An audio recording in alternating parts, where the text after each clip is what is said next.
Chapter 583. The breakfast in a five-star hotel is very sumptuous. Unfortunately, it is not a buffet breakfast, otherwise, it can be a higher grade.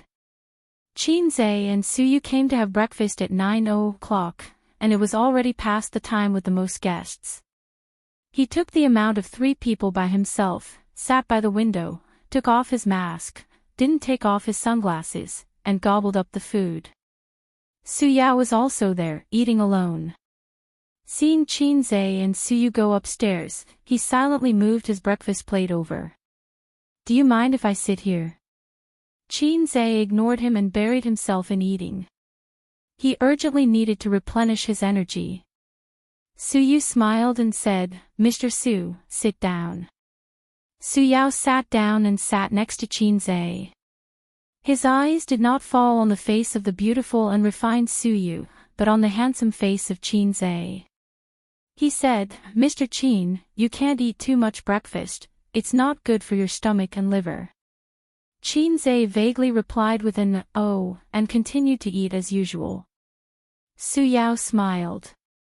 A pampered smile. Suyu suddenly sounded an alarm in her heart. "I'm so beautiful, but you don't even look at me. Instead, you keep staring at my man, and your eyes are almost glued to my man's face. This is very abnormal." If the sentence, "he is gay" last night was a joke, then Suyu is a little uncertain now. Flattery and flattery are not in such a way of looking and speaking. This man gives her a strange feeling. The way he looked at Chin-zae, inexplicably, made a sentence appear in Suyu's mind: "A father's love is like a mountain." Damn, a father's love is like a mountain. Don't you have any special hobbies? Like the old bacon of little fresh meat. She has been abroad for many years and has seen a lot of chrysanthemums blooming in the evening breeze. She is not surprised, and even when she looks at the beautiful literature, she feels it's quite beautiful. But when there is such a suspected gay old man coveting her man, she can't accept it. If he is not gay, how do you explain this man's unreasonable affection for Chin-zae? "Eat an egg." Suyao handed a boiled egg to Chin-zae. "Thank you." Chin-zae took it. Boiled eggs are good, they are nutritious and the most suitable for men in the holy ground. Suyao smiled. Suyu frowned. Here it comes again, and he smiled. Perhaps he felt that he had neglected Suyu. Suyao reluctantly withdrew his gaze from Chin-zae and said, "Mr. Su is young. It's not easy for him to do this." This sentence actually has a lot of connotations. Although Suyao and Suyu have met once, they didn't even say a word last time. This time, it can be said that they officially know each other for the first time, but the tone in his words seems to be familiar with Suyu. It meant that his idiot uncle had told him everything. Suyu smiled modishly. "President Su, the one who graduated from the university. Yale. An overseas returnee." Suyao smiled gently. "Back then, it was already extremely difficult for us to get into a university. We even dreamt of going abroad. Perhaps the conditions didn't allow us to do so. Times are getting better and better. Many young people are under a lot of pressure and it's hard for them to make a name for themselves. But they can't imagine how we lived in that era. Your era." Chin Ma used to say that in her time, people were happy as long as they could eat their fill.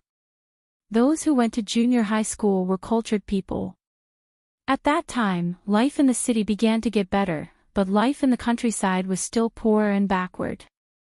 They worked to eat, not to make money. Chin-zae couldn't imagine what life was like in the 1970s, and he couldn't understand Suyao's expression at this time. It was very complicated, like regret, like reminiscence, like pain, like nostalgia. Damn, how can he be so sentimental? Did he touch that sensitive nerve? Suyao and Suyu chatted while eating. Unexpectedly, Suyao could talk with Suyu for a long time in finance.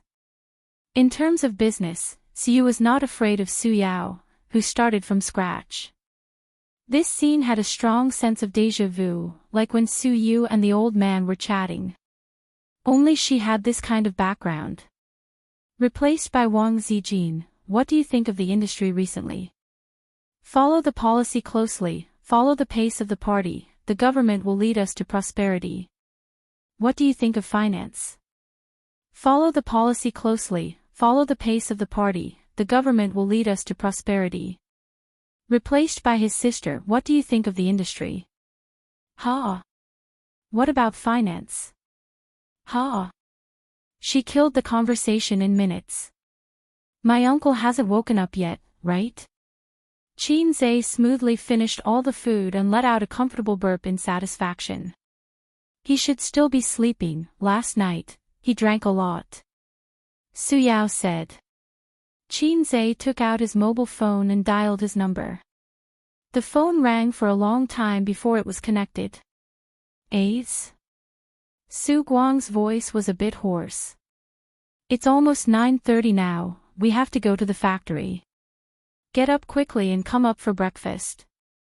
At this point, Qin Zhe paused. He could hear a woman on the other end of the line complaining after being woken up. Last night, Uncle slept with a woman. Qin Zhe felt sad at first. He could have had fun last night. Then there was anger, which was a subtle feeling. He knew a lot of experienced drivers, such as Huang Yizong and Zhao Taizhu. Both of them had families, but when it came to this kind of thing, Qin Zhe could dance with them. But his uncle was his family, and Qin Zhe felt uncomfortable seeing him fooling around. Who sent him the woman, Liu? Qin Zhe said with slight anger. It should be. Su Yao smiled bitterly. About 10 minutes later, Su Guang came up with a tired face.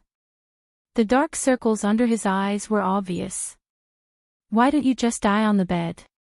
Qin Zhe was so angry that he couldn't vent his anger. Su Guang said, Uncle was tired last night. Qin Zhe sneered. That's all you've got. Su Guang paused and said awkwardly, Lu Zong forced me to come to my room, I couldn't refuse. Don't tell your aunt. Let's eat, then lead the way for me after eating. Qin Zhe was too lazy to talk to him. How should he put it? Nowadays, when it came to business dealings and social interactions, it was definitely not something that could be settled by just going to a coffee shop for a chat or reading some documents in the office. Otherwise, where would the culture of dining come from? Where would the bosses come from? Every time a small leader of the bank came over, Li Linfeng would receive them. The first thing he did was to transfer the money to the employee's account in advance, and then let the employee go to the bank to withdraw the money. At least 100,000, at most hundreds of thousands. Send them to the hotel, and then have a dinner party in the evening. Eat and drink well, call a few quality women and send them to the room. This was the basic operation of business dealings. Uncle would encounter more such incidents in the future, and Qin Zhe would not be able to watch over him all the time. However, when this matter is settled, Uncle doesn't have to travel long distances, and then Aunt will be around, and there will be no need for these flirtatious women. Su Yu bowed her head and looked at the mobile phone silently. She was clear about this kind of thing, but she never touched it. It was inconvenient for her identity, so unless she met a particularly important client, she would personally receive it. Generally, she would hand over the general clients to the managers under her. When it came to the clients that Su Yu needed to meet in person, they didn't look at the basic operation. After all, it was a basic operation. The headlines on Weibo attracted her attention. A video on the plane, was the video of Qin Zhe teaching a foreigner a lesson in the cabin yesterday. Unsurprisingly, it was in the headlines again. The video was posted last night, and it went viral this morning. Search keywords, Qin Zhe, plane, fighting, more than a dozen videos can be searched. The video that Su Yu saw was the most comprehensive, with the most comments and forwards.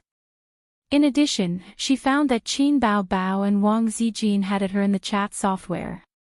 Click on it. Qin Bao Bao, why did Ace fight again? Did he get hurt, Suyu?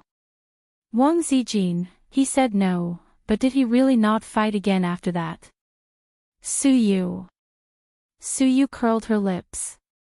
No wonder he had been holding his mobile phone to reply to messages in the elevator just now.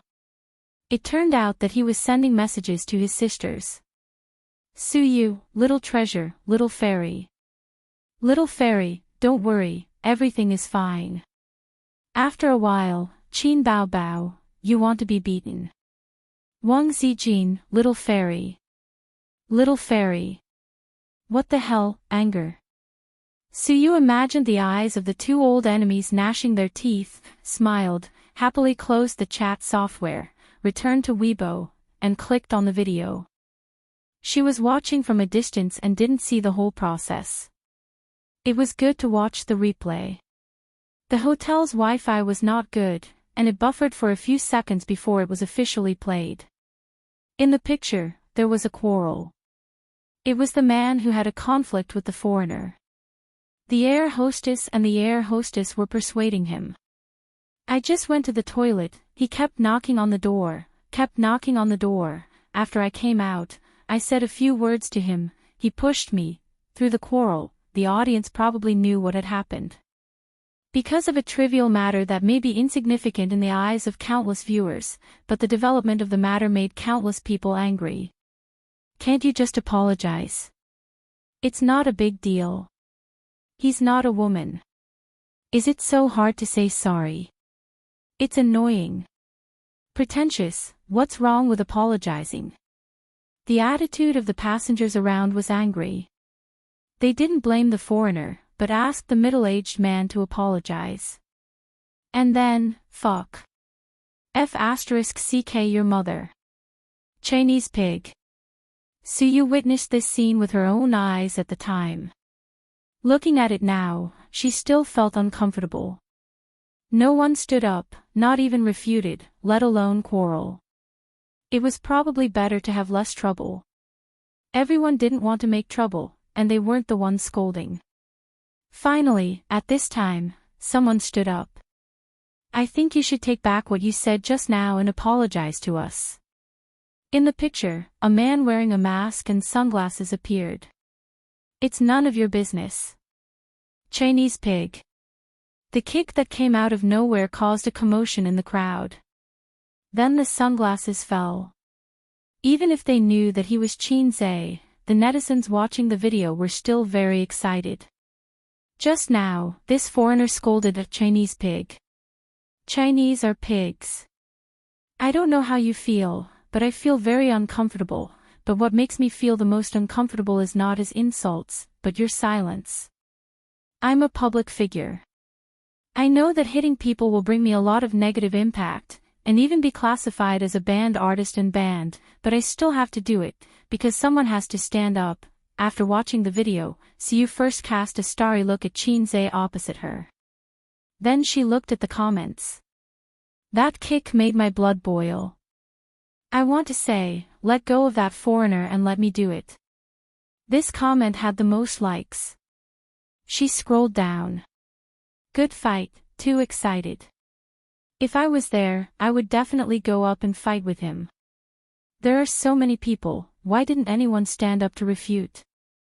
It's so uncomfortable to watch, being scolded by foreigners as pigs. Fortunately, Qin Zhe is here. Fortunately. I'll be his fan for life.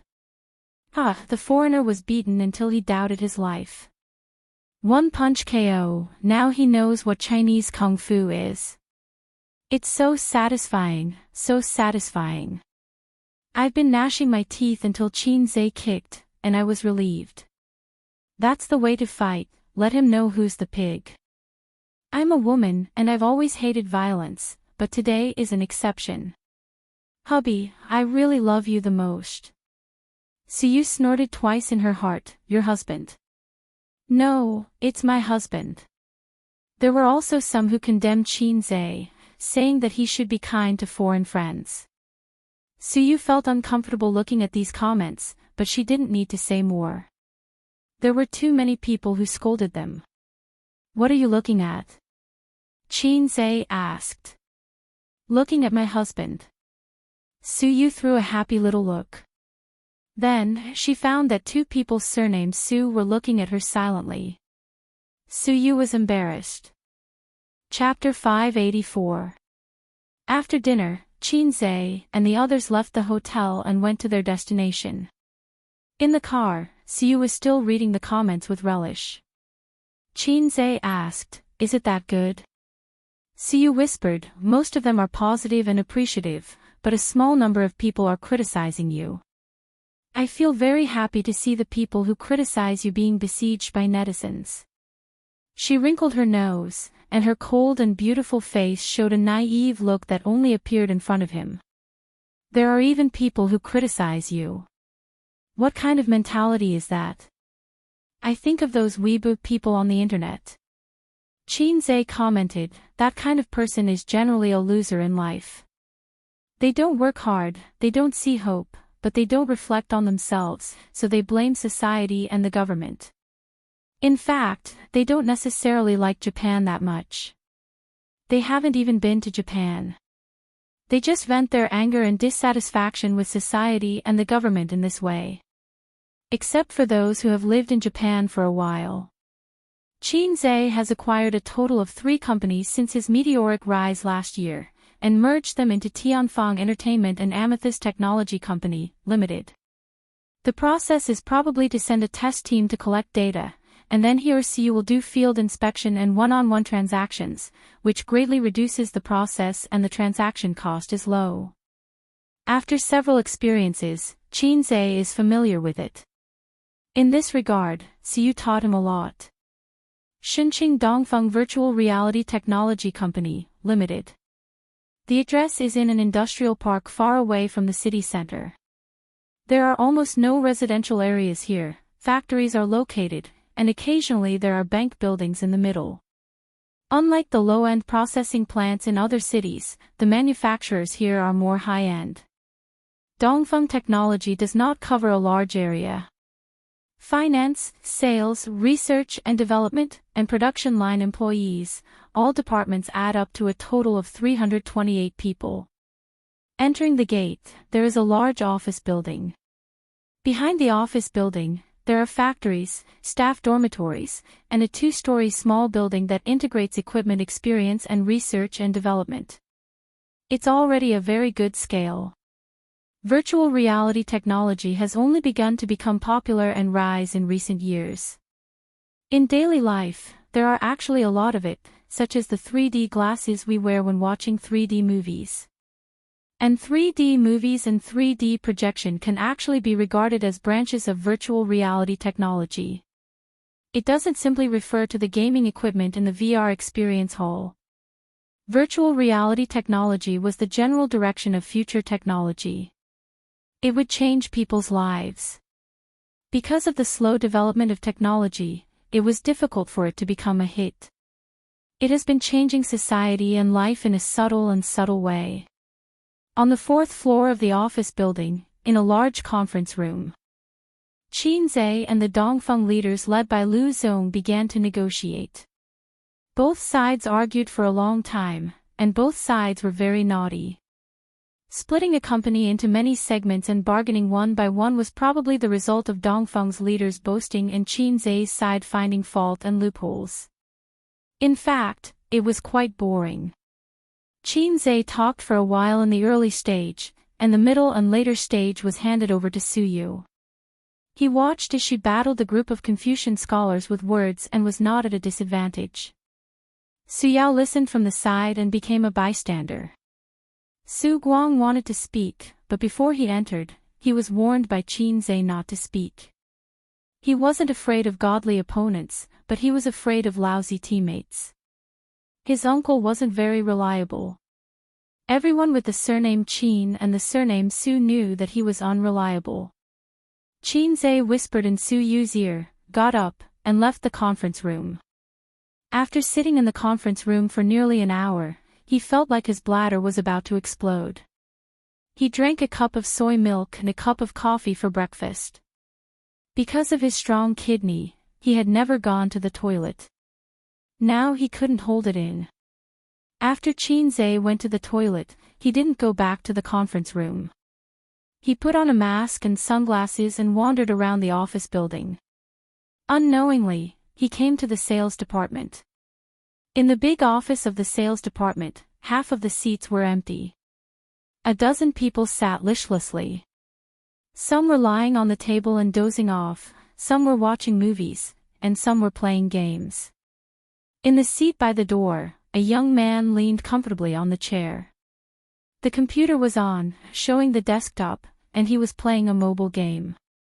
Oh, it was a primitive world. The mobile game copied by Zijin's programmers, a pirated version of Deceased Pesticide. You play this game too? Qin laughed. The young man just died and was resurrected. He heard the sound and looked up at him. You are? Old Chen brought me here to see the equipment. I want to open a VR experience hall, but he seems to have something to do. He went to a meeting. I wandered around and waited for him. Qin said. Old Chen was the sales manager. He was in the conference room and was qualified to participate in the negotiation, but he had no right to speak. When he introduced himself, Qin remembered it. His memory was very strong. It turned out to be a customer. The young man immediately cheered up. Shall I take you to the back to see the equipment? Qin showed an embarrassed look. I'll wait for old Chen. The young man said, our company is going to be sold. If you want to buy equipment, you'd better slow down. There may be a discount after a while. If you buy now, the price old Chen will give you will definitely be 10% higher than the original price. So blatantly digging in the corner of his direct superior. Qin said in his heart, even if the company is sold, your boss is still your boss, your leader is still your leader. The young man said in a low voice, old Chen is Lu Zong's relative. If the company is sold, he will definitely leave too.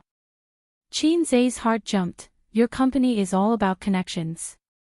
The young man nodded. Many connections take the money but don't work. But the buyer doesn't know about this, so the connections can continue to stay here. Even if they are fired, they have to pay a severance fee. After all, they have signed a contract. If they buy the company, they have to inherit a lot of things. It has legal effect.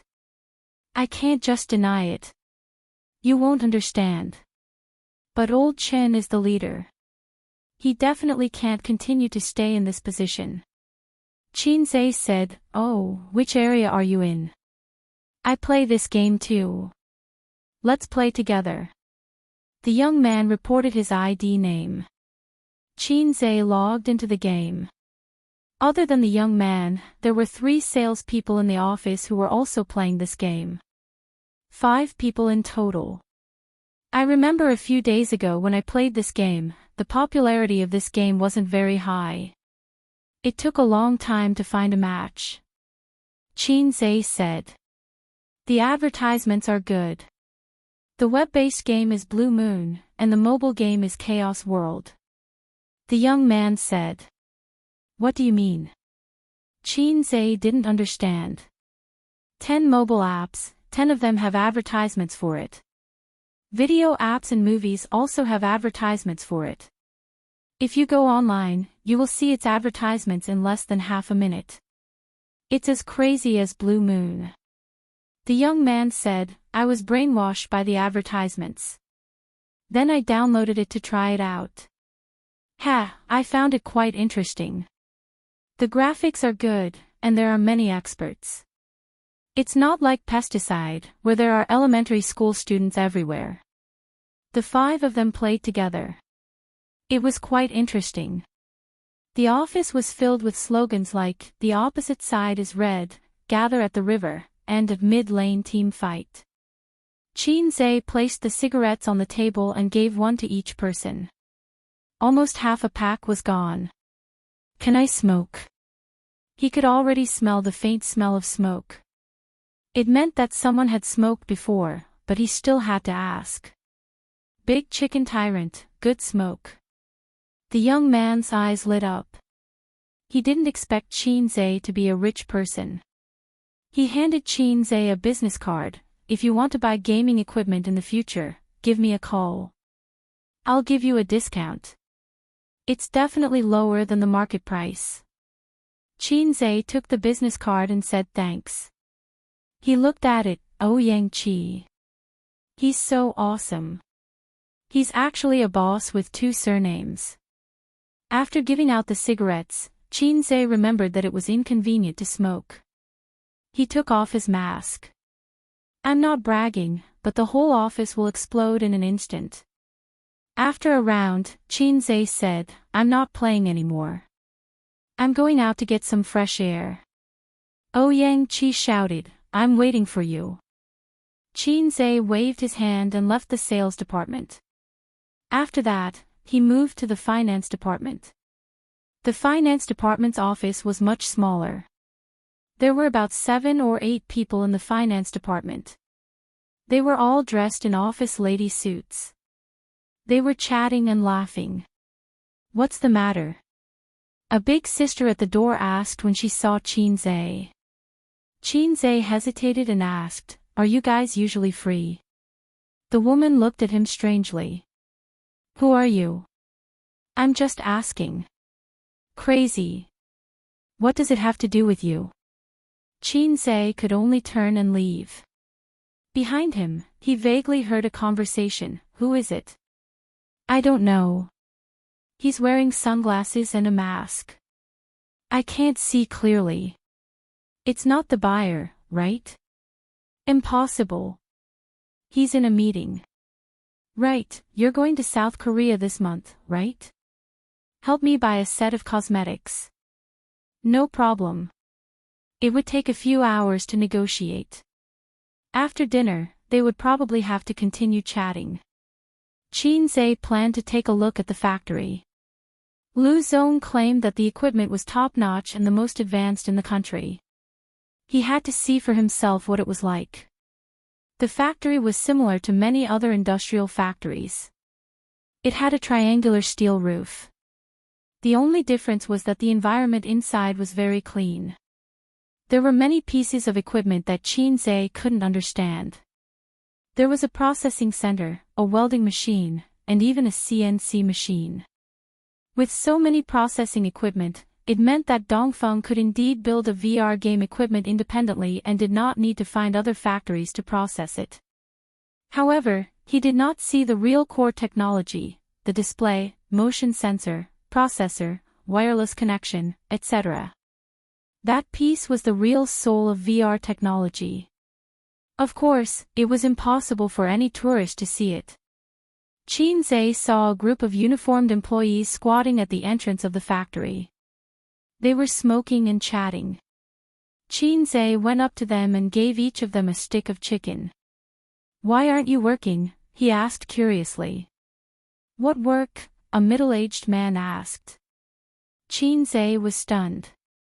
It's not like it's based on the piece, another middle-aged man said. There's a lot of equipment in the factory. They're all stored in the warehouse, just opposite.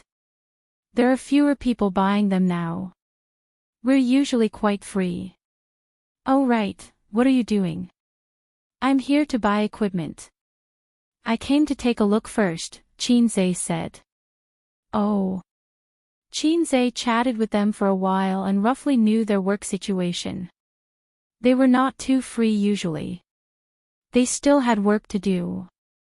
In addition to their own factory production, they also took on outside work to help process a part, such as a seat, equipment frame, and so on.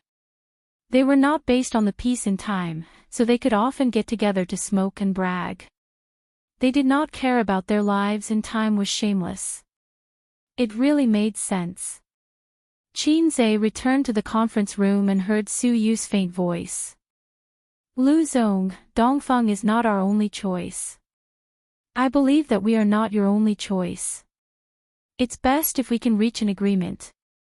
If not, we can only meet again, right? Lu Zong laughed a few times. President Su is right. Oh, President Qin is back. You took a long time in the bathroom. Qin Zhe smiled casually. I ate too much breakfast. Lu Zong, it's getting late. Why don't we visit Dongfeng first, then have lunch and talk in the afternoon? Lu Zong looked at his phone.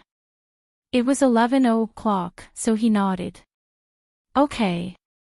Qin Zhe noticed that as soon as he finished speaking, a leader of Dongfeng took out his phone and sent a message. Chapter 585. The visiting team was very spectacular. Qin Zhe and Siu walked in front, with Manager Lu on the right and Manager Go on the left. Behind them were the leaders of Dongfeng and the review team.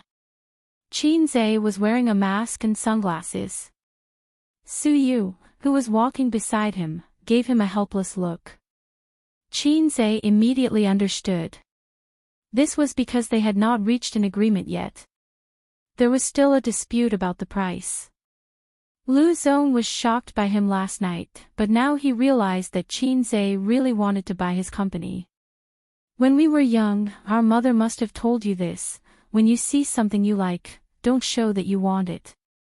This would make the seller fearless and difficult to bargain. Small business and big business were the same. Along the way, he went to a few departments. The employees were all sitting upright and still, immersed in their work. Su Guang sighed.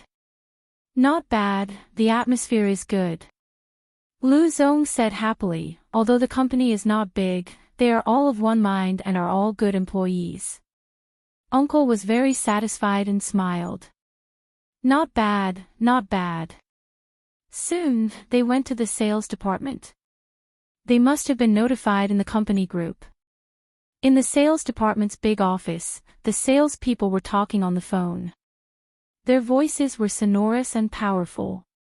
All of them looked very serious and hardworking. They were working so hard that they did not seem to notice the arrival of Qin Zhe and the others. Are they so serious? Did I come to the wrong place just now? Playing games, sleeping, chatting, are all my illusions. Yes, it's you. You were so happy playing games just now. Qin Zhe patted Ouyangqi on the shoulder. Ouyangqi pretended to not care and said loudly on the phone, "Can you come today? If you come today, I will give you a discount. It will definitely be lower than the market price. It's a pity that you can't come today. Let me tell you, our Dongfeng equipment is absolutely first class. It's not worse than imported foreign equipment." The sales manager, Old Chin, coughed and said, "Ouyangqi, I know you are working hard. Stop calling, Mr. Qin is calling you." Ouyangqi, okay, then come another day. I will personally introduce you. Tomorrow you." As he spoke, he turned his head and suddenly his voice stopped. Ouyangqi looked at Qin Zhe and then at the leaders of Dongfeng. He had a mental breakdown. Manager Chen smiled and said, "Although this kid's performance is average, he's really hardworking. He makes phone calls for 9 hours a day and often goes on business trips. But there are more than a dozen people like him in our office." Ouyangqi was speechless. The portrayal of his inner thoughts, the cold icy rain was randomly slapping his face. His face hurt. Not only him, but the other salespeople in the office also looked back. Just because they took an extra look in the crowd, their mentality collapsed. The man wearing sunglasses and a mask, wasn't he having a good time playing games with them just now? He even sent them a chicken overlord. Don't tell me this is the acquirer. This is President Qin, the purchaser of the company. Lu Zong clapped his hands. Then, he realized that the air was suddenly quiet. Lu Zong frowned unhappily. Although these salespeople's performance was average, they were all old foxes. At this moment, they should have stood up and enthusiastically shouted, "Boss Qin! Why are you in a daze?" Qin Zhe smiled and said, "Hello, everyone." Everyone was speechless. Qin Zhe said, "Everyone's skills are good. In the future, let's play games when you're free." Anyway, we've added each other as friends. Everyone was speechless. Oh, Youngchi covered his face and thought desperately, will I be fired? Sob, sob, sob. Qin looked at Lu Zong. Then, let's go to other places. The group of people left, but Manager Chen slowed down and didn't follow. He turned back to the office. His fingers knocked on the glass door, making a crisp sound. Manager Chen's tone was slightly angry. What's wrong with you guys? The strange reaction of his subordinates just now made him very unhappy. Lu Zong was definitely unhappy too. They were not sensible at all. No one answered his suffocating question. Manager Chen said angrily, with your performance, when the company is acquired, it's still unknown whether you can stay. Who can you blame if you don't live up to expectations and lose your job? Oh, Youngchi said guiltily, Manager, that President Qin, he just came. Manager Chen was stunned at first, then his heart turned cold. He knew the group of people under him very well. Then what are you doing? Playing games. He even played a game with us, so we didn't know that he was. Oh, Youngchi's expression was ugly. Qin once again wandered to the finance department. The big sisters were sitting quietly in front of the computer, silent. There was no longer the chatter from before. The big sister at the door heard the footsteps and looked up first. She saw Qin with a mask and sunglasses at first glance. Her face with makeup was instantly stunned. The other finance people looked over with smiles on their faces. When they saw Qin, they were also stunned. They were dumbfounded. 10 faces were dumbfounded. Qin looked at her and asked again, are you guys usually free? Dongfeng's finance department manager said, yes, our finance department is very busy. After he finished speaking, he found that his subordinates all looked embarrassed. Lu Zong frowned and realized that things were not simple. It was too abnormal. Whether it was the sales department or the finance department. When they saw Qin, they all looked like students who were caught by the teacher eating chicken with each other. They were embarrassed and scared. After that, they toured the factory. It was the same here. The employees were not working hard or slacking off. After all, they couldn't pretend because there was no work. It's currently in the idle stage because if we reach an agreement, we have to prepare for the liquidation of assets, so the factory is now in a half-stop state, Lu Zong said. When he said that, he imperceptibly created psychological pressure on Qin's side. Look, because of your acquisition, we have all stopped working. What a loss. If they were thin-skinned, they would feel a little guilty now. After the tour, Lu Zong treated them to lunch. They didn't go to the city center to find a high-end hotel because it was meaningless. If you drove there now, there would be a traffic jam all the way until 1 o'clock in the afternoon. In the industrial park, there were actually quite a few high-class restaurants. The restaurant that Lu Zong booked had an elegant layout.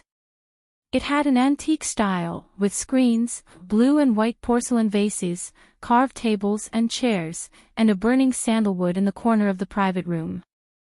A beam of light shone down, and the smoke was straight like a line. This was called appreciating incense. The dishes were also very special. For example, a painting of the Qingming riverside was put together with various seafood, and a large ink slab was used to hold soup. During this period, before the banquet started, Lu Zong went out to answer a phone call. When he came back, he didn't look good. Both sides were old foxes. They fought a war of words at the negotiation table, but didn't mention it at the dinner table. They were harmonious and called each other brothers. After a few glasses of wine, the uncle's face started to turn red. He almost put his arm around Lu Zong's shoulder. Qin helped the uncle to the toilet to vomit. After his uncle finished vomiting, he washed his face and put a cigarette in his mouth. Looking at his bloodshot eyes in the mirror, he chuckled, that old brat kept forcing me to drink. Yesterday, he even sent me a woman. He's hoping that I can help him. Qin Zhe said in a bad mood, "You still know. You don't understand." The uncle put his arm around Qin Zhe's shoulder. "Don't look down on me.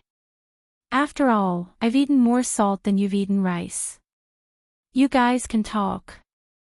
Look at how red your faces are in the meeting.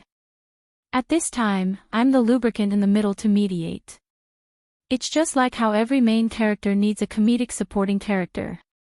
Isn't that the logic? I'm the same as Jispin lubricant. It's super effective." Qin Zhe thought to himself, Durex might be able to give you 10 times the advertising fee. The uncle was obviously drunk and didn't think through his words. The lubricant was for the convenience of friction. If there's friction between us again, the acquisition will most likely fail. From this, it can be concluded that friction equals yellow. Actually, I think that 5% is not a big deal. You don't need that much money. The uncle said. You don't understand. This company actually has a lot of flaws that you can't see. Besides, 5% is more than $1 million. So much. Then let's continue to argue. The uncle was shocked. The uncle and nephew stood in front of the urinal, comfortably relieving the pressure in their bladder. They both shook their bodies and their little brothers. Su Guang laughed and said, we're sworn brothers now. Sworn brothers. Qin Zhe said angrily, "Get out, can't you be more like an uncle?" He felt that he could no longer look directly at the word sworn brothers. No, it should be said that he finally understood the word officially. The banquet gradually came to an end. "Boss Qin, there are a lot of fun places in Shen City. I'll get someone to take you around these few days." Lu Zong proposed a toast. He was preparing for a long battle. "Lu Zong, Boss Su, and I will return to Shanghai tomorrow. There are still some things there." Qin Zhe raised his glass and said, "Let's put the acquisition of Dongfeng aside for now. I'll look again, and you can also look again. Let's keep in touch, okay?" Many people were confused, at least on Qin Zhe's side, including Su Yu and Su Guang. They were all stunned. Most of the people on Dongfeng's side were also confused.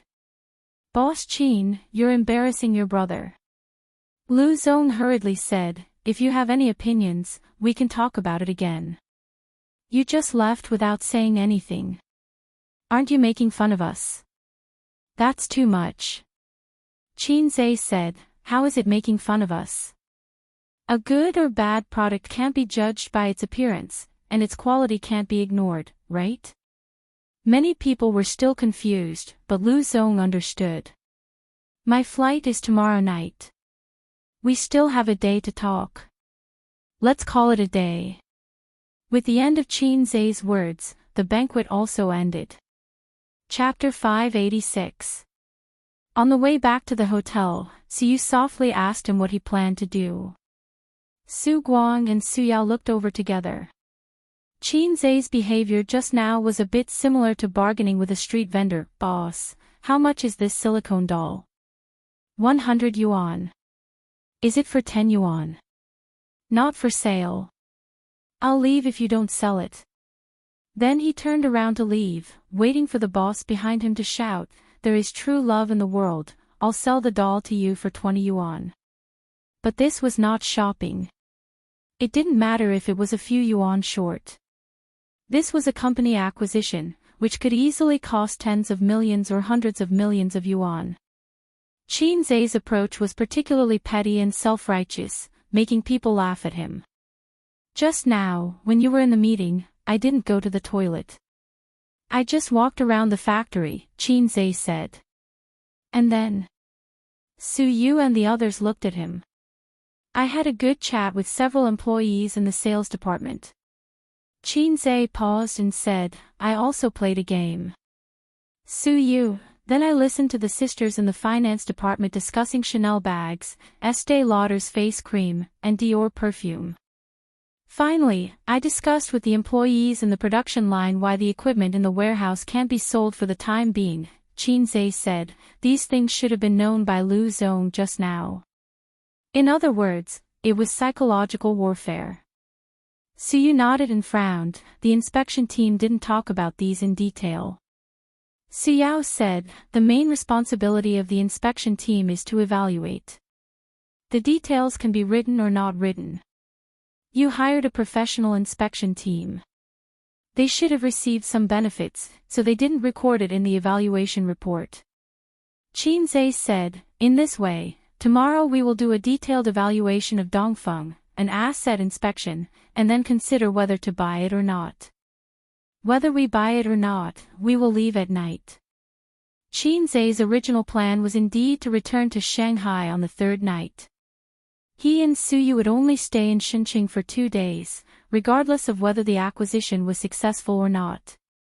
If it was successful, at most, they would sign the agreement first. There were a lot of processes in the middle, which could not be solved in 1 or 2 days. So they still had to come to Xinqing again after a while. If he didn't succeed, then everything would come to an end. Naturally, he would have to return. When they arrived at the entrance of the hotel, Qinzhe did not get out of the car. Instead, he asked Suyao, Mr. Su, can I borrow your car?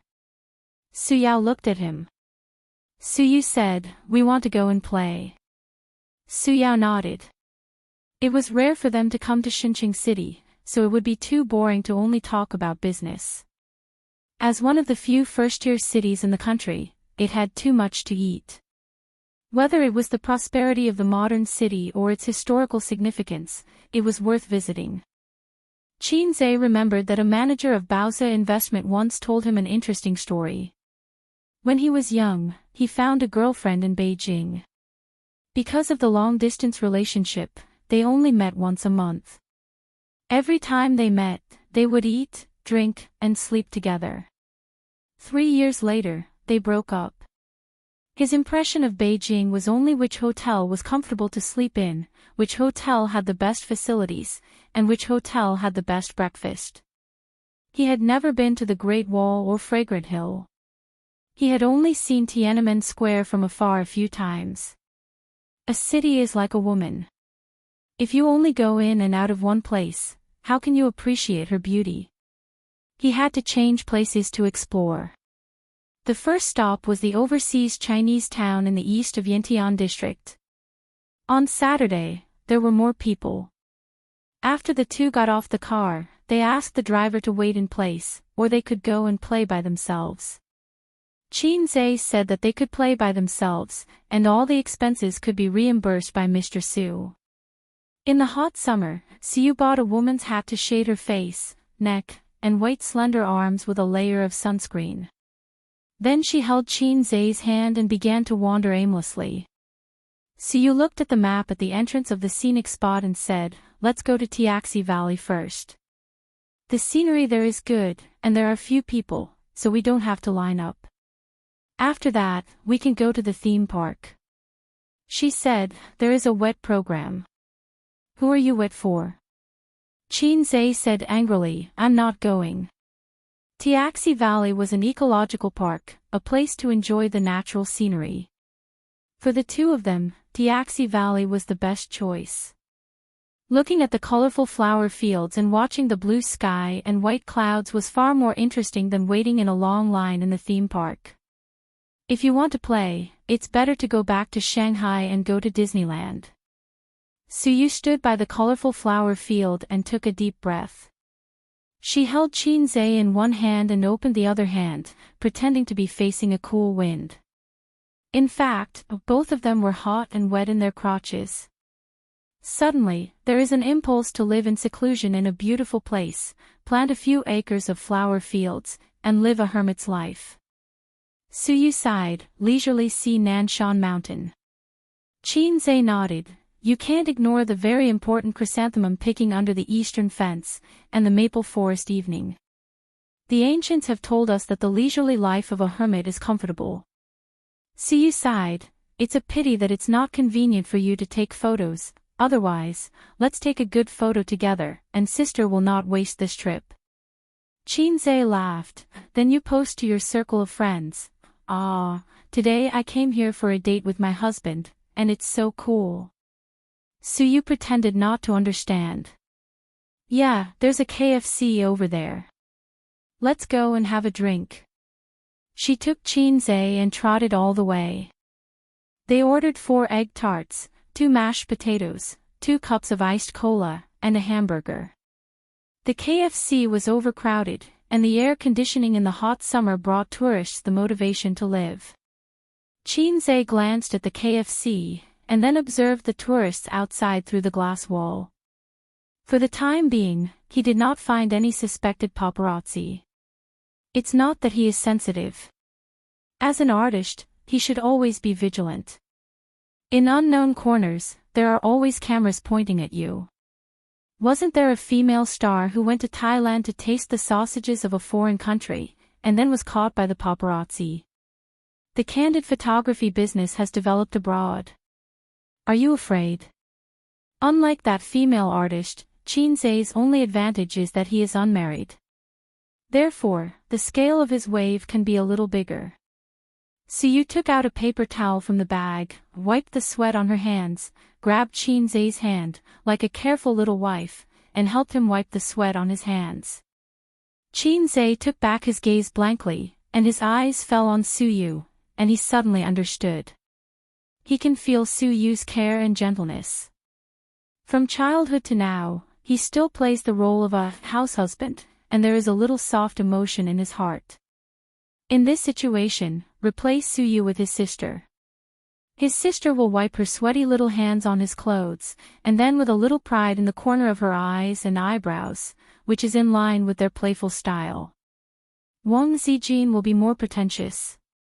She will stretch out her small hand and let Qinze help her wipe the sweat on her hands, and enjoy the love of her boyfriend. Only Suyu has the lowest requirements, but she is sincere to him. Suyu crumpled the paper towel into a ball, put it aside, and took a sip of cola. Let's eat. In fact, he didn't eat much at noon. Entertainment is the main body, and eating is subsidiary. Suyu drank a few glasses of wine, took a few mouthfuls of food, and didn't eat much. Moreover, things like big meals, if you eat too much, you will get tired of it and can't raise your appetite.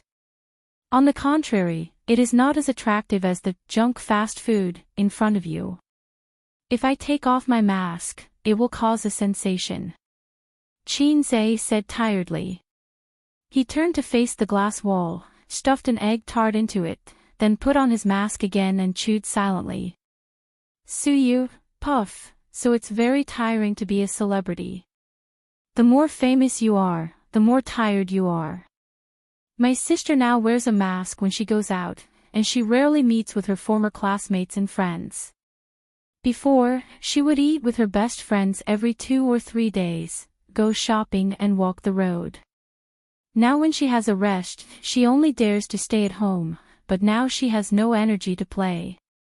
Although it was tiring to go to work before, it is different from being a boss. Qinze said. Sister, you only have sister in your mouth, Suyu was full of jealousy. We finally come out to date. Can you not mention her? It's disgusting. Qinze, he said in his heart, my sister raised me with a handful of shit and urine. He blamed himself for saying so. In the years of college, his living expenses were indeed paid by his sister. At that time, his sister's salary was not bad, with a monthly income of more than 10,000 yuan. But she was a spendthrift. When Qinze asked her for money, she would give him hundreds or thousands of yuan. At the beginning of every month, the siblings were very extravagant. In the first half of the month, Qinze didn't cook and went to restaurants every day. Watching movies, eating Western food, buying clothes. What was milk tea? He didn't drink that kind of low-grade drink. It had to be dozens of yuan for a cup of coffee and hundreds of yuan for a pot of black tea. In the middle of the month, His sister found that her monthly salary of more than 10,000 yuan was only left with a little more than 2,000 yuan. Oh, no, I can't be extravagant. I have to buy vegetables and start a fire to eat at home. She also began to use face masks, applied once every 2 days, and couldn't use too expensive ones. But even so, Qinze occasionally invited his roommates to dinner, and his sister would still give him the money she saved. A 25-year-old girl, working for more than 2 years, moonlight. So Yingying often said that Qinze was raised by her with a handful of shit and urine. Chapter 587. They were chatting, and a young woman was holding a little boy of 5 or 6 years old, holding a plate with Coke, fries, hamburgers, and chicken wings in her left hand. The woman apologized, "Can we sit here? There are no seats." "Yes." Qinze nodded. He refused in his heart. "Elder sister, if you sit here, I won't be able to eat for a while." But KFC is not owned by his family. They just asked out of politeness. And the mother with the child can't let the child stand and eat. So Qinze didn't eat. Suyu ate with relish and took his share. They chatted for a while and became familiar with each other. The mother and son are from Hujianren. The man can barely be regarded as a small entrepreneur. He started a company in Xinqing. The mother and son have been in Xinqing for more than a year. Today, they took their son out to play. Fortunately, this is Xinqing. If it was Guangdong, the mother and son would be in danger. During this period, the mother had to go to the toilet and gently warned her son, "You sit here and don't move, wait for your mother to come back." Then she said to Qinze and Suyu, "Please help me." Qinze and Suyu's clothes are not ordinary people, and they talk well. Suyu's appearance has the buff of "I am a cold goddess," so the young mother is quite assured of them. "Auntie, do you want to eat?" The little boy licked the ketchup on the corner of his mouth and handed Suyu a free. "Call me elder sister doesn't eat." Suyu touched his head. The little boy blinked. "How old is Auntie?" Suyu answered truthfully, 28. The little boy counted his fingers, 26, 27, 28. "Older than my mother." "Does Auntie have a little brother?" Suyu smiled and said, "Elder sister is not married yet." The little boy said, "Oh, I'm not married at such an old age, Auntie is a single dog." The affection on Suyu's face suddenly solidified. "It hurts." Qinze, children nowadays have a wide range of knowledge. They can listen and see a lot. They can also use their parents' iPads or mobile phones to surf the internet. When they were 5 or 6 years old, they were silly and snotty, like uncivilized natives. Suyu smiled. "Yes, I'm not married." The little boy said, "No one wants it." Suyu, heartbreaking +2. Suyu touched his head with a smile and replied kindly, "Because Auntie is afraid of giving birth to an ugly child like you." The little boy raised his head and looked at her in a daze. He cried out loud. Suyu's mouth curled up. At this time, she didn't look like a 28-year-old woman, but an 8-year-old girl, as if she had grabbed the candy and was very proud. When a woman was petty, she was no better than a child. At this time, the little boy's mother came back. Seeing her son crying, she looked at Qinze and Suyu blankly. "Mom, am I ugly?" "He's not ugly. He's very handsome." Auntie said I'm ugly. The woman looked at Suyu again. Suyu smiled. The woman retracted her gaze and coaxed the child gently. Suyu stuck her tongue out at the child and made a face. After resting in the KFC for nearly half an hour, Suyu reluctantly left the air conditioner and opened the door of the store. The hot air flow hit his face. The peak season of tourism should be in spring and autumn. Winter and summer are not suitable for traveling. The former will freeze into a dog, and the latter will become a hot dog. Before leaving the KFC, Siyu went to the toilet, washed her face, and added a layer of sunscreen. In fact, her face was okay, with a big brimmed hat to shade the sun, but her arms were troublesome. In such a big sun, even sunscreen was not guaranteed to withstand it.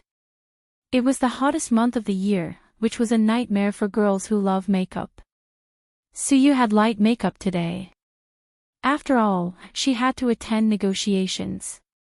It was best to wear makeup when attending meetings and meeting clients. While washing her face, she also washed off the makeup. It was clean and refreshing. Qin said, "Your appearance has dropped a level." Siyu was stunned and turned to go back. "Wait for me, I'm going to touch up my makeup." "Hey, I'm kidding." Qin pulled her and walked out with his arms around her shoulders. Just now, if it was Qin Bao, she would definitely say, "Go away, sister never wears makeup, sister is a little fairy." "Well, you are also a little fairy." Suyu's expression was happy and pretended to be disdainful. "Your sister is pretentious." It was too hot outside, and it was very uncomfortable to hold, so Qin let go. Suyu hurriedly hugged his arm and walked forward like a little bird. Instead of going to the theme park, they took a few landscape photos. Qin was responsible for taking photos, Suyu was responsible for being beautiful, and put a few posts by the way. Leaving contentedly, the driver was still in the same place and didn't go out. It seemed that he was a middle-aged man who was more at home. He lowered his seat, half-closed his eyes, and slept. Qin knocked on the window and woke him up. "Go to Happy Valley," Qin said. Opening the door, getting in the car, and enjoying the cool air conditioning, Qin and Siyu couldn't help but want to groan. Good parents are not as good as the air conditioning. Going to Happy Valley was suggested by Suyu, because she felt that it was very romantic to sit on the Ferris wheel with the person she liked. The three artifacts of romance: fireworks, rails, and Ferris wheel. Qin, on the other hand, was imagining a lot of Ferris wheels in his head. Every cartoonist is a good person, and good people have a peaceful life. The Ferris wheel is a very conducive place for men and women to talk and communicate. But when they arrived at Happy Valley, they found that there was no Ferris wheel at all. Suyu expressed disappointment, and even her enthusiasm was depressed. "The Ferris wheel is actually not fun, it's boring," Qin comforted her. "There are a lot of fun things here, but there are more people. It's hard to stand in line on a hot day. Why don't we pick one or two to play with? Then I want to play with the pendulum and roller coaster," Suyu said immediately. He looked at Suyu with blaming eyes. "You know I have acrophobia. You did it on purpose. Why are you so happy?" But when she looked at him like a kitten, Qin's heart softened. Gritting his teeth, he said, "Okay. Really, can I?" Suyu was overjoyed. Qin nodded hard. Suyu hugged his neck and kissed him through the mask. Qin said in his heart, "I will close my eyes all the way." For a person with acrophobia, the most terrifying process of the roller coaster is not the sudden fall, nor the tortuous process, but the beginning of the slow rise. Looking at the ground getting farther and farther, watching the body slowly rising, the blue sky, white clouds, and the sun shining. Then suddenly, you may fall to your death. Qin's heart was pounding, his legs were soft, and there was an illusion of myocardial infarction. Coming down from the roller coaster, Qin walked a little bit. He didn't look in the mirror, but he knew that his face must be pale. "Are you okay? Are you okay?" The excitement and stimulation on Suyu's face have not faded. While she was happy, she casually cared for Qin. Qin shook his head. After that, they came to the pendulum line. There were a lot of people, but it was much better than the mine car and the drop tower. Suyu listened to the screams from the drop tower and was quite moved. "Let's go to the drop tower," I will jump now for you. Qin stared fiercely. 15 minutes later, it was their turn. The pendulum was more exciting than the roller coaster. Even if Qin closed his eyes, he could feel his body being thrown up again and again. It seemed that he would be thrown out by the huge inertia at any time. Trembling, he came down from the pendulum. He was tired and did not like it. At this time, it was already dusk. Suyu was in high spirits. Hey, husband, let's go to the drop tower. Qin did not even have the mood to scold her. He dragged her away. When passing by the drop tower, he hesitated for a moment and gritted his teeth. I'm going all out today. If his sister asked for it, she would not ask for it. She also had acrophobia. Wang Zijin did not like this kind of exciting game. Only Suyu, he could not refuse today. Thinking of Suyu's careful and gentle movements when wiping his hands, thinking of her kitten-like eager and timid eyes, in this world, only strong wine and beautiful women can't be ignored. Like the roller coaster, the drop tower slowly rose into the sky, and it was higher than the roller coaster. Qin looked at the crowd under his feet, which was as small as ants, and his heart was fiercely clenched. He felt that he was crazy today to play this kind of thing with Suyu. He was higher than the third floor, and when he looked down, his legs would be soft. Suyu held Qin's hand and said, Ace, today, let's jump together and die for love. With that, she looked like she was going to die tragically. Qin, MP, you wait for me at night. In fact, I'm very scared. Suyu glanced down, a little timidly, and said, I'm actually afraid of playing this kind of exciting game. I always feel that it's so high. What if there's a malfunction? I'll really fall to my death. Qin's face turned white. Don't put the flag in my face, Teddy. But the more scared I am, the more I want to play. It's like watching a horror movie. I'm obviously scared to death, but I can't help but watch it. Suyu said. No problem, you're a masochist. Don't think about it. Qin just wanted to speak, and the elevator suddenly fell straight down, free falling. Mom, save me. Qin shouted. When he returned to the hotel, it was already dark. Suyu laughed at him all the way, Mom, save me. After Qin became angry, she hugged Qin's head to her chest and said, Good son, Mom loves you. Unfortunately, her breast size was not big enough to give her son a facial cleanser. Facial cleanser, sister's brand is the most powerful. At 7:00 in the evening, his uncle came over and said that he would take Qin to eat Xingqing specialties. But Qin had no appetite and sent him away. Suyu did not go, saying that she did not want to eat and stayed with him. Husband, it's time to eat. I asked the hotel to cook a few dishes, and they'll be sent right away. At 8:30 in the evening, Suyu was hungry. She found the menu in the room and called to order food. You eat by yourself, I have no appetite. Qin lay on the bed, two thick black eyebrows wrinkled. Dizziness, nausea, loss of appetite, these symptoms of acrophobia have been with him. Eat some. Suyu stroked his cheek and said, If you don't eat, you'll feel worse tomorrow. I ordered a dish for you. What dish? Leek is a good thing, also known as yang grass. Chapter 588. About 20 minutes later, the hotel staff brought the food up, pushing the dining cart, and the food was covered with plates.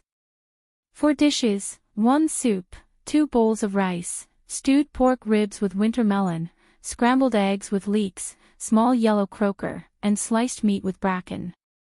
Isn't this thing carcinogenic? Qin pointed to the bracken and said. When he was a child, he liked to eat this kind of wild vegetable. Every year when he went to Su Town, Aunt Sue would go to the mountains to help him pick some. If he couldn't finish it, she would dry it and bring it home for him to eat. Later, when he heard that this thing was carcinogenic, Qin didn't dare to eat it. It's a rumor. Suyu said, smoking also causes cancer. Didn't you smoke with relish? This thing is said to cause cancer, but in fact, it's fine even if you eat it until you're 70 or 80 years old. Ah, delicious, try it. I was so scared that I quickly smoked a cigarette to calm down. Qin opened his mouth and took a bite of the bracken she handed to his mouth. How do you know? You're a returnee who studied abroad for a long time. I like to eat this kind of wild vegetable, so I specifically went to learn about it. Suyu said, this kind of vegetable was sold at a high price a few years ago. I've eaten it. Well, I'll give you a bite, and the rest is mine. As she said, she took the vegetables in front of her and pushed the plate of leek fried rice to Qin. You eat this, eat more, and your body will be good. Qin was speechless. Have I been reduced to the embarrassing situation of relying on leeks to regain my masculinity?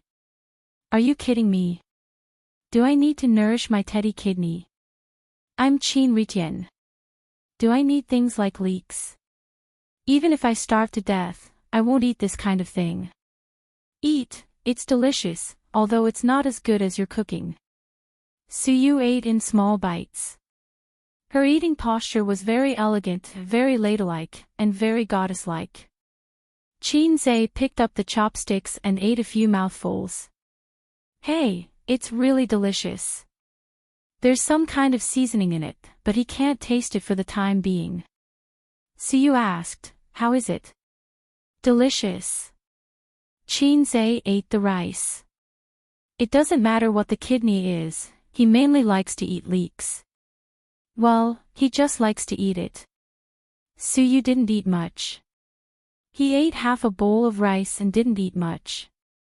He kept saying that his favorite food was fern, but he just picked up a few more chopsticks. She usually didn't exercise as much as Wang Zijin and Qin Baobao. She only went to the gym or the club on weekends to exercise and recuperate, so she could only rely on controlling her food intake to maintain her figure. Therefore, those girls who relied on dieting to lose weight were, without a doubt, only someone like Big Sister, who ate and drank as much as she wanted without a care in the world, refusing all kinds of high-calorie food, and persisting in dancing for an hour every day, could have such a low breast volume. The large breasts of foreign women were due to their high-calorie diet and their love of fitness. Actually, I don't quite understand why you're so passionate about virtual reality technology. At the moment, this field isn't suitable for us. Only corporations with hundreds of billions of assets have the ability to research it. Suyu unscrewed the thermos flask and took a sip of wolfberry tea. But the actual progress and breakthroughs will depend on the situation overseas. In terms of science and technology, whether we admit it or not, foreign countries are always ahead of us. The technologies that our country is more advanced are all supported by the state. It's unrealistic to rely on the domestic business circle to develop their own. What she meant was that the current potential of this industry was almost overdrawn. Any industry has ups and downs, and the next stage of development will be relatively flat, not only in terms of technological development, but also in terms of market demand. Therefore, she felt that to acquire a virtual technology company now, from an investor's point of view, was a failure. We are the successors of socialism, we have to dream of a big country, and we have to work hard for the rise of our motherland. Qin said, as long as I enter this industry, it will instantly lead the world and dominate the world. Suyu. Then what are you going to do? Wait. Qin got up, squatted in the suitcase, took out a USB flash drive from the inner zipper bag, and put it in front of Suyu. The things inside will bring us endless wealth, even beyond Baozi, beyond Amethyst, beyond Tianfang. What is it? The design, I spent a week making it with software. Suyu looked at the USB flash drive, and then raised her face to look at him, her eyes dull. Ace, let's have some face, otherwise how can we go out and meet people? Suyu curled her lips. No, it's illegal to sell organs, Chinze said. People who cared about their reputation were all criminals. Only those who did not care about their reputation were good law-abiding citizens. Even if Suyu was his little fan sister, she just thought he was joking. The things in the USB flash drive were copied from the mall. The system was so low that everything needed Chinze to do it himself, because there was only data, there was no substance. Chinze, an undergraduate student in the Department of Finance, became a semi-professional drawing student. He was proficient in 3 different computer drawing software. He was so tired. The value of this thing was unimaginable for ordinary people. If he just threw it out, he could create a leading company in the field of virtual reality technology in a short time. It also made up for one of Chinze's wishes. Virtual technology, although called virtual, was considered an industry. The industrial tycoons were the ones who should be respected. Chinze, as an undergraduate student in the Department of Finance, had a deep understanding of this. If China's industry was as prosperous as it was 10 years ago, the country would not be overwhelmed by the pressure of the economic downturn.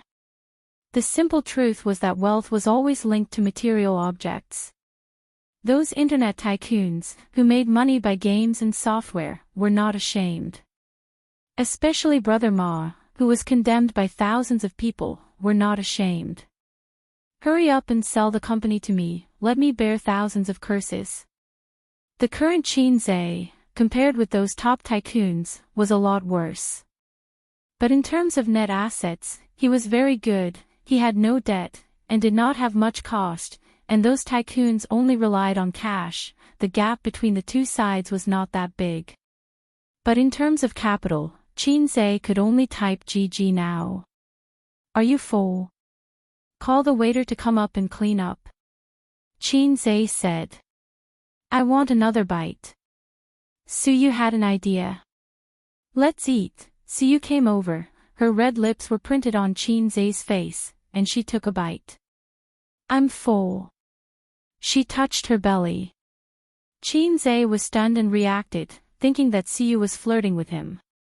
Oh, they were an old couple who were familiar with each other's depth, and she was still doing this. Too cute. So, Chinze threw a big tablet hand over, you smeared oil on my face, and I have to wash my face. My head hurts. Suyu, specialty restaurant. Su Yao and Su Guang, the 2 brothers, drank and talked happily. One was happy and carefree. The other was silent and serious. They were 2 years apart, and Su Yao was 7 years younger than Qin Ma. He was only 40 this year, and Su Guang was 38. But he looked at least 10 years older than Su Guang. His mature and restrained temperament was one reason, and the main reason was that he had a vertical line between his eyebrows.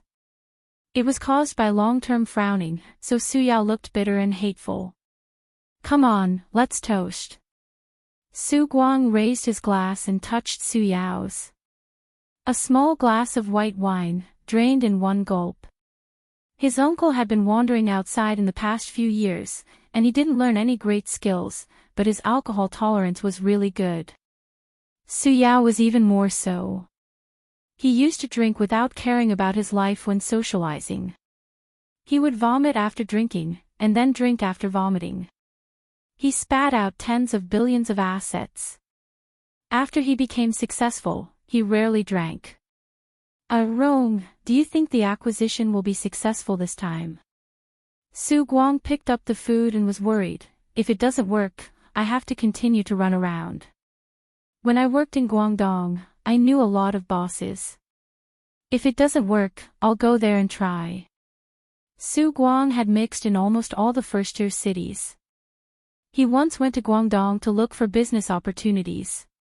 He did make some money in Guangdong, but it was only 100,000. Before 2005, 100,000 was a huge sum, but 10 years later, 100,000 was a drizzle. It couldn't satisfy him at all. And later, a well-known industry in Guangdong was declared dead, and Su Guang had no reason to save the woman who lost her footing, so he had to leave. I heard that this industry is not very profitable, and it can't be compared with AZ's companies at all. Su Guang said. In business, it's not about entering the industry that makes money. It's the same principle as not chasing the stock market. It's more important to play it safe. Su Yao commented concisely.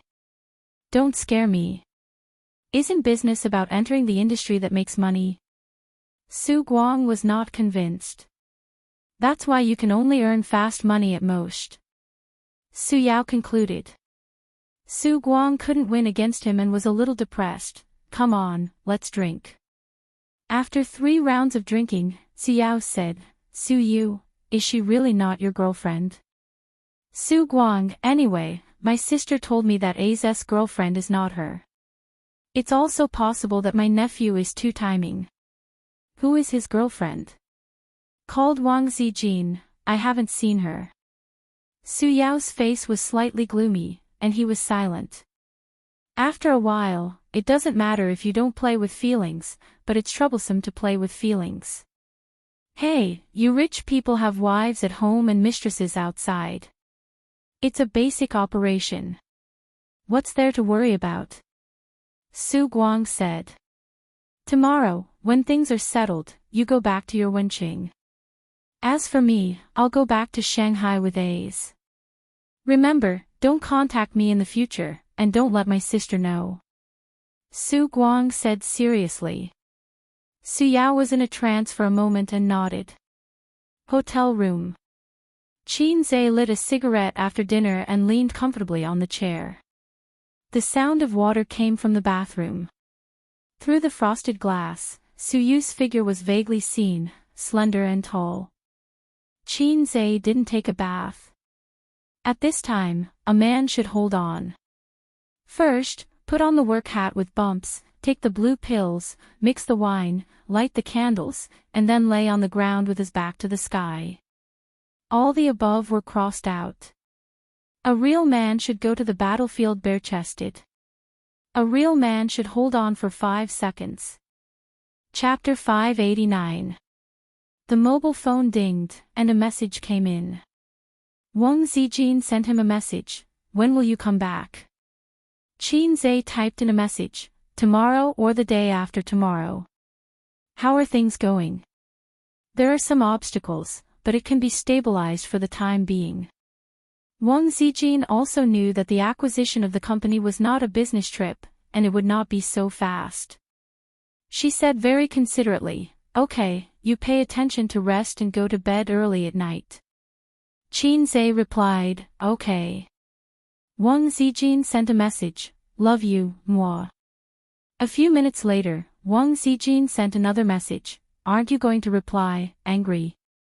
Qin Zhe, NSS. W. Wang Zijin. Qin Zhe, look at it upside down. A few seconds later, Wang Zijin sent a series of blushing pictures, so good, wait for you to come back, sister will cook for you. In fact, I not only have a way to coax my sister, but I'm best at flirting with my sister. Qin Zhe was floating. Wang Zijin, like Qin Bao Bao, began to try to cook. Oh, it's impossible to cook, only cooking can be done because it's simple. Su Yu took a bath, washed her hair, washed her face, and brushed her teeth, which took a total of 30 minutes. Women took a particularly long bath, whether it was Su Yu, his sister, or Wang Zijin. It was as short as 10 minutes, and as long as half an hour. Qin Zhe was bored and logged into the corporate chat software that he hadn't used for a long time. Most of the chat records were from the chat group, so he didn't need to look at them. But a friend sent him a message, how is the company recently? ID, Human Filth Warehouse. This was a friend he met when he was trading stocks last year. This guy was twice as old as Qin Zhe. Now he was an uncle. It was said that he was also a god of stocks when he was young, so he chatted very well with Qin Zhe. They didn't have much contact, but Qinzhe found that this guy was very rich, and he was a hidden rich man. But this is nothing. After all, Hei's king, have the system, and sooner or later I will be richer than him. How could a person without cheats compare to a cheater? In addition, he was also a person who had a foot in several boats. Qinzhe typed in a message to ask him for advice on how to make his beloved concubines live in harmony. The other party's answer was, rely on your face. Degree. Qinzhe told him to stop fooling around. The other party then said, relying on a man's bastard aura. Qinzhe didn't reply to him.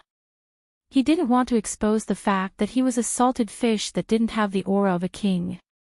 He silently exited the chat program. Heavens, what should I do? At first, Qinzhe was sitting at the table with his legs crossed, smoking like a big shot. Now, he was lying on the bed like a salted fish, playing with his phone while waiting. He also smoked while he was at it. He thought to himself, F***ck, if you continue to shower, I'm going to sleep. We are having a proper exchange. The car is on the national highway, not the narrow and winding roads. Why are you washing so seriously? At this moment, he felt a little urinating. He pinched out the cigarette and went to the bathroom door. Suyu, have you finished washing? Not yet. Give me 2 more minutes, Suyu said softly. And then I'll give you 5 minutes to dry your hair. Qinzhe's mouth twitched. But I want to go to the bathroom. Then come in. Right, what am I waiting for? My wife is bathing inside. I'll just go in and pee. I'm not an outsider. Cameraman, go away first. Don't follow me in. He pushed the door and entered. Suyu's beautiful figure was shrouded in the mist. She raised her head and welcomed the hot water from the shower head. Qinzhe tilted his head to admire the beauty bathing. He lifted the seat and took out the salted fish in the grass to pee. Suyu finished showering and turned off the shower head. She found that Qinzhe was still standing in front of the toilet. Aren't you going to the bathroom? Why are you standing there? Qinzhe lowered his head and glanced at the I want a life in full bloom needle. How can I pee? After awakening, I can't pee at all. Damn it, I shouldn't have looked around. He silently put the bird into the file, careful not to let the zipper clip, and said, you dry your hair first, I'll pee later. It only took Qinzhe 5 minutes to wash his face, brush his teeth, and take a shower. He put on a bathrobe and went out of the bathroom. Suyu sat at the head of the bed, also wearing a bathrobe. The white color of her chest was particularly attractive. She was stroking her hair. Her movements and expressions had the unique charm of a woman of this age. Qinzhe threw Suyu down on the bed. She pushed Qinzhe's chest with both hands. You're not feeling well. Forget it. I don't have to do it these few days. She was afraid that Qinzhe was young and didn't know how to control himself. Last night, her left and right hands kept moving slowly. Qinzhe didn't respond. This was not ordinary tiredness. When they returned to Shanghai, the Lu Wei Dihuang pills had also arrived. Qinzhe had to recuperate for a while. After all, the future was long. He couldn't lose money at such a young age. Qinzhe was stung by her gentle eyes and concerned tone. Don't do anything. Lie down. I will take you flying. Qinzhe said. Then, okay, after all, she couldn't bear to refuse him. Suyu thought, let's try it first. 2 bathrobes were thrown on the ground. Qinzhe held Suyu's 2 legs. Little rabbit, open the door. I want to come in. Wait a minute. Suyu stopped. You don't want to open the door. No, I want to be on top. Qinzhe frowned and said, just lie down. He liked to take the initiative in this kind of thing. Unless he was in sage mode, he would let Suyu come up by herself. I'm a man. I'm on top. Nonsense, Suyu refused to accept. How do you write the word man? Go up to Tian Xiaoli. Then who is Tian? As expected of a big man with a doctorate degree. I lost. I'm willing to submit to others. Qinzhe lay down and made a hole with the stem. The air was full of a happy atmosphere. After a long in-depth communication, Suyu's kindness to Qinzhe was repaid with a spring. To use a sentence that everyone was familiar with, they both reached the peak of pleasure. Next was the time for smoking. Qinzhe was surprised. He found half a cigarette burning slowly in the ashtray at the head of the bed. At 2:00 in the middle of the night, there was a slight breathing sound in the room, only one. Qinzhe had fallen asleep. Suyu curled up in the quilt, thinking of today's experience, and cried a little. On the plane, husband, would you like to bungee jump with me? Psycho. You really love Wang Zijin more. If she asks, you will definitely agree. That's not going to happen. I won't agree to her request. What if I die suddenly? She remembered Qinzhe's nervousness when he rode the roller coaster during the day. When he climbed high, he subconsciously held her hand. It hurt, but Suyu didn't say it because she knew that he was scared. In fact, she regretted it at that time, regretted her sudden willfulness. She remembered Qinzhe's hesitation when he passed the drop tower and his eyes after he decided to die. She remembered Qinzhe's slightly trembling voice and his tense body. She remembered Qinzhe's, "Mom, save me." Tears couldn't help but burst out. In life, I can meet someone I like and like me. Fortunately. The next day, Qinzhe woke up first. His waist was not sore and his legs were not painful. He was full of energy. Suyu was next to him, sleeping soundly. Her hair was fluffy and messy, covering her face. She was tossed around last night. Finally, she knew that Qinzhe's body was not in deficit at all. It was still the familiar strength, and the original size. At 1:00 in the morning, she slept without taking a shower. He pushed aside Suyu's hair and kissed her on the face. Her smooth skin. A woman of her age can have such good skin. She worked hard to maintain it. For women who don't know how to take care of themselves, 30 or 40 is the most attractive age for women who know how to cultivate themselves and increase their internal and external cultivation. For example, Sister Man Ba, I can't think about other women at this time, or I will be particularly bad. Qinzhe put on casual pants, t-shirt, and tiptoed to close the door. He ran 10 laps around the hotel. The sun at 8:30 was already a little scorching. Sweat fell like rain. Qinzhe sent a text message to Suyu and asked her if she got up. If Suyu replied, he would go upstairs and wait for a few minutes. There was no news. So he continued to run around the hotel. After running 2 laps, Qinzhe couldn't bear the sultry heat. He returned to the hotel lobby, found a soft chair to sit down, and browsed the news and Weibo. Today's hot topic #XX died at 76 #I just woke up. Are you still running? Chapter 590. Qinzhe was taken aback and was caught off guard. How could such a famous person just disappear like that? It was not that Qinzhe had never seen the news of a great scientist passing away. He had seen a lot of them in China. It was only when the news of their passing came out that Qinzhe said, "Oh. So there was such a great scientist." Actually, he did not feel anything because he had never heard of it. It was as if he had seen an unrelated stranger pass away. But this paralyzed scientist, Qinzhe had known him since junior high school. He was in his physics textbook. In his ignorant heart at that time, this was an existence that was on par with Madame Curie and Einstein, although he later found out that it was not the case. Another mark of that era was gone. He felt an inexplicable melancholy in his heart, as if he saw his youth passing away. When Qinzhe was looking at Hu Jing's life story and academic contributions, the systems suddenly said, "Oh, the great physicist, the universe researcher. In front of me, there is someone who dares to call himself a universe researcher. In all the worlds, if I say that my research and understanding of the universe is average, then those flirtatious systems will have to kneel down and say, 'What is the universe?' I don't know. Look at how proud you are, you lowlife who was kicked out of the group."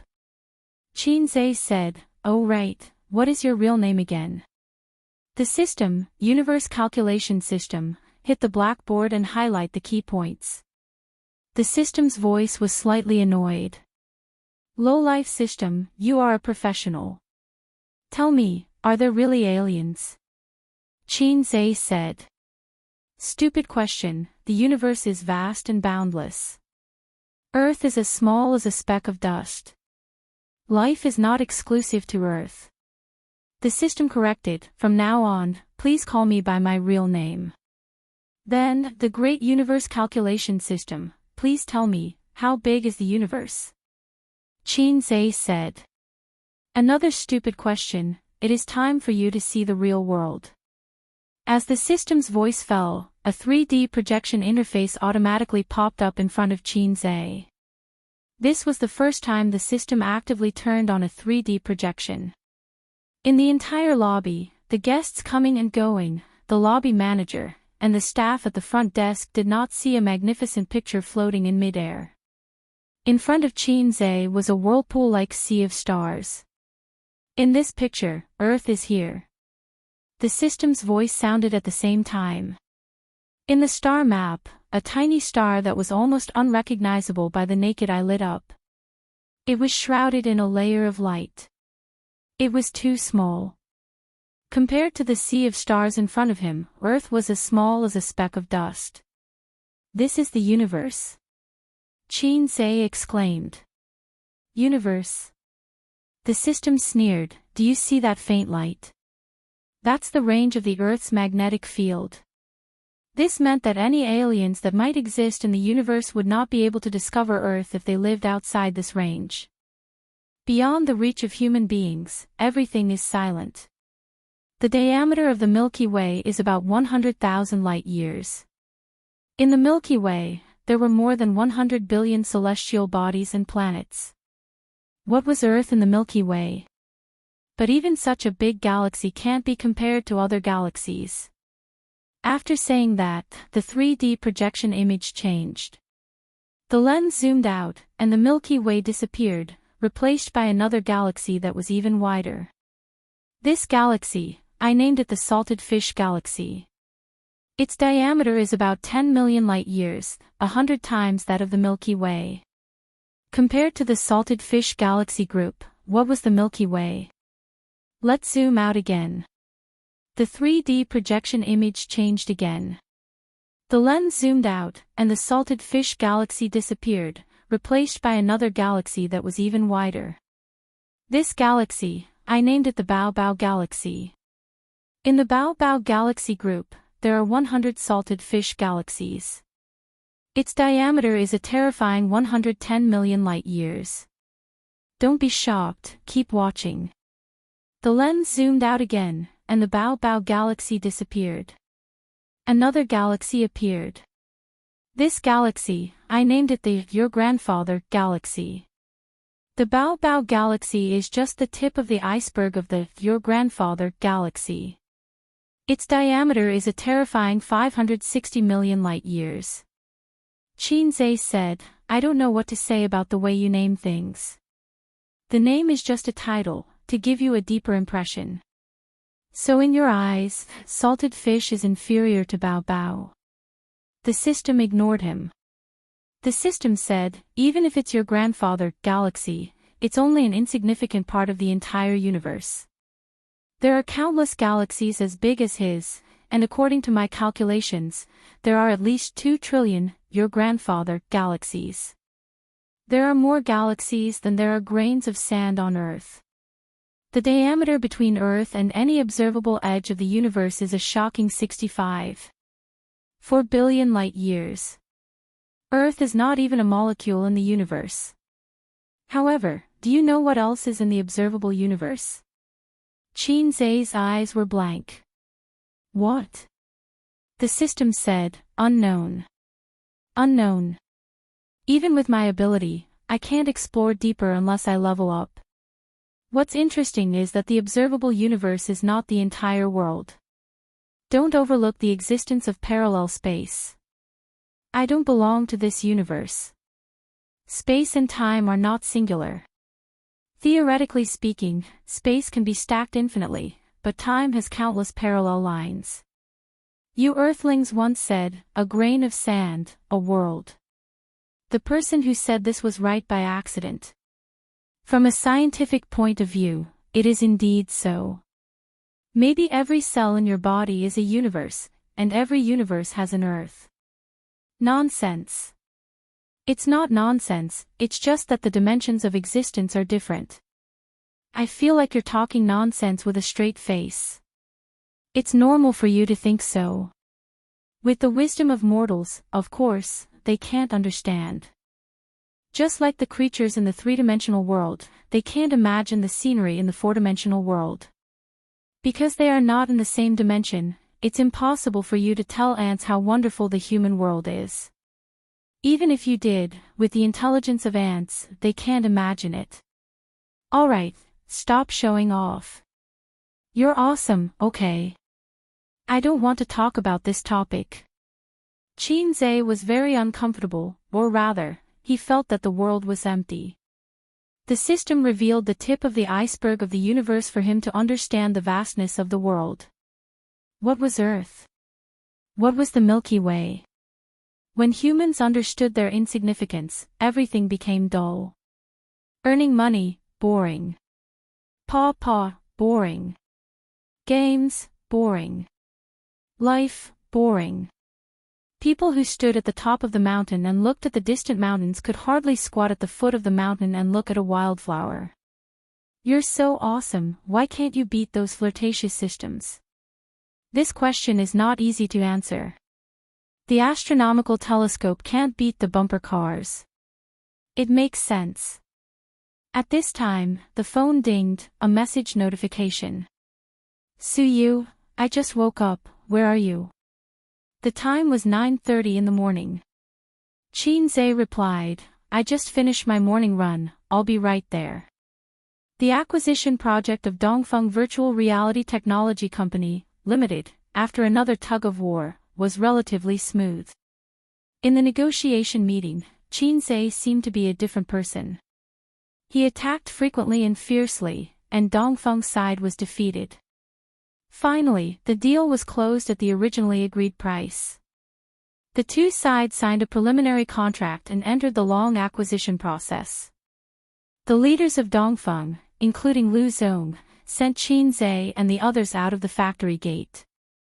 The people of the test team drove away. The MPV was parked at the door. Su Yu and Su Yao opened the door and got in, but the uncle stopped in place. He looked at the sky and whispered, Do you know what I want to do now? Qin Zai was beside him. He heard the words and shook his head. Su Guang whispered, Burn incense for your grandfather. Qin Zai said that in the future Dongfeng would be managed by him. After wandering for more than 10 years, he finally got what he wanted today. Qin Zai followed his gaze. It was the direction of Shanghai. Get in the car.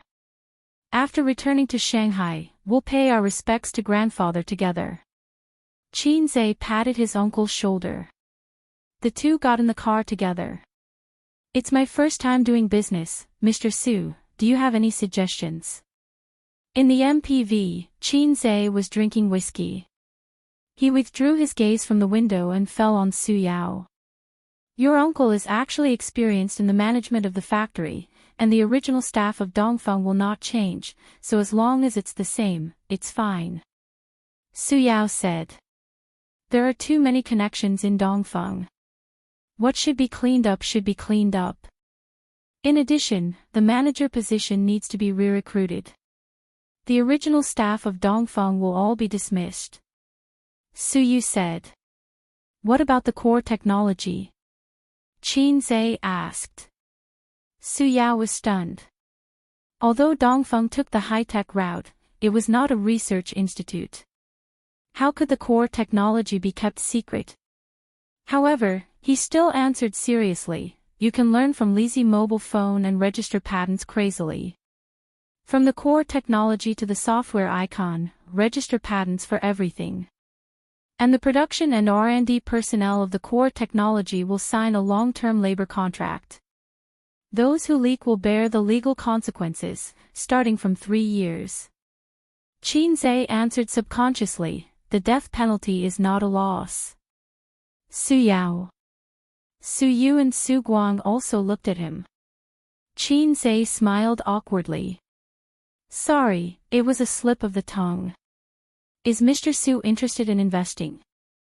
With your participation, we will be able to move faster and more steadily. Qin Zhe said. Su Yu was stunned. Su Guang and Su Yao had different expressions. The former's face changed slightly, while the latter was excited. Su Yao, who had experienced great storms, couldn't help but tremble at this time. He quickly took a sip of wine and took the opportunity to stabilize his mood. Then he said, You say. Qin Zhe said, You will pay a part of the acquisition money and take shares according to the proportion. Then I will send my uncle to manage and operate Dongfeng. You will also send a professional team. Su Yao, I didn't ask, cough. Su Guang interrupted with a heavy cough and said, We will talk about cooperation when we have time. Ace, did you buy a ticket? Qin Zhe said, Yes, 11:00 at noon, Shaoshan Airport. I asked Su Yu to buy it for you. Shaoshan Airport. Su Guang was stunned. You bought the wrong ticket. We should go to Hongqiao or Pudong Airport. I didn't buy the wrong ticket. Qin Zhe looked at the wine in the glass. Uncle, I want to go back to Su Town. Mr. Su, why don't you go together? Chapter 591. What scares me the most is the sudden silence. Qin Zhe asked, and the lyrics of the song appeared in his mind.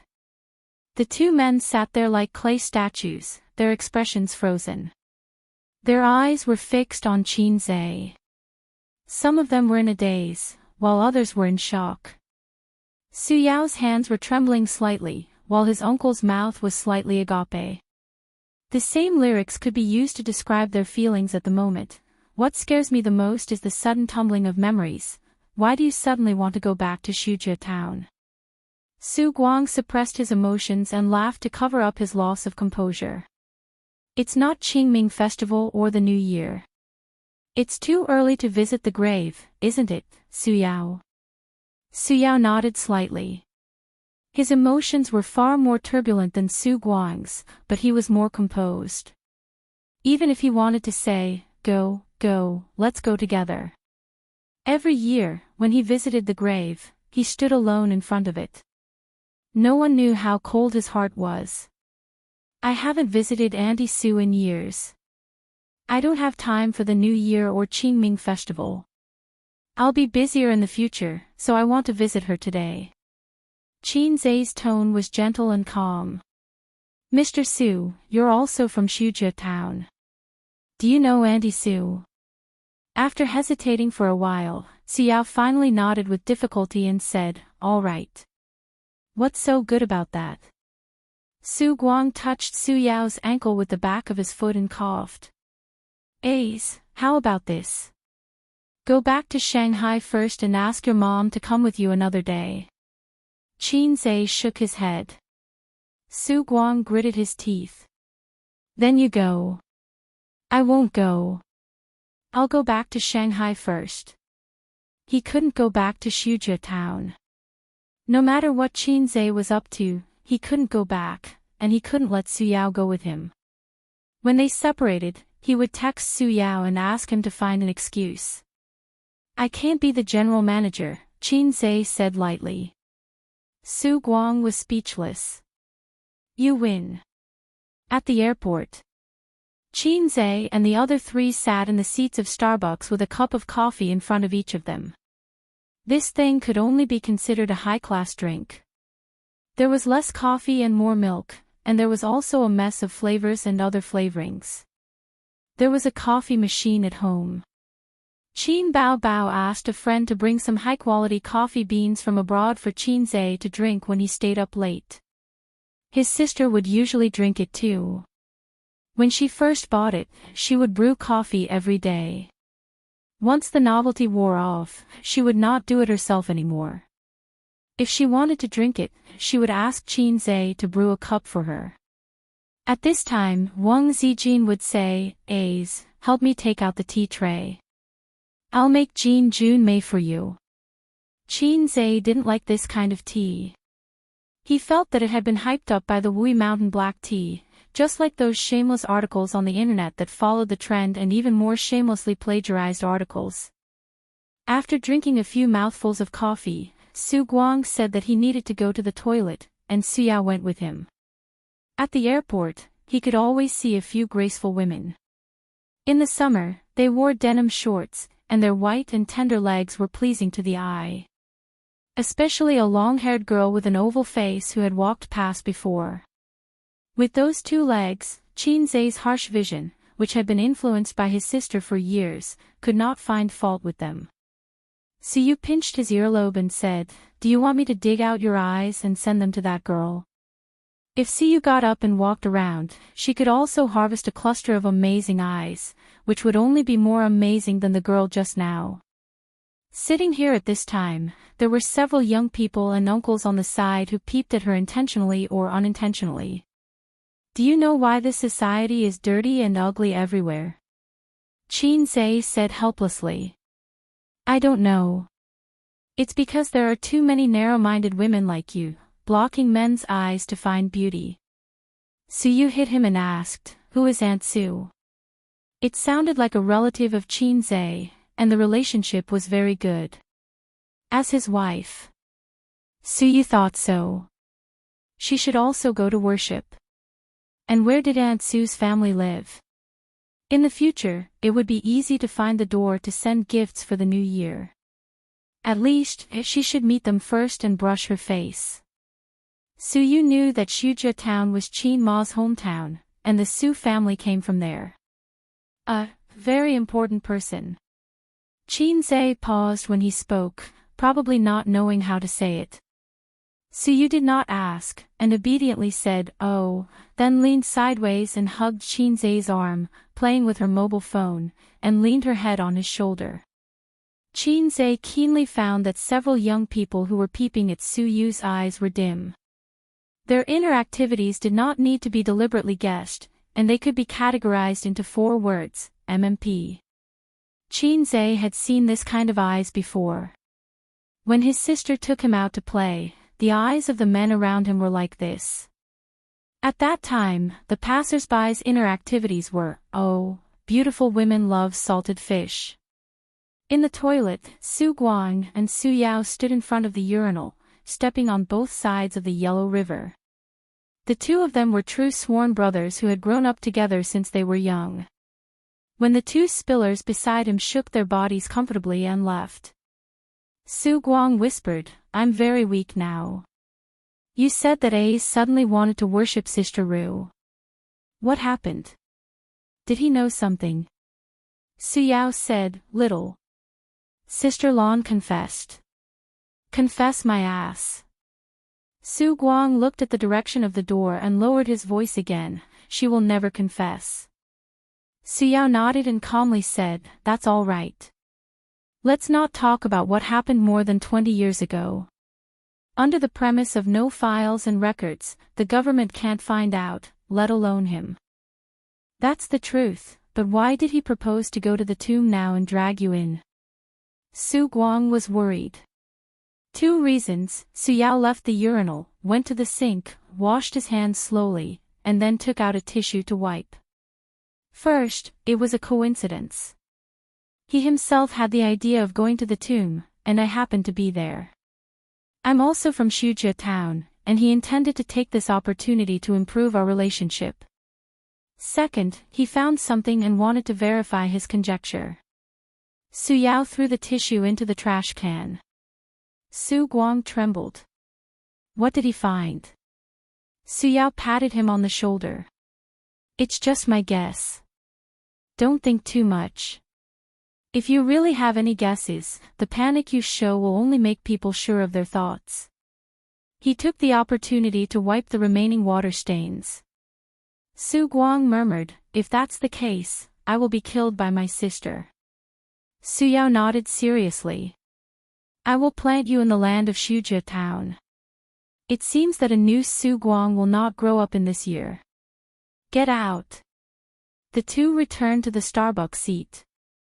It was 10:00 in the morning, and the flight was at 11:30.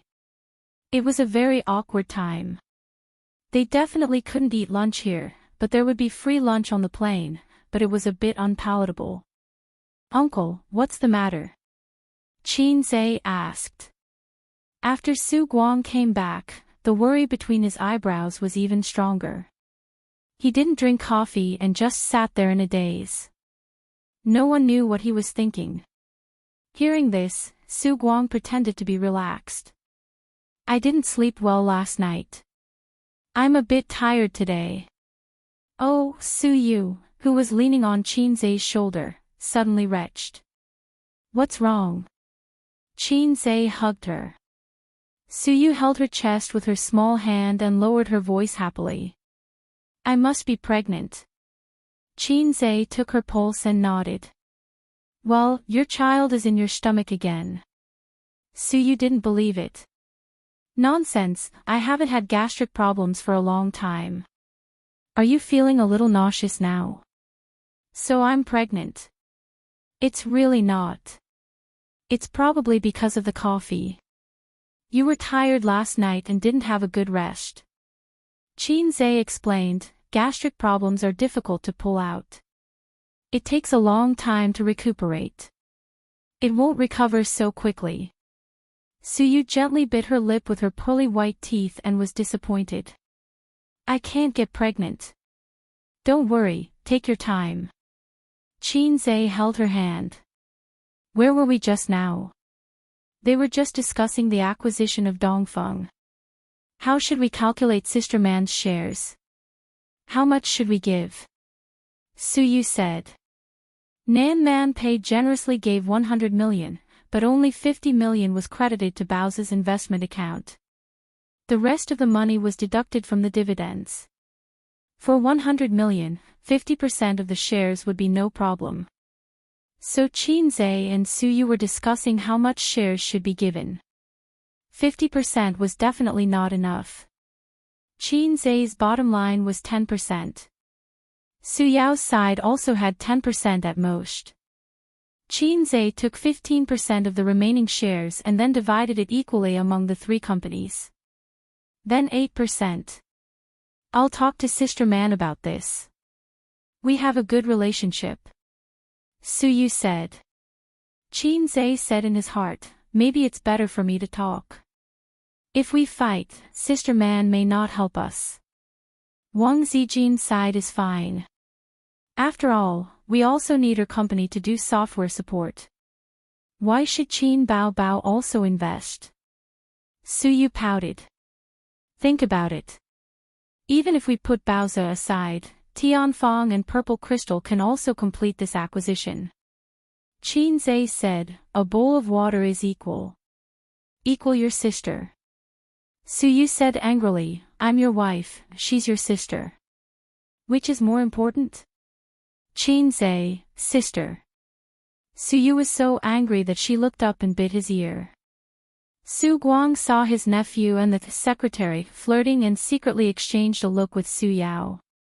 A's. Yes. Do you still remember your Aunt Su's family? Su Guang asked casually. Of course I remember. Then do you know that Sister Ru has a younger brother? I know a little, but I've never seen him. Su Guang stared hard at Qin Zhe, as if trying to see something from his face. But there was nothing. However, he was relieved.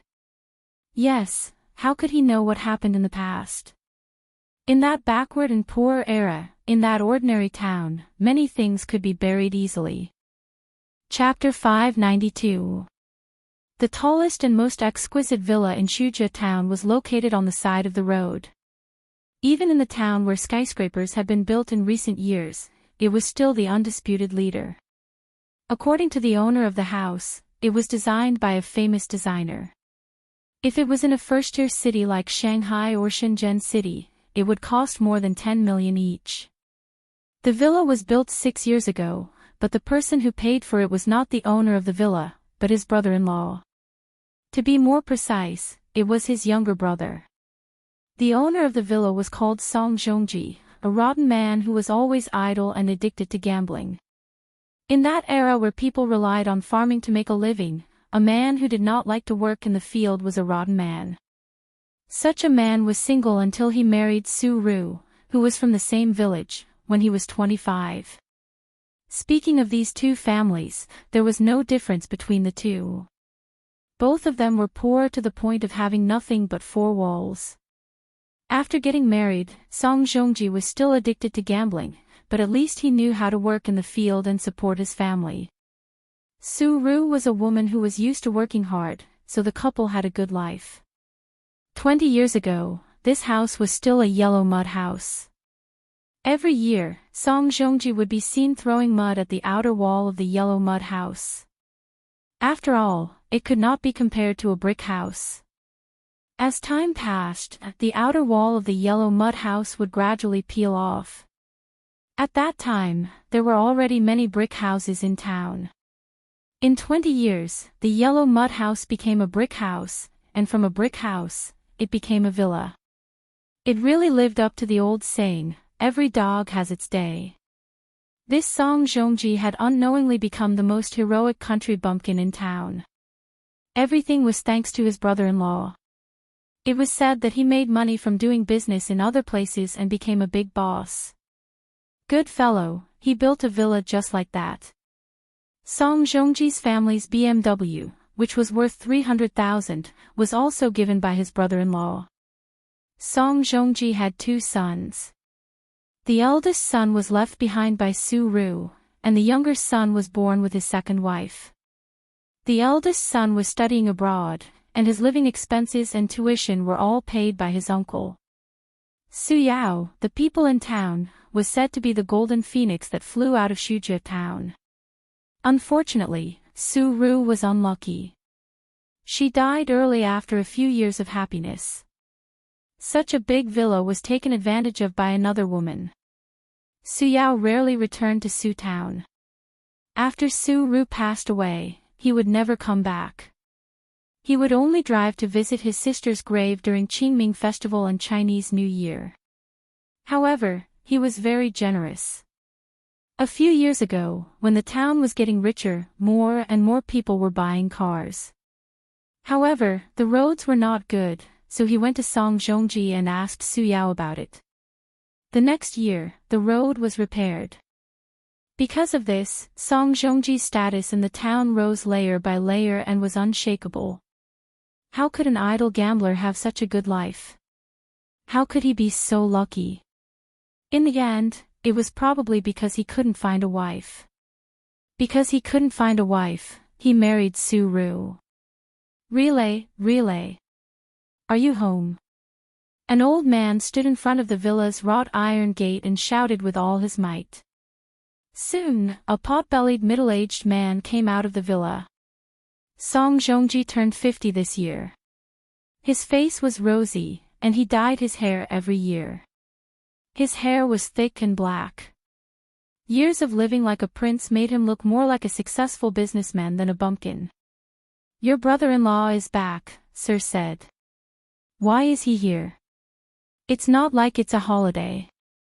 Song Zhongji was confused. He looked around at the door. Where is he? He's at the entrance of the town. When he came back from the fields, I saw his car parked there, sir said. He's rich again, right? I'll give him some money later. Song Zhongji patted his chest. Come find me tomorrow. Things that were easily obtained were hard to cherish. Therefore, Song Zhongji was famous for his generosity. Because of his generosity, there were fewer rumors and sarcastic remarks in the town. No matter what was said in private, in front of him, everyone had to give him a thumbs up and praise him for his generosity. After the old man left, Song Zhongji stood downstairs and shouted, Zhilong, Zhilong. The window opened and a young man with glasses stuck his head out. He said irritably, What are you shouting for? You're like a country bumpkin. Song Zhongji didn't care. Instead, he smiled. Come down, your uncle is here. He's with your mother. Let's go. The young man quickly went downstairs. He was wearing short-sleeved pants and a pair of sandals.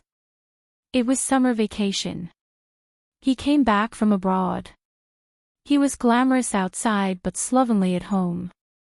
He complained as he walked. Uncle, why did you come at this time? I'm playing with a 98K. I feel like I can eat chicken today.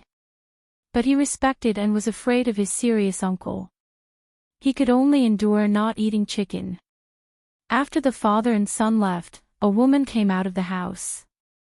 She was eating melon seeds. She spat out the shell far away and said sarcastically, dead for more than 10 years, still haunting. Qinze and the other three walked on the yellow road in the mountains. On both sides were rolling tea forests. The cemetery of Shujia town was in the tea forest. It was the hottest time of the day. No one picked tea.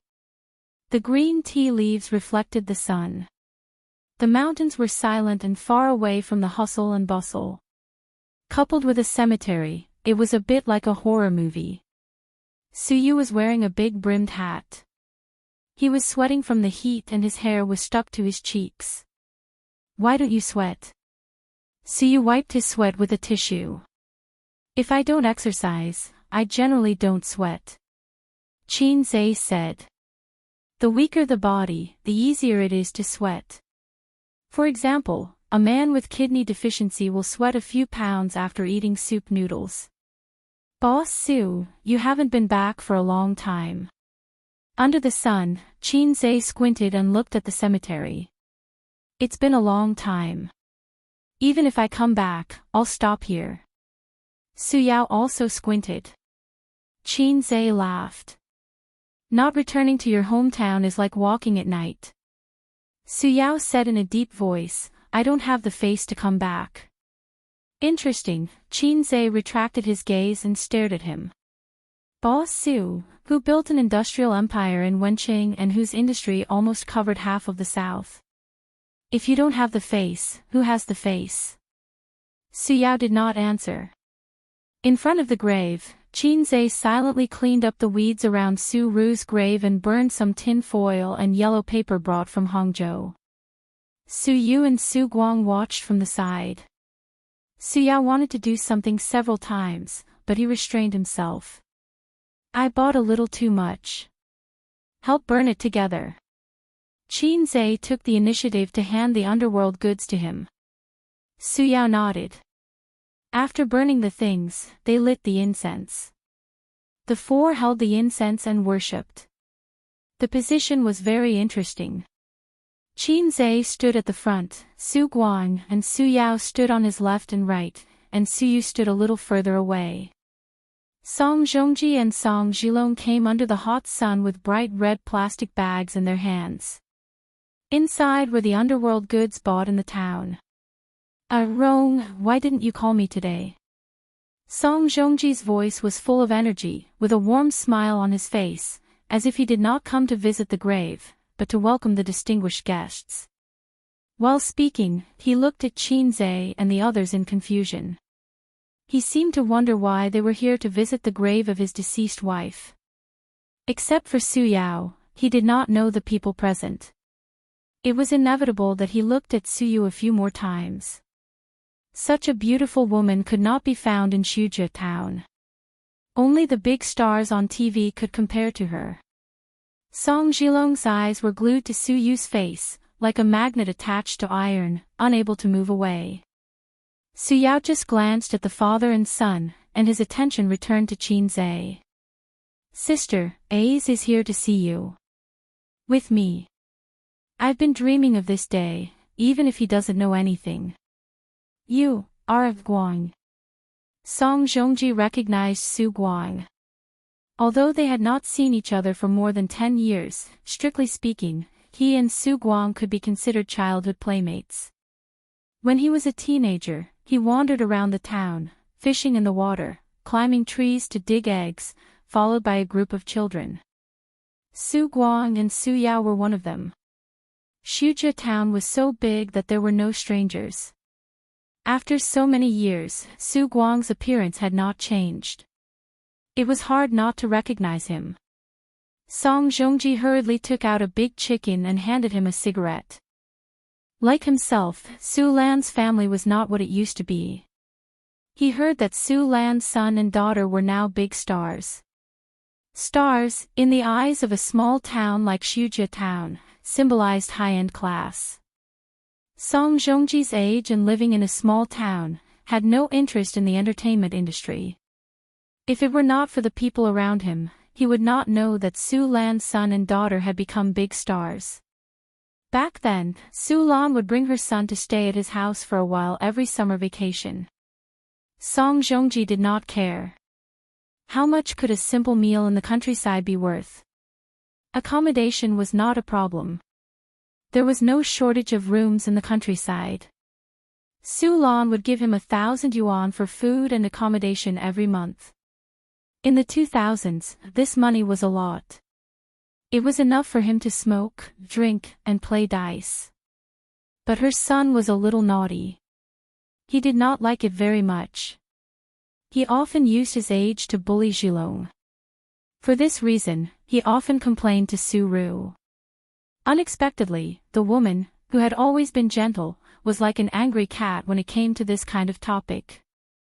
Her reaction was particularly fierce. After quarreling a few times, Song Zhongji did not mention this again. Song Zhongji opened the plastic bag and took out the yellow paper and other things. Suddenly, someone blocked him. He looked up and saw a very handsome young man who felt a little familiar. He smiled and said, "Uncle. You are." Song Zhongji looked at Su Yao. But Su Yao ignored him. His son behind him whispered, "Dad, he's Qin Zhe." Qin Zhe. Oh my God. Song Zhongji was shocked. The young man in front of him was the average-looking naughty boy from back then. A certain assistant, F***ck. I've only heard that a girl changes 18 times between childhood and womanhood. Even a boy can do it. This is not a boy changing 18 times between childhood and womanhood. This is nuclear fission. He remembered one time when his son was beaten up by Qin Zhe again. He cried in front of him, because calling for his mother was useless. He was also very helpless. He complained to Su Ru and wanted to quarrel. He complained to Su Lan, but she ignored him. So he patted his son's head and said, "This kind of city person has the dirtiest heart. He will definitely not be successful in the future. He will definitely not be as handsome as you." Now, when he looked at Qin Zhe and then at his slovenly son, he felt a pain in his face. "Ah, A's." Song Zhongji smiled awkwardly. He remembered that he used to glare at little Qin Zhe in private, trying to scare this little kid from the city. He wanted him to be more obedient and stop beating his son. He did not have the courage to beat him. It was $1,000. It's rare for me to visit Auntie Sue. There are some things I want to say to her alone. You two go back first. Or you can come back after we leave. Qin Zhe said. His voice was very gentle, but his tone was not gentle at all. It was not a negotiation, but an order. Song Zhongji did not mind. His experience when he was young had made this man abandon his so-called dignity. He was very smooth. These days, young people with a little bit of culture like to think highly of themselves and highlight their individuality. They despise things like celebrities the most. This sentence, in the years of Song Jilong, who studied abroad, was particularly harsh. It was especially high and mighty, crushing his dignity. At this moment, he finally remembered the fear of being beaten by Qin Zhe and the shame of being a obedient little brother. He did not have a good impression of Qin Zhe. Based on the unhappy memories of his childhood, not only was he often bullied by Qin Zhe, but also his mother's almost unreasonable favoritism. Every year, the city kid would come to his house, wearing beautiful clothes that made him envious. Between his words, there was always a sense of superiority. I never eat this kind of 2-cent popsicle. Rat poop, I've long been tired of eating it. Look at you with relish. I don't want to drink this kind of soda. I only drink AD calcium milk. Do you like that little flower next door? She's so ugly. My sister is much prettier than her. It was infuriating. And just now, when they were paying respects to their mother, this person stood at the front. Even his uncle was a position lower than him. Why? The way his uncle looked at him made Song Jilong feel even more unbalanced. One had to know that his uncle was so good to him that even his cousins were not as good as him. But he had never seen his uncle look at him with that kind of eyes. Why? Song Jilong said angrily, why? This is my mother's grave. Why should we leave? Who do you think you are? You're still as high and mighty as ever. Why? I'm a top student studying abroad. My uncle is a big boss with a net worth of tens of billions. I'm not worse than you. Get out. Qin Zhe seemed to have lost what little patience he had left and shouted. Song Jilong felt a strange pressure that made him instinctively timid. But he stiffened his neck and did not move. Su Yao frowned and said in an unhappy tone, "You go first." Song Jilong, he felt so sad. He was like a soldier charging at the front who suddenly turned around and found that his general had surrendered to the enemy. I'm your nephew. Am I not better than this guy? Uncle. Qin Zhe called out as he watched the father and son walk further and further away from him. Su Guang nodded. Qin Zhe ignored him. He turned to Su Yao and asked, "Should I call you uncle, or should I call you something else?" Su Yao felt as if he was struck by lightning. Su Guang sat on the ground. Chapter 593. A bolt from the blue. To the two brothers, this was truly a bolt from the blue. The scorching sun shone on Su Guang's face, and his expression gradually twisted. His eyes and mouth widened as he stared blankly at Qin Zhe. How did he know? How did he know? His heart felt like it was being squeezed by an invisible hand. It was the despair of a family on the brink of collapse after the mother found out that the father had a mistress. This analogy was not very appropriate, but it was very apparent. If Qin Zhe really knew what happened back then, his sister Su Lan's family would fall apart. Su Guang panicked. He felt that he was to blame. No matter when Qin Zhe found out, he had contributed greatly to this confession. If his sister knew, she would never forgive him. You. How much do you know? Su Yao asked in a trembling voice. This man who had always been stern and expressionless, known for his strictness in the business circle of Lin Hai, could not control his trembling body and trembling lips. His expression changed rapidly. Shock, agitation, guilt, sadness. A storm of emotions raged on his face. She is my birth mother. Qin Zhe turned to look at the tombstone. But I don't know who my birth father is. As he said this, he stared at Su Yao. Su Yao, Su Guang. Su Guang's face turned pale. The secret that he had kept for half his life was revealed by Qin Zhe so easily. How did you know? Impossible, impossible. Su Guang murmured. Qin looked at him and thought, although my IQ is not online sometimes, I know what I'm talking about. I brought you here today to confess. I hope you won't hide anything from me. Because there's no point in hiding it anymore, Qin said. Yes, she is your birth mother. Su Yao nodded. Qin's heart suddenly felt empty. Melancholy and sadness surged in his heart.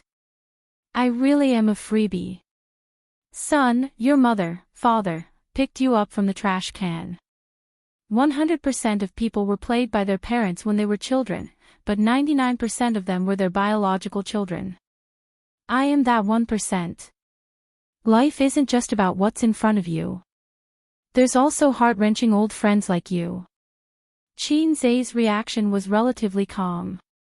He didn't have the family members who had been separated for many years hugging each other and crying, or hugging each other's heads and shouting, I won't listen, I won't listen, I won't forgive you for the rest of my life.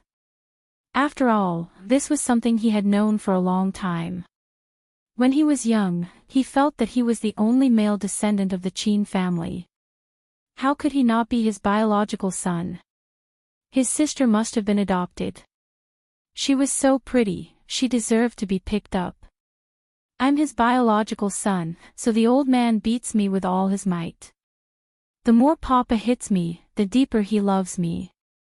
It was all an illusion. Later on, as he grew older, there were some things that he had to face. Qin began to investigate this matter. Were you the one who hinted to him? Was it you? Su Guang was like an enraged lion as he pounced on Su Yao and tightened his collar as he roared, Su Yao, who did you do all this for? Who was the one who selfishly sacrificed himself for his own future? Fuck. He punched Su Yao in the face. Su Yao staggered back a few steps and fell to the ground. Qin, no way, is it really what I think? Su Yu was stunned the whole time. She was stunned. Qin's biological mother was not Auntie Qin. Then was he born to Uncle Qin and this Auntie Su? Or was he adopted at all? Then he and Qin Bao were not biological siblings. Su Yu didn't know why she was so flustered. She loved Qin deeply and was eager to know everything about him, his likes, his dislikes, his family, his relatives and friends. But the scene in front of her came too suddenly, as if she was shooting a TV series, and she was caught off guard. Su Yu found that she could do nothing but be a spectator, and it was inconvenient for her to say anything. Uncle, it's not him. Qin said, when I was very young, I once heard my mother on the phone and heard her say that one of my sister and I were not biological. If I didn't guess wrong, she should be on the phone with you, so I took this opportunity to bring you two here for a showdown. Why do you know that I'm not biological? There are too many reasons. If one of my sister and I are not biological, it must be me. She's so beautiful, and she looks more like you. But I'm not handsome at all. Although it was very heart-wrenching, just looking at appearance, my sister obviously inherited some of the good genes of the old Su family. I also have the genes of the old Su family, but why am I not handsome at all? Su Yu listened on the side and had a big opinion in her heart. You're lying, you're obviously very handsome. Auntie Su is too good to me, so good that it doesn't make sense. Even if she has a good relationship with my mother, how can she favor other people's children more? There's only one possibility, I was born to her, and she feels guilty about me. And my mother comes back every year. Grandfather moved out of Shujia town for many years. Her hometown is here, but her family is in Shanghai. Why does she come back every year? In fact, she brought me back to see her. She was referring to Su Ru. One last thing, last October, I saw my mother and Su Yao together at Hongqiao Airport. I didn't know him at that time, so I sent someone to investigate. Only then did I know that there was such a person and his relationship with Auntie Su. Nan Man Pei helped him investigate. That day, Qin really confirmed his identity as a phone charger. His mentality collapsed for a long time and he almost had sex. Su Yao was stunned. He did go to Shanghai last year, but he only contacted Xiaolan. It turned out that Qin Zhe was also there that day. Su Guang stood there, his face full of disappointment, like a defeated dog at a dead end. Then, who is my biological father? Qin Zhe stared at Su Yao. Su Guang looked at Su Yao silently. In an instant, it was as if the eyes of the whole world fell on him. Su Yao looked sad. He opened his mouth and said bitterly, I don't know. Qin Zhe. You don't know. How could you not know? You must be lying. Su Yao said, I'm your uncle, but I really don't know who your biological father is. I don't believe you, Qin Zhe said. He didn't know why, but he felt very disappointed. It was as if a shining role model had collapsed. However, when he thought of his biological mother's ending and the current Su Yao, he heaved a sigh of relief. It was fine if he didn't want a failed role model. But it didn't make sense. If it was just his uncle, many of his actions didn't make sense. What's with your knot in your heart? What's with your obsession? Why did you come all the way to find my mother?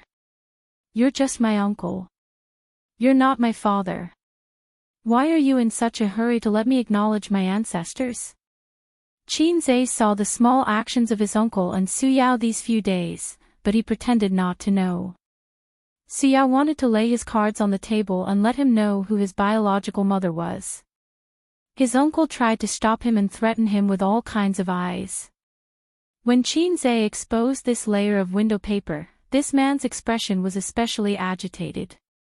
It was just that his uncle's words couldn't be justified. If Rome doesn't know who your biological father is, then no one does. Sister Ru never said that when she was pregnant, Rome threw a tantrum and forced her to ask who the man was, but she didn't say. Your mother also asked. The two of them talked for an entire night, but Sister Ru refused to say a word about the man's identity. Su Guang looked at the tombstone and said, even if it would destroy her, even if she didn't have the ability to support you at that time, even if her eyes were swollen from crying. Su Yao gritted his teeth. Qin Zhe fell silent when he heard this. He stood under the scorching sun and lit a cigarette. He stared at his biological mother's tombstone and didn't speak for a long time. Memories rolled through his mind with an irresistible force, like a tidal wave and a landslide. Her mother said that Shujia town was a very beautiful place with beautiful mountains and clear waters. Nature always produced endless delicacies and beautiful scenery. There were good sisters who grew up with her there.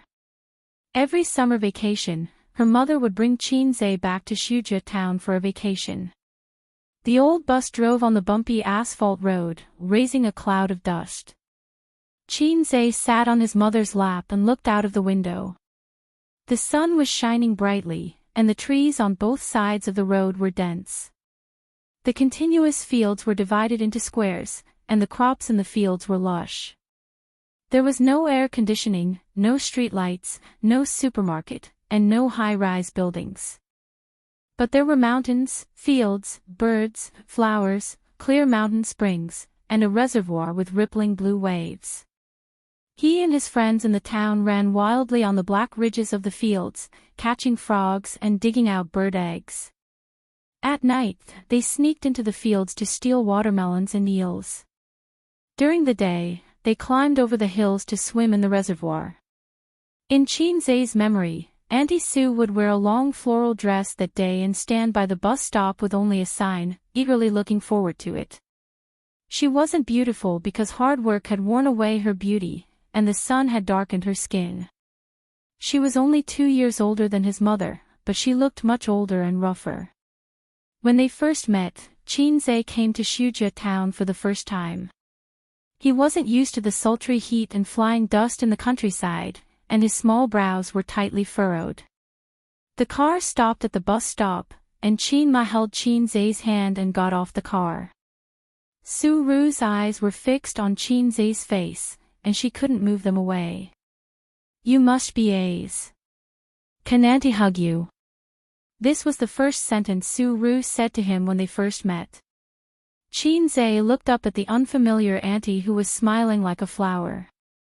She was wearing a floral dress, and there was a tenderness between her eyebrows.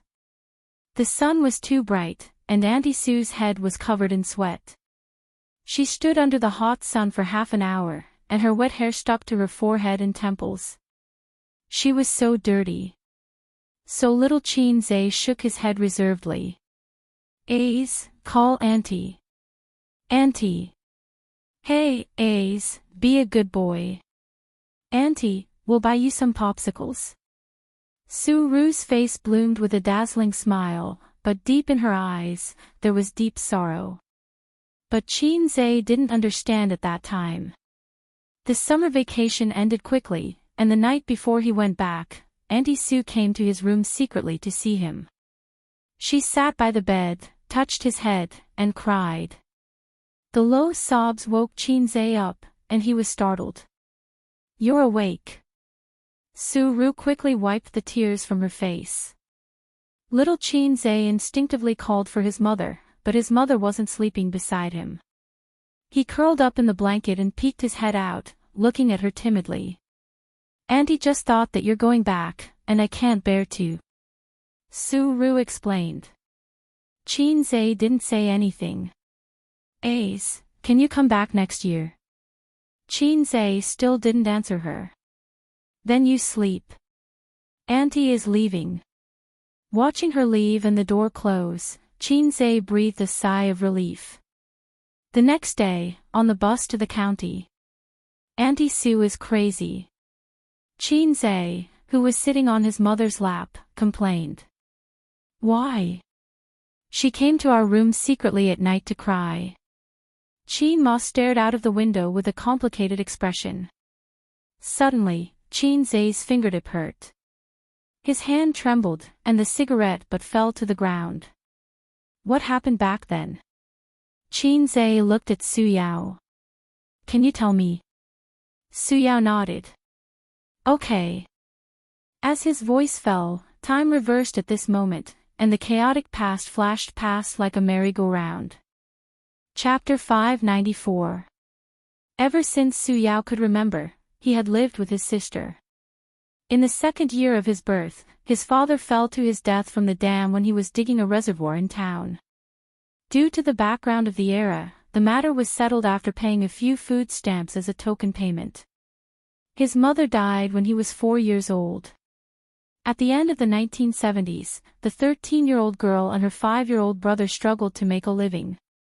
From the age of 13, his sister had to work in the fields with the adults in town. She would send her brother to her uncle's house next door. After their parents passed away, the few relatives were not willing to help take care of the two burdens. Su-ru did not blame them. After all, it was not easy for any family. It was a terrible thing to have more mouths to feed. Only her uncle's family would occasionally help them. Actually, even though he was called a granduncle, it was only because they were related by blood many generations ago. Going back a few generations, most of the people with the surname Su in the Su clan could be considered relatives. Her uncle had a son and a daughter. The daughter was called Su-lan and the son was called Su-guang. Su-lan and Su-ru were about the same age, only 2 years apart. The two were very good playmates. However, fate made the two girls walk on different paths. The 11-year-old Su-lan was still in primary school, while the 13-year-old Su-ru was already chopping firewood in the mountains and farming in the fields. In a poor and backward town, there were many girls like her who worked in the fields. However, there were no girls like her who lived a hard life. The next year, Su-ru's body was very weak and she fell seriously ill. She almost did not make it. Some relatives who were indifferent to the siblings couldn't stand it anymore and persuaded Su-ru to give her brother away. Boys were popular in any era. There would always be someone who wanted them. If they were alone, no matter how hard it was, they could live a peaceful life. However, Su-ru did not agree and scolded the relatives away. She said that she would not send her brother away even if she died. Otherwise, how could she face her parents in the underworld? It was said that the eldest sister was like a mother. It was not wrong at all. In this poor era, the siblings depended on each other. Knowledge could change fate and create wealth. Studying was the only way out. Su-ru dropped out of primary school after finishing primary school. It was normal in that era. His younger brother, Su-yao, was a good student and was very smart. In the 3-tile-roofed primary school in the town, no one could beat him. Therefore, she hoped that her younger brother would have a bright future and be able to change his fate. The greatest desire of a poor person was to change his fate. When Su-yao was 13 years old, he didn't have enough money to go to junior high school. It was Su-ru who borrowed money from the townspeople. That day, it was drizzling. Su-ru was kneeling in front of her cousin's house. The door was tightly shut. No matter how hard she begged, she couldn't get the tuition fees. She kowtowed, one after another. At that time, Su-yao stood beside her and saw that his sister's trousers were stained with rain and mud. He straightened his neck and said, "Sister, I don't want to study anymore. At most, I'll just farm. Too tired, really too tired." He didn't want to be his sister's burden and didn't want to continue studying.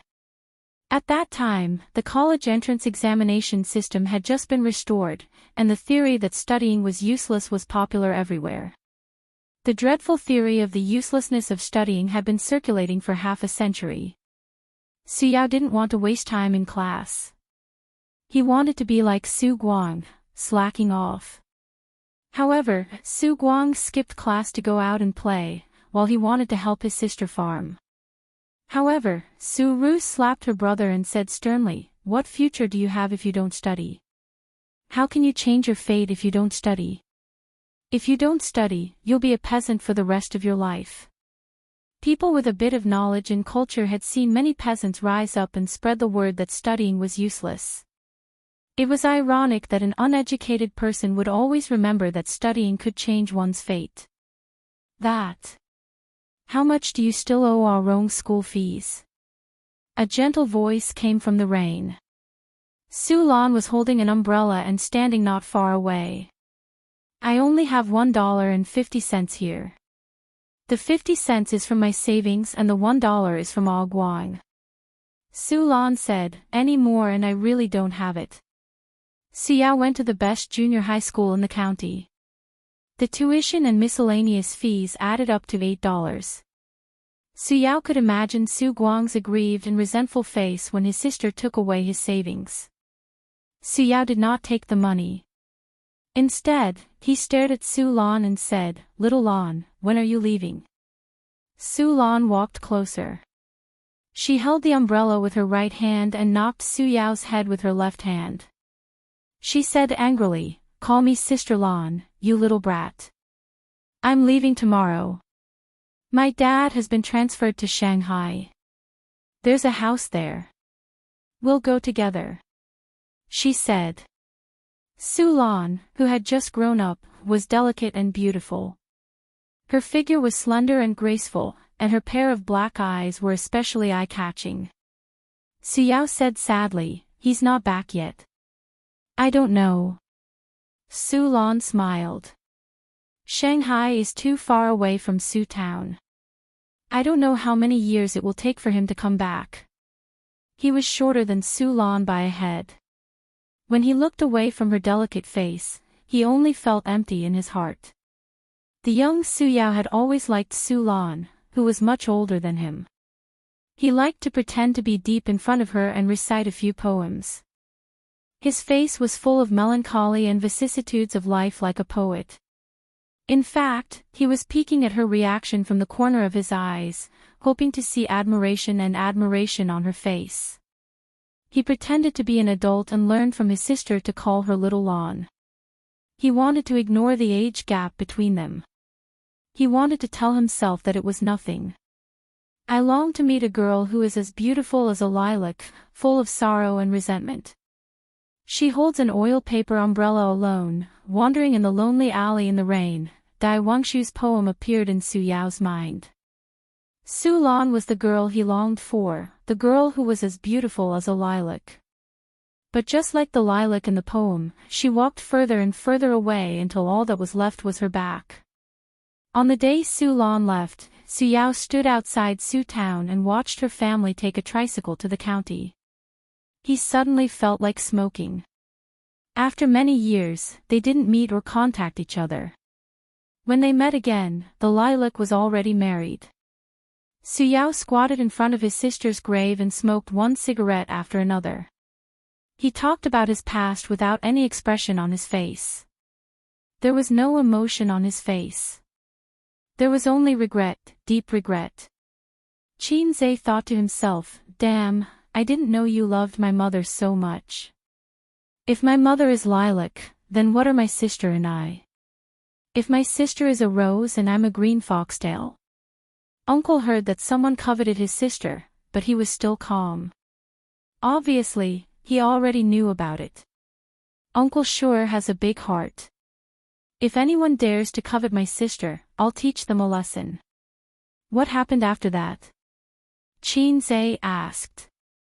After that, my sister knelt in front of my aunt's house for an entire night and managed to scrape together the rest of the money. Then, she fell seriously ill. As for me, I went to school as I wished. As my grades got better and better, I got into high school. My school fees became even more expensive. My sister thought that if she continued farming, she wouldn't be able to afford my education. She took me away from Su Town and went to the county to work. She swept the floor, washed the dishes, and did the laundry. She did everything. Until my third year in high school, she suddenly got pregnant and gave birth to you. I was born out of nowhere.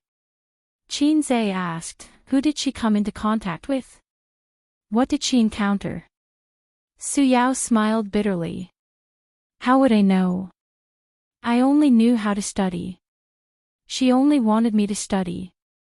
For so many years, she didn't get married. She didn't even have a partner. She raised me by farming and working. She had always been willing to sacrifice for me. She always wanted me to be successful. How could such a person suddenly get pregnant? Be more specific. Qin Zhe frowned. He had a lot of questions in his heart. It was impossible for a woman to fall in love and have a child without any signs, unless she was raped. If that was the case, Auntie Sue didn't have to hide it. Even if it was shameful because of the age, at least she wouldn't hide it from her only brother. Also, why was I given away? Well, considering the social background at that time, it's understandable for an illegitimate child to be given away. The old man wrote in his diary that in order to give birth to me, my mother fled back to Su Town to avoid the evil hands of the family planning department. Where did that me go? There's no need to doubt the authenticity of that me. He must exist. Otherwise, the old man wouldn't have written it in his diary. Su Yao's attitude towards him was also very strange. The self-blame, remorse, and guilt he showed were far beyond what an uncle should have. He's not my uncle. Those who don't know him would think that he's my father. This can't be explained clearly. Even if Su Yao and Auntie Sue relied on each other and had a deep relationship, at most he would hate that man. Maybe he would hate me too. There's one last question. Why did my mother stop him from seeing me? Was it because she didn't want to be disturbed in her quiet life? I'm not a child. I'm a thinking and rational adult. I won't break down easily because of this. I might even happily hold my sister's hand and walk into the Civil Affairs Bureau. There were too many things that Su Yao didn't say. Su Yao lit a cigarette and looked at his sister's tombstone. Actually, I have an idea in my heart. I have been thinking about it for so many years. I have always felt that I should have seen that man before. It was in the 90s. That year. Chapter 595. At the end of 1993, in an underdeveloped county town, Xiao carried a cloth bag sewn by his sister and walked in a dirty alley. On both sides of the road were mottled old houses. The water pipes were rusty and there was a trash can in front of every house, emitting a faint stench. He and his sister lived in a small alley. The location was bad and the rent was not expensive. In this era, there were very few people who came to the city to work and rent a house. Xiao came to the door of his house, took out the key and opened the door. It was a small house with only 30 square meters. The curtains were drawn to separate the two rooms, one for the sister and one for the brother. There was only one bed in his sister's room and her clothes were kept in a box. Yao's room had an extra desk and a lamp. When she bought the desk and lamp for him, his sister was distressed for a long time, but she still bought it. The meal was cooked in the corridor. There was a small stove, a pot, and coal to cook. It was simple and crude. The better families had already bought a gas stove, but Su Yao and his sister could not afford it. Usually, at this time, his sister would be cooking in the corridor and Su Yao, who came home from school, would make some handicrafts. It was a private job that his sister took after work. She could earn a few yuan every day. "Sister." Su Yao entered the house and shouted. His sister was not in the room. She might have found some work outside. She often did this. Every day, she would walk around the county town and take on all kinds of jobs. As long as she could earn money, she could also do what men could do. Su Yao put down his bag and saw a bag of unfinished handicrafts beside his sister's bed. She should have come back. Did she go out to buy groceries? He was in a good mood today because he got the first place in the school test results.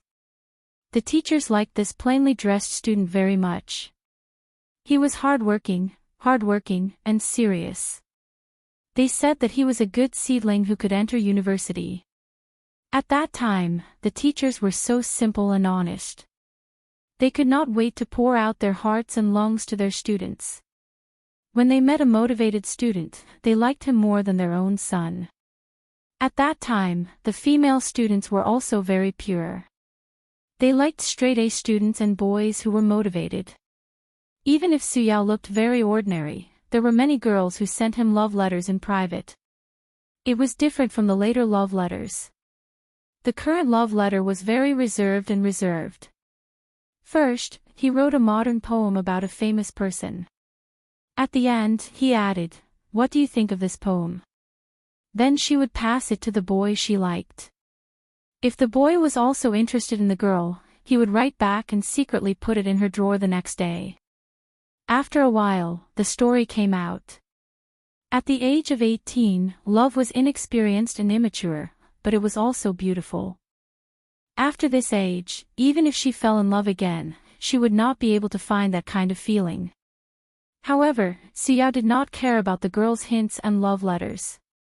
He was like a stone statue standing in the rain of flowers, watching the petals fall one by one. He was too lazy to reach out to catch one of the beautiful petals. He didn't have the capital to fall in love, nor was he interested in it.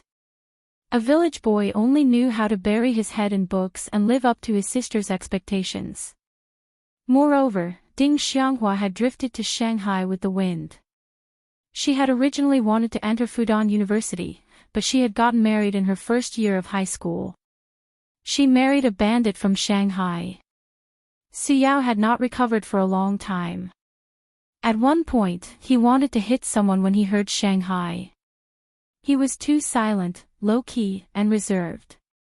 He had always suppressed his feelings of love in his heart. But what was the value of not saying it out loud? On the day of the wedding, Xiao went and got the fare from his sister.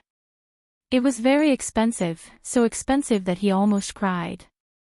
At the wedding, his Ding Xianghua was very beautiful. No, that was no longer his Ding Xianghua. It was the flower of the man who was the teacher. Lil Lan was very happy to see him.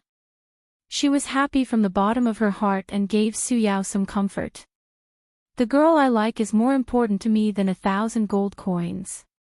I'm glad that I'm not as light as a feather in her heart. The man looked at his newlywed wife with a smile. His wife introduced him. This is my younger brother from my hometown. Reality gave Su Yao a heavy blow. At that time, he asked himself in his heart, so, he's just a younger brother. His heart suddenly ached, but he still did not cry. But when he really cried, it was after the wedding banquet. That kid, Su Guang, said, is your sister's problem because of your sister. Su Yao cried, and then he beat that kid until he cried too. Su Guang was born a little early. If it were now, he would definitely comfort Su Yao with another sentence, such as, "Ah Rong, don't cry. Stand up and play." Su Yao sat on the bed, making handicrafts, and let his imagination run wild. His sister's hand was full of frostbite in winter and was dripping with blood. Unknowingly, it was almost dark, but his sister still hadn't returned. Su Yao decided to go downstairs to look for her. He closed the door and left the residential building. At the corner, he saw his sister talking to a man in the twilight. The two of them were holding hands, and he could vaguely see the man's face. It was a calm and serious young man. When he talked to his sister, his eyes were full of smiles. When Su Yao saw him, the young man also saw Su Yao. Perhaps he felt that the young man's gaze was too sharp, and he was stunned. His elder sister noticed his momentary daze and turned to look at him, following his gaze. His sister's expression changed slightly. She whispered a few words to the young man and turned to face Su Yao. "Who is he?" Su Yao asked. Friend. He helped me." Su Ru explained briefly and changed the topic.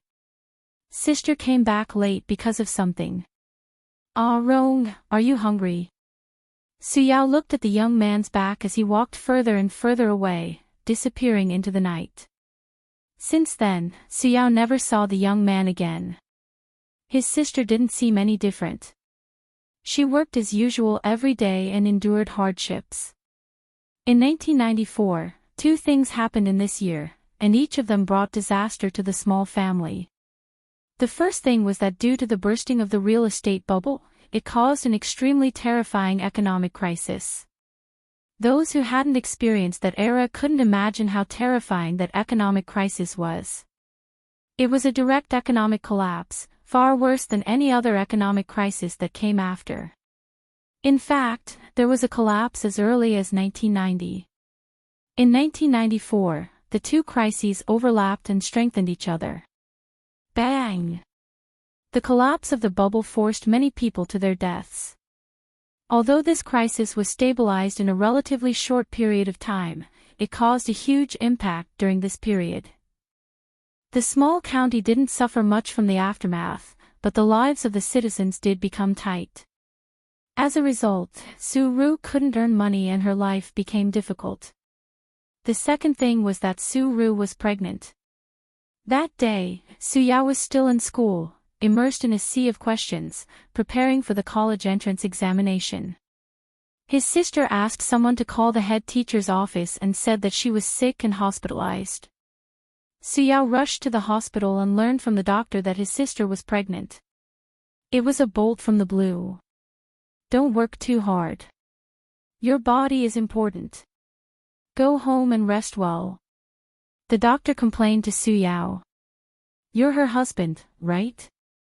Why don't you care about her at all? The doctor didn't lie. His sister, who recovered from the shock, interrupted in embarrassment. He's my brother. Su Yao developed early. While his peers were excited about the thicker hair in their pants, he already looked like an adult. At least, he didn't look like a high school student. The doctor was also embarrassed and asked, "Then he's your husband?" There was silence. The brother and sister were silent. Back home, as if nothing had happened, his sister sat on the bed doing handicrafts while Su Yao sat at the table writing papers. Clack! The ballpoint pen slammed on the table. The sound wasn't loud, but Su-ru was shocked. Her hand trembled. Su-yao stood up with a gloomy face. He looked straight into his sister's eyes and asked, "Who is that man?" Su-ru didn't speak. Su-yao didn't speak either. His eyes gradually turned red. "Ah, Roan, don't worry, is it that man? Is it that man?" Su-yao said loudly. His sister responded with silence. All of a sudden, it was as if a barrel of explosives had been ignited. "You've been lying in the hospital for so long. He didn't come. Did you not contact him or did he refuse to come?" Su-yao grabbed his sister's hand and walked out of the door. "Go and call him. Call him now." "I'm not going," his sister said. Su-yao was stunned and instantly exploded. He shouted, "You're shameless. We're poor, but we can't lose our dignity. No matter how poor we are, we have to know how to love ourselves. If a woman doesn't even love herself, then she has nothing. What are you going to do now? Can you raise a child? When you were undoing your belt, did you think about what you're going to do in the future? Do you know that you're going to get married? Your life is ruined." In the dim room, the youth was hysterical. His face was red and his eyes were crazy. That day, he said many, many things that went too far. Every word was like a knife that stabbed into his sister's heart. Su-yao was mad. He hated that man, and hated his sister for not loving herself. His sister sat by the bed with her head lowered and tears streaming down her face. She was a woman after all, a weak woman. Life made her strong. In some aspects, she was even more hardworking than men. But in front of her brother, she cried helplessly with her head lowered. Many years later, whenever he thought of this scene, Su-yao would tremble. His body and mind would ache from the inside out. "I remember every word clearly. Every word is imprinted in my heart. I hate myself back then. I was too selfish. I never thought about her feelings. I never thought about how wrong she was, how helpless she was, how she longed for someone to help her. She was like a person who had sunk into a swamp, longing for someone to lend a helping hand. But I, her little brother, ruthlessly trampled her down." Su-yao cried bitterly. He lost his father when he was 2 and his mother when he was 4. His sister raised him painstakingly. She was a teenage girl, but the calluses on her hands made her look like a man who had worked hard for years. His sister worked hard to support him. His breakfast every day was porridge with 3 steamed buns. Why 3 steamed buns? That was for lunch. She had eaten steamed buns with salted vegetables for many years. When he was young, she refused to give him away. When he grew up, she was single and unmarried. She gave all her time and hope to her brother. But her brother did not understand her. Qin looked at this man in silence. At this moment, he stripped away all his outer layers. Success, seriousness, glory. He squatted in front of his sister's grave like a broken child, crying like a fool. Regret was regret because it was destined to be irreparable. You cried your heart out. You hated yourself back then and wished that time could turn back to make up for your mistakes. But life would never give you a second chance. So, you tried your best to acknowledge me as your nephew. You wanted to make up for your mistakes. You wanted to appease the pain that was hidden in your heart day after day. And then? Qin asked in a hoarse voice. Chapter 596. An indescribable atmosphere hung over everyone's head. Silence, depression, and sadness made people's hearts heavy. Su Guang understood Su-yao the most. He was also one of the participants in the incident. Su-ru's experience made him sigh. Su-yu looked at Qin with pity. She always felt that her life was miserable enough. Her grandmother didn't love her, her uncle didn't love her, her mother didn't love her, and her father didn't love her. They each gave birth to a child to take her place. Suyu felt that she was wandering in the shadows where the lights of the two families couldn't shine. She didn't fit in with the harmonious atmosphere of their family. It was said that parents were the closest people in the world. She also wanted to, but her parents didn't love her. Perhaps they even saw her as the failure of a failed marriage in her life. But compared to Chinze, she seemed to be very lucky. Although he had a happy family with a strict father, a gentle mother, and a flirtatious sister. However, he did not know his biological mother. It was only after her death that he found out the truth. And no one knew who his biological father was. Their experiences were so similar. Ace and I were a match made in heaven. Suyu thought happily. The man didn't appear. He didn't appear from beginning to end. The sister's belly was getting bigger. Taking advantage of the summer vacation, the brother and sister returned to Shuja town. In the 1990s, a woman who got pregnant out of wedlock in this remote and poor town would be criticized. For a time, rumors were everywhere. Some said that Su-ru was someone's mistress outside, so she had money to support her brother's education. Some said that Su-ru had a boyfriend outside, but was abandoned by him. Anyway, there were all kinds of rumors. Bad woman, casual, indecent, all kinds of labels were placed on her. It was summer vacation, and the sun was burning the earth. In a small shop in the town, a group of aunties were chatting and waving fans in their hands. Who's the bastard in Su Lan's belly? She's about to give birth. There are so many wild men outside. If she doesn't say it herself, how do you know who it is? This child who lost his parents since he was young is so easy to fool. He's coaxed to bed with just a few words. Who wants her now? Did our Rome get into university? Hey, when Su Lan gives birth, how will she have the money to send him to university? The shopkeeper's face suddenly changed, and she winked at the aunties. At the door, outside the shadow of the eaves, Su Yao stood there expressionlessly, his hands clenched into fists.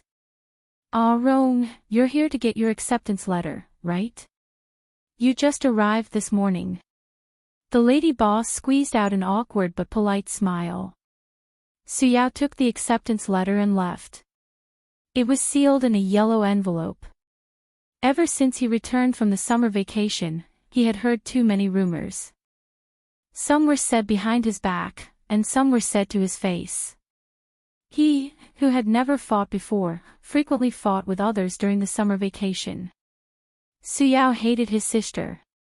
He hated her for not loving herself. He hated her for ruining his future. That kind of exasperation for not living up to expectations tormented him every day. He hated the man who didn't recognize him even more. Even though he didn't know who he was, his sister still refused to tell him. No wonder there were so many rumors in town. The old bus slowly drove over. It drove steadily on the newly paved road 2 years ago and finally stopped at the bus stop. A young man and a young woman with a big belly got off the bus. They were Su Guang and Su Lan, who had left their hometown many years ago. Hi, Ah Rong. Su Guang waved with a smile. The aunties in the shop stuck their heads out and looked around. Su Yao looked at Su Lan deeply. After so many years, he finally saw her again. The current Su Lan had lost the innocence of a young girl. She had become round and full. She had the grace of a young woman. Why are you in town? Didn't you and Sister Ru move to the county? Oh, my sister is pregnant. She came back to hide. Those sons of the family planning department are useless. They sent my sister to the hospital and want to have an abortion. Look at how big her belly is. Can she have an abortion? A bunch of inhumane animals. My brother-in-law didn't come, so I sent my sister back. Anyway, my dad said that it doesn't matter if I go to work or not. I just know how to slack off. It's better to come back with my sister. Su Guang was as lively as ever. He chattered non-stop along the way. Stop talking. Su Lan reprimanded her brother. Then, she looked at Su Yao and asked gently, "What's wrong, Arong?" She was always so gentle and considerate. She could easily see the gloominess in his eyes. In an instant, his eyes turned red. Su Yao said, "My sister is pregnant." That night, Su Lan and Su Ru talked until late into the night. Two pregnant women, two best friends. They had been separated for many years. One was married and had a happy child. The other was pregnant out of wedlock and was criticized. Just like their childhood experiences, the difference was like heaven and earth. Su Ru looked at Su Lan. She was like a little girl selling matches looking at the warm stove and delicious Christmas dinner through the window. Two worlds. Who's the father of the child? Under the dim light, lying on the same bed, Su Lan asked softly. Su Ru hesitated for a while and didn't say anything. Su Lan gently stroked her best friend's belly. It was bigger than hers, so the due date was definitely earlier. The child can be born without a father, but what about when he grows up? Other children have a father, but he doesn't. Su Lan said, "My Bao Bao likes her father a lot. She's always with her father. It's very tough for a child from a single-parent family. You've been there, so you should know." Seeing that she was still silent, Su Lan said earnestly, "Aren't you tired of carrying everything yourself? Even if he doesn't want you or the child, at least he can ask for compensation. Your life will be better." What about Arong? He was accepted by Zhejiang University. You've worked hard for so many years and finally saw hope. Are you going to give up halfway? You said that studying can change one's fate. You're just one step away. Are you not going to take it? Also, what about your future? You're not young anymore. How are you going to get married with a child? How was she going to get married? In this era, who would want a woman who had a child before getting married? Who would want her? After a long while, Su Ru said, "He just left because he had something to do." Do you believe that? Su Lan asked. There was silence again. Let's not talk about this. Su Ru forced a smile and said, "Why are you pregnant again? They're so strict now. I heard that there were 5-month-old women in town who were caught and aborted. They almost lost both their lives." Su Lan said helplessly, "My one wants a son. His father wants it too. They feel that without a son, the Qin family's line will end. Don't think that he dotes on his daughter very much now. After knowing that I'm pregnant, he's so happy. He's usually an old-fashioned person, jumping around like a child." Su Lan's tone was reproachful and helpless, but her face was full of happiness. It pierced Su Ru's heart deeply. "Actually, I can think of a way to pay for our own school fees. If it doesn't work, I'll ask my father for it. After all, Arong calls him granduncle." Su Lan sighed. But actually, at that time, Su Lan and her family were at their worst. Old Master Su was a leader, but the leader's daughter had to give birth to an unwanted child. The reason why the Su family looked down on the Qin family was because the Qin family was shabby and poor. Don't. How rich can your husband be? The poorest are teachers, right? Su Ru said, "I'll think of a way to pay for our own school fees.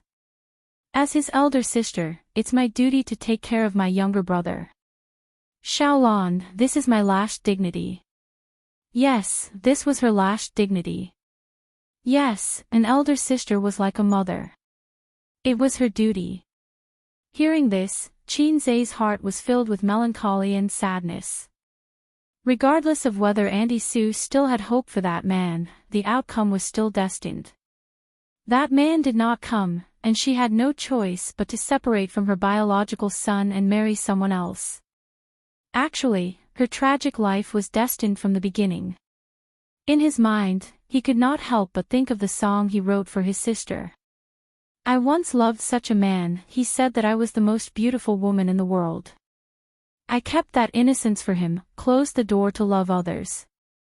It was also this man that I loved so deeply, he turned me into the stupidest woman in the world. Did you also love a man like this? Did you have hope for him? Did you have a vision for him? But you were turned into the stupidest woman. Auntie Sue.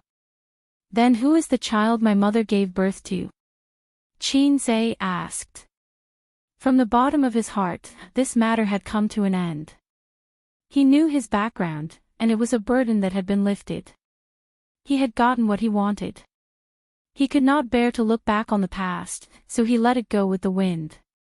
But Qin could not hold back his curiosity and asked another question. Su Guang shook his body exaggeratedly, as if he had fallen over. According to them, I should have been born earlier than me. October was my birthday, but it was not really my birthday. Where did I go? Was I eaten by the people of Guangdong? Chapter 597. She didn't say. She seems to have expectations for that man, but she doesn't have confidence in herself. Don't blame your sister. She's been suffering. She hasn't had a good life since she was young. The next day, Su Yao came to find Su Lan. That was what she said. However, he couldn't completely understand his sister at that time. He hated her more, hated her for not living up to his expectations. His sister's life was ruined. At noon, Song Zhongji knocked on the courtyard door with 2 fish. He stood in the courtyard and said to the pregnant Su Ru, "Is Arong here?" He asked me to catch the fish. He said it's for your health. Thank you. He went out with Ah Guang.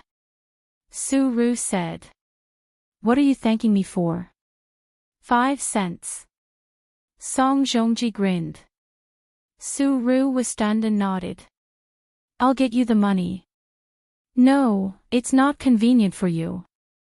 I'll ask Arong when he comes back.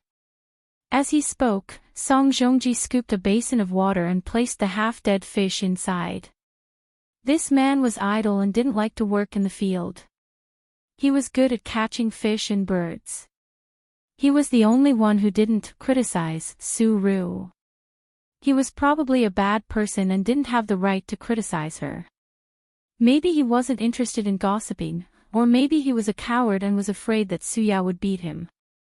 The day of labor came soon. Su Ru was Mr. Su. She didn't go to the county hospital. She didn't have the means to go to the hospital back then. In the countryside, she usually went to the village doctor. It was slightly better than the barefoot doctor. She had studied medicine for a few years, but her standard was definitely bad. Otherwise, she wouldn't be in the countryside but in the hospital. Shujia town was too poor to have a health center. There was a health center in the neighboring town. At noon, her water broke and she started to have labor pains. The child was born at 10:00 at night. It was a boy. Everything was settled. It was the first time in her life that she was a mother. Su Ru threw away all her worries and only the love of a mother was left. Su Yao felt that he should hate this child. But when he saw the baby sleeping in the swaddling clothes and couldn't open his eyes to see the world, he clenched his little fist and slept quietly. His heart suddenly softened. Due to malnutrition, the baby was only 2.4 kilograms at birth, which was medium small. The baby is so cute. Have you given him a name? Su Lan, who was pregnant, watched from the side with a smile on her face. Su Ru shook her head and helplessly said, Rong refused to help. He still has a thorn in his heart. Su Lan said angrily, ignore him. I've prepared a few names. Do you want to choose one? What name? Qin Hao, Qin Xiaofan. Just pick one and change it to Su, Su Lan said excitedly. Su Xiaofan doesn't sound good. How about Su Hao? Su Ru nodded and smiled. All right. By the way, I brought milk powder over. You can use it first. When I give birth to Bao Bao, I produce more milk, so you shouldn't be short of milk, Su Lan said. As Su Ru's bones were severely damaged and she was malnourished for a long time, she did not have much milk. Since it was related to her son's rations, she didn't refuse in the end. A very realistic and serious problem was placed in front of them. The brother and sister, who had depended on each other since they were young, still depended on each other for survival. Moreover, they had an additional life. Her sister, who had carried the burden of the family on her own, was weak after giving birth. It was difficult for her to continue living. Raising a child was not easy. According to later statistics, more than 40 million children died in the 90s. That night, Su Ru looked at her child and said nothing. The next morning, she called Su Yao to her room alone and asked him, "Do you miss university?" Su Yao was speechless. His gaze fell on the baby's face. The baby was sleeping, but suddenly his small body trembled. He whimpered a few times like a mosquito. Su Ru quickly comforted the child. "Don't worry about him. Tell me, do you miss him?" Su Ru said. "Yes." Su Yao said. He wanted it. He wanted it more than ever. Studying can change one's fate. It can also restore one's dignity. He longed for success. He longed to escape poverty. He longed to regain his sister's lost dignity. Su Ru nodded. A few days passed like this. One night, Su Ru was suddenly woken up by urgent knocking on the door. The baby was crying loudly. "Rong, Sister Ru," Su Guang said with a sobbing voice, "my sister fell down." He knocked on the door with all his might. Su Ru sat up in shock. Her sleepiness disappeared. Before she could call for help, Su Yao from the next room had already rushed into the courtyard. When she opened the door, Su Guang was standing there with a panicked expression. "What happened?" "My sister slipped when she went to the toilet at night. She was covered in blood." Su Ru heard it and her face turned pale. She couldn't care less about comforting the child and shouted, "Rong, Rong." No one answered her. Su Yao had already rushed out of the house with Su Guang. The next day at 5:00 in the morning, Su Ru, who hadn't slept the whole night, finally waited for her brother to come back. "We took her to the health center. Xiaolan was already unconscious and couldn't give birth naturally. They said there was no way. The fetus might be injured and asked us to send her to the hospital. The health center car took us to the county. The hospital gave her a cesarean section. The baby was alive when it came out, but it didn't survive for more than 2 hours. The doctors couldn't save it, they went." Su Yao's eyes were bloodshot. "Where's Xiaolan?" Su Ru cried. "She hasn't woken up yet. Guang is in the hospital, squatting outside the ward and crying." Su Yao covered his face and said with a trembling voice, "A good child, gone just like that." After a while, Su Ru said, "Rong, let's go to the county now." It was 6:00 in the morning when they arrived at the hospital. There weren't many people in the hospital and the air was filled with the smell of disinfectant. 1 or 2 patients could be seen on the benches in the corridor with intravenous drips. The nurse on the night shift looked exhausted. In the small ward, Su Ru saw Su Lan. She had already woken up and was staring at the ceiling with her eyes wide open like a lifeless paper flower. Su Guang's eyes were red as he sat by the bed. "Rong, Guang, go out for a while. I have something to say to Xiaolan," Su Ru said as she held the child in her arms. After the two left, she sat by the bed and whispered, "The child is gone." This sentence seemed to awaken Su Lan, who was on the verge of despair.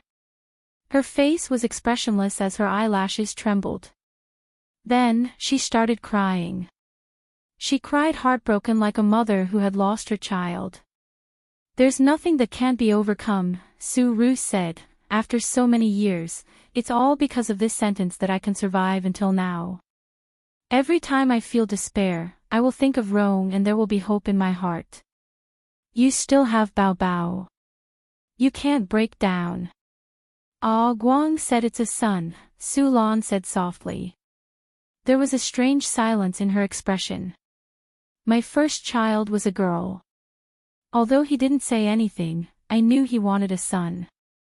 "I thought that since I married into the Qin family, I should give birth to a child for him to carry on the family line. The child is gone, and the investigation is so strict now. My father doesn't want me to have another child. I quarreled with my parents. A person like him, without this child, even if he wants a son, he won't let me have another child." "Ah," Guang said. "It's a son. He has always wanted a son. I can't lose this child, I can't lose his sob, my child." At first, she could speak calmly, but gradually, her emotions became agitated. Su Lan's body twitched as she cried, and her words were incoherent.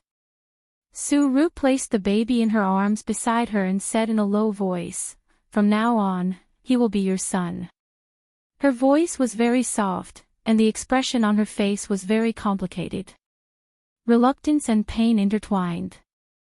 Su Lan stopped crying and looked at her without saying a word. "He will be your son," Su-ru repeated. "Are you comforting me?" "No, I'm serious," Su-ru said. "Why?" "Ah, Rong said he wants to go to university. I can't afford his education, let alone raise this child. Who can a woman with such a bad reputation like me marry?" Su-ru smiled sadly. "The child and Ah Rong are my burdens. I can't bear the fate of both of them at the same time. I have to give up one of them." Su-ru's fingertips trembled as she stroked the child's cheek. "Perhaps in your eyes, the birth of this child is a mistake. Then between the two, I choose Ah Rong. I will bear my mistakes. I will bear all the pain and regret in the future alone. At least I can still face my parents." "You are right. The child can't live without a father. Little on, you can give him a better family and a better environment to grow up in. He can grow up without worries and won't have to worry about being called a bastard when he grows up. Your husband wants a son. You can imagine how sad he will be when he learns of this bad news. Are you also afraid that because of this matter, it will become a knot between you two?" Su-ru's face was covered in tears. "Little Lan, just treat it as us saving each other." Su Lan reached out, wanting to touch the child, but the moment she touched him, she retracted her hand as if she had been electrocuted. She was stunned for a moment. "Sister Ru, from today onwards, this child is mine and has nothing to do with your family.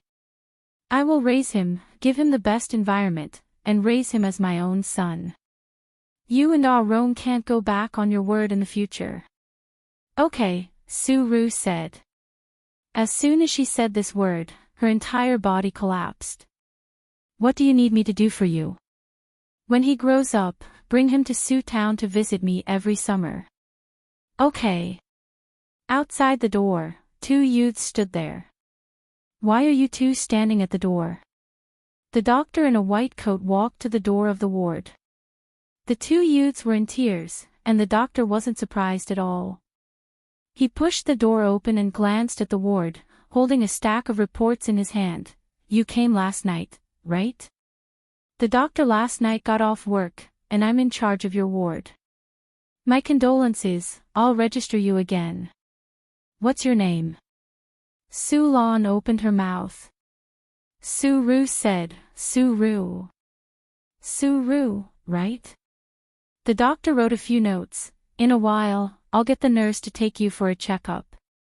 After a miscarriage, you have to pay more attention to your body, or else you'll have a lingering illness." Soon, rumors began to spread throughout the Su town. Su-ru's child died prematurely, and the bastard she was carrying outside had a short life. Su Lan, who came to Su Town to recuperate, gave birth to a fat boy after a month of recuperation in the hospital. Later, Su Ru got married to the man who had never commented on her, a man who didn't do a proper job. A woman who got pregnant out of wedlock, a man who ate and was lazy. Wasn't it a good match? Many days ago, the day after Su Yao said that he wanted to go to university, Song Zhongji sent fish again. Ah, Rong asked you to send fish again. Su Ru said awkwardly, I'm sorry, we don't have much money at home. After sitting around and eating for so long, they really didn't have much money. It's free. We're from the same hometown. It's just 2 fish. Song Zhongji said, aren't you pregnant? You have to nourish your body. After all, we've known each other since we were young. Su Ru was stunned and hesitated. Do you have a girlfriend now? Who's willing to marry me? Song Zhongji scratched his head. Then do you have money for a wife? Why did she ask this? It was a little strange. Song Zhongji said, don't think that I like to gamble, but no matter if I win or lose, I'll save some money. As I save, I'll have money for a wife. Then are you willing to marry me? I won't raise someone else's son. Don't worry, I'll give the child away. Really? But you have to help me support our Rong studies. For Su Ru, instead of giving it to someone else, giving it to her best friend who grew up with her was the best ending. Song Zhongji was a man of his word. A weak man had his advantages. On the day Su Lan left, Su Yao stood outside the town and watched the bus leave. He, who had never smoked, squatted by the side of the road and smoked an entire pack of cigarettes. Later on, Su Yao went to college as he wished and became successful as he wished. But he couldn't pay back the debt he owed his sister in this lifetime. He regretted that morning countless times, regretting that he said, yes. In the years after that, he rarely stepped into Su Town. He married a rich lady in Wen City and settled down in Wen City. Everyone in Su Town said that this chicken flew to the branch and became a golden phoenix, forgetting his roots. In fact, he was afraid to face his sister. Every time he saw his sister's aging face, he would think of that unbearable past. On the day she passed away, she said a lot to me. She said that she didn't disappoint her parents and that I finally stood out. But I knew that what she wanted to say the most was A's. We worked hard to change our fate, but I couldn't change the past in my life. Su Yao sat in front of the grave. His expensive suit was covered in dust. After my sister died, my biggest wish in life wasn't to stand out, but to bring you here one day, point at this tombstone, and tell you that she was your biological mother. This was her biggest wish before she died. She didn't say it, but I knew. It was because of me that you and your son were separated for more than 20 years. It was all my fault. It was my responsibility. This was the biggest pain in his life. Therefore, he went crazy and wanted Qin Zhe to acknowledge his ancestors, in order to make up for his past mistakes. He wanted to make his conscience feel better. But we promised Xiaolan that we wouldn't talk about this in our lives. As long as she doesn't agree, I won't tell her. Qin Zhe said bitterly, that means, my dad doesn't know about this. That's not important. Su Yao said. Ace, you can't tell your dad the truth. It might be your mom's fault for hiding it from him, but this kind of thing can only be kept a secret. The longer it goes, the more you can't tell him. Su Guang's voice was almost pleading. This was very important, very important. Qin Zhe said in his heart. He had read the old man's diary and knew what was going on. But he hoped that the old man knew about this but kept it to himself and pretended that he had a son. Think about it, any man would know that the son he raised for more than 20 years was not his. His mentality would explode. The situation would get out of control. What would happen to Mom? What would happen to me and my sister? I'm sorry, I don't know who your biological father is.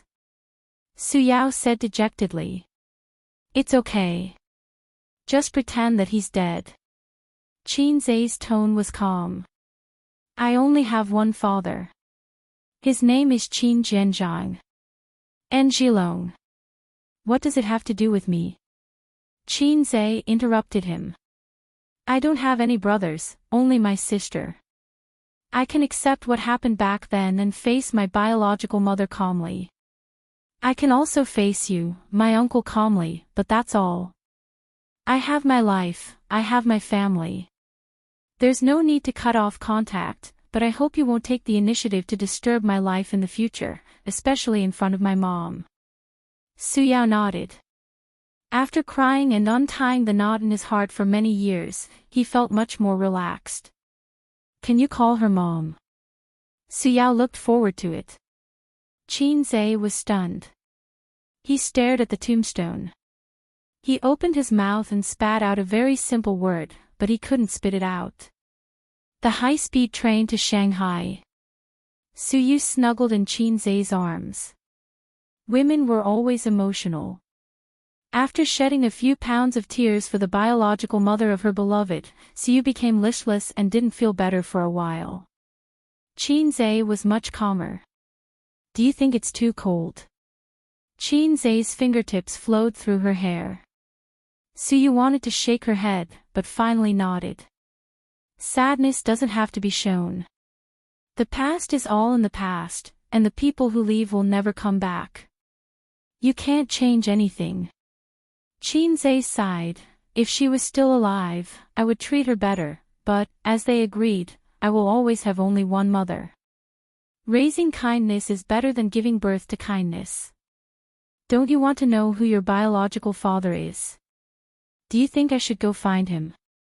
Suyu thought about it, shook her head, and said, You shouldn't look for him, but you can't help but think about it. Think. Why do you want to think about it? He may still be in that small county, living a mediocre life for half of his life, or he may sigh that he had an illegitimate child. But what does it have to do with me? The world is so big, I can't go find him. I said, let's just treat him as dead. Why do you want to find him? Do you want to cry and recognize him as your flesh and blood? I'm afraid that he will stick to me like a dogskin plaster. Anyway, he's a big boss with a net worth of billions. What if he makes my family restless? 2018, Midsummer in September. Qinzai, who finally learned about his life, could finally face his life more calmly. Chapter 598. On the journey from Shujia town to Shanghai, the Harmony train passed through the tunnel, crossed the fields, undulating mountains in the sun, and rippling ponds. Suyu sometimes bowed her head to play with her mobile phone, and sometimes peeked at the silent Qinzai. In silence, he was expressionless, just staring at the scenery outside the window, wearing a mask and no sunglasses. This was a first-class seat, and there would be no people coming and going. At this moment, Qinzai had an indescribable charm. Especially the melancholy hidden in his eyes. In fact, he was still very sad. After all, that was his biological mother, a person who had worked hard to change her fate all her life. She had no hope, so she pinned all her hopes and beauty on her brother, and bore all the pain and regret alone. If you want to fly, I'll carry the pain. And Su Yaoji showed far more emotion than an uncle, because he could never care about the past. He felt that he caused the separation of his sister's mother and son, causing his sister to die of depression.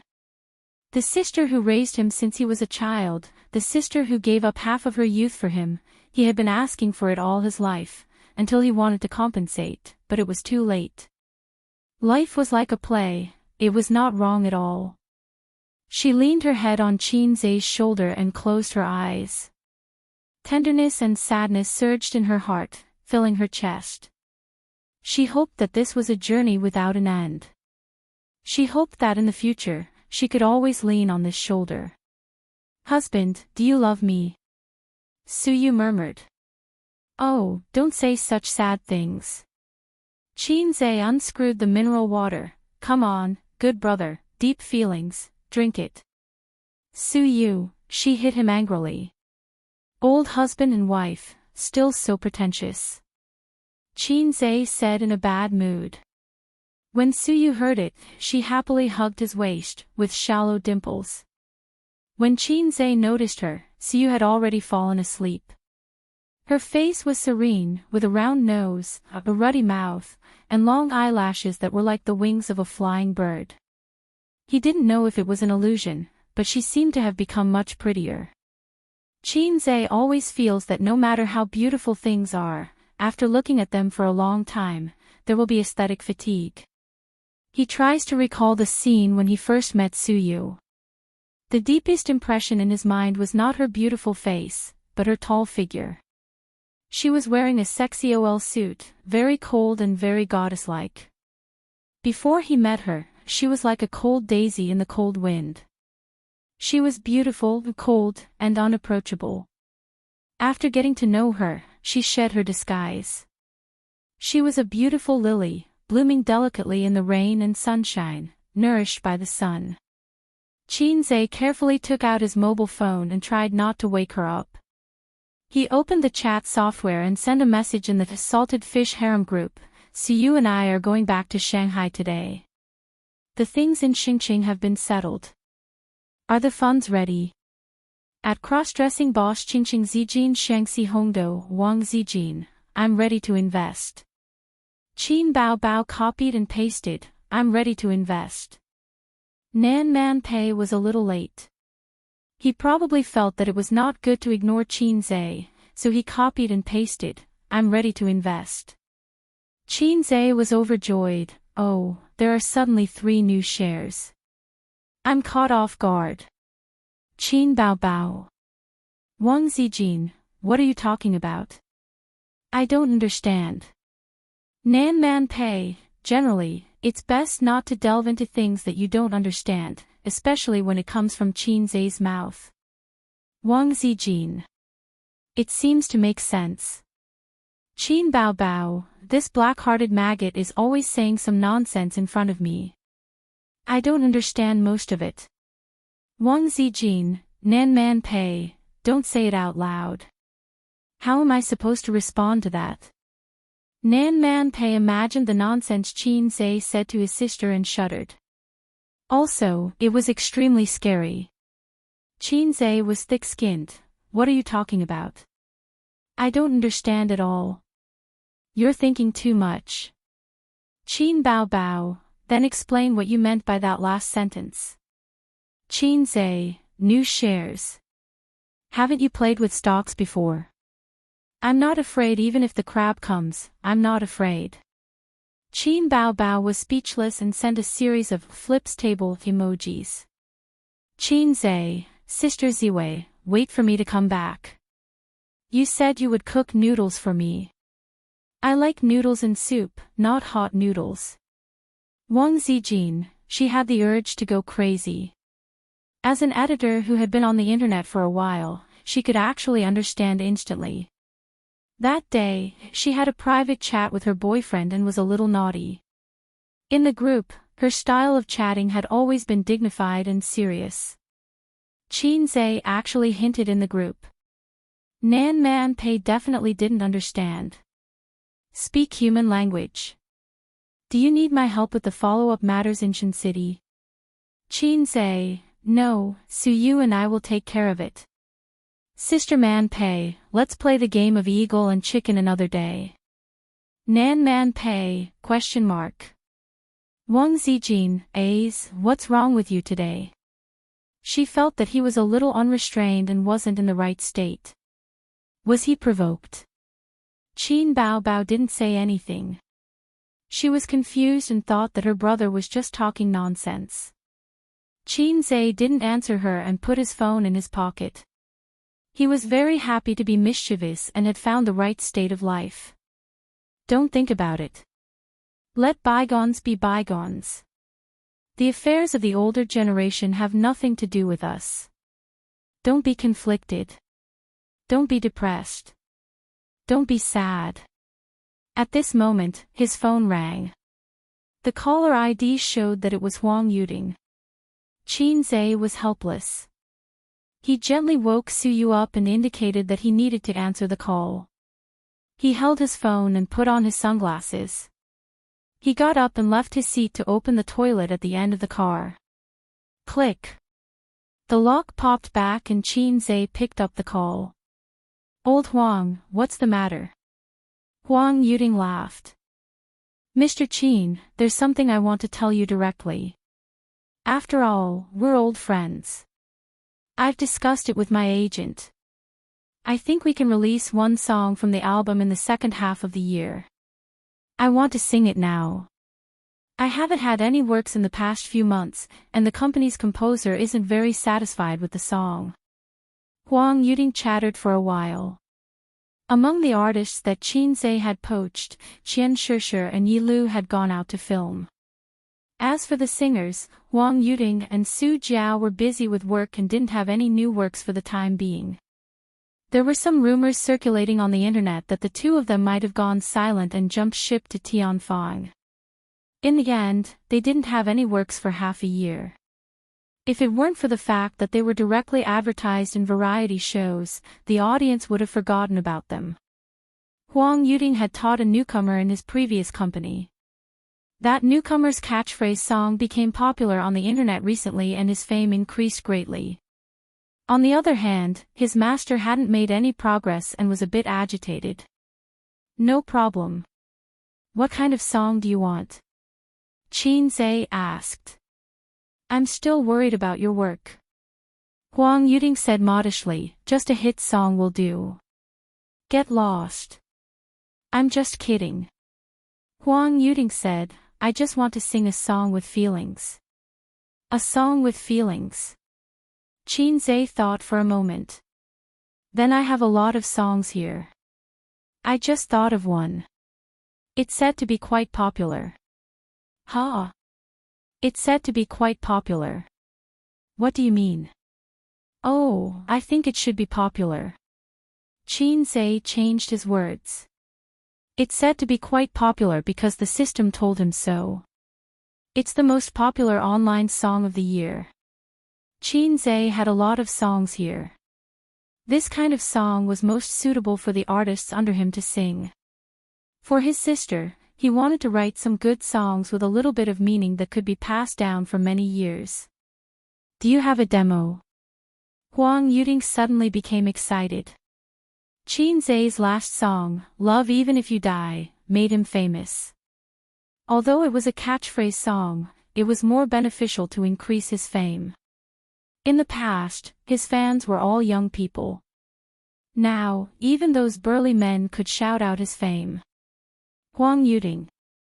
Oh, I know him. Love Even If You Die was sung by him. He would sing it every time he went to KTV. There's no demo. I'll just sing it casually. Listen to it. If it's good, we'll settle on it. Qin said. Okay. Huang Yuding listened attentively. Qin sang, I've lost contact with prostitutes in Guangdong. Sometimes I miss the healthcare we did together. I hope this organ can connect us. I miss you, my Cantonese is not very good. What do you think? After singing, Qin asked. What a sentimental song. It would definitely touch the heartstrings of countless people. Okay, this one. It's good, very good. Huang Yuding laughed excitedly. Well, okay. I'll hang up first. I'll go back to the company and write the song and send it to you. Qin hung up the phone. He took a piss while he was at it. The clear water came out of the jade pillar. The rain sprinkled on the world. He was still a little sad. He couldn't completely let it go. Qin sighed faintly. He needed to find something else to divert his attention. Otherwise, his OCD would drive him crazy. He would think every day. Every day, he would think about Auntie Sue who hugged him all those years ago. He would think about how she felt when she faced him. Another thing made his balls hurt. He had so many brothers and sisters. He and Suyu would have a lot to talk about. Oh right, I still have a crazy film to shoot. Chapter 599. At Tianfang Entertainment. Qin Bao Bao, who had just finished her workout, took a shower, dried her hair, and played some games as usual. Then, she sat on the sofa in the office barefooted and practiced her vocal cords for a few minutes. She called her assistant from the office next door to make some tea while she picked up a book called How I Met You in My Most Beautiful Years and started reading it.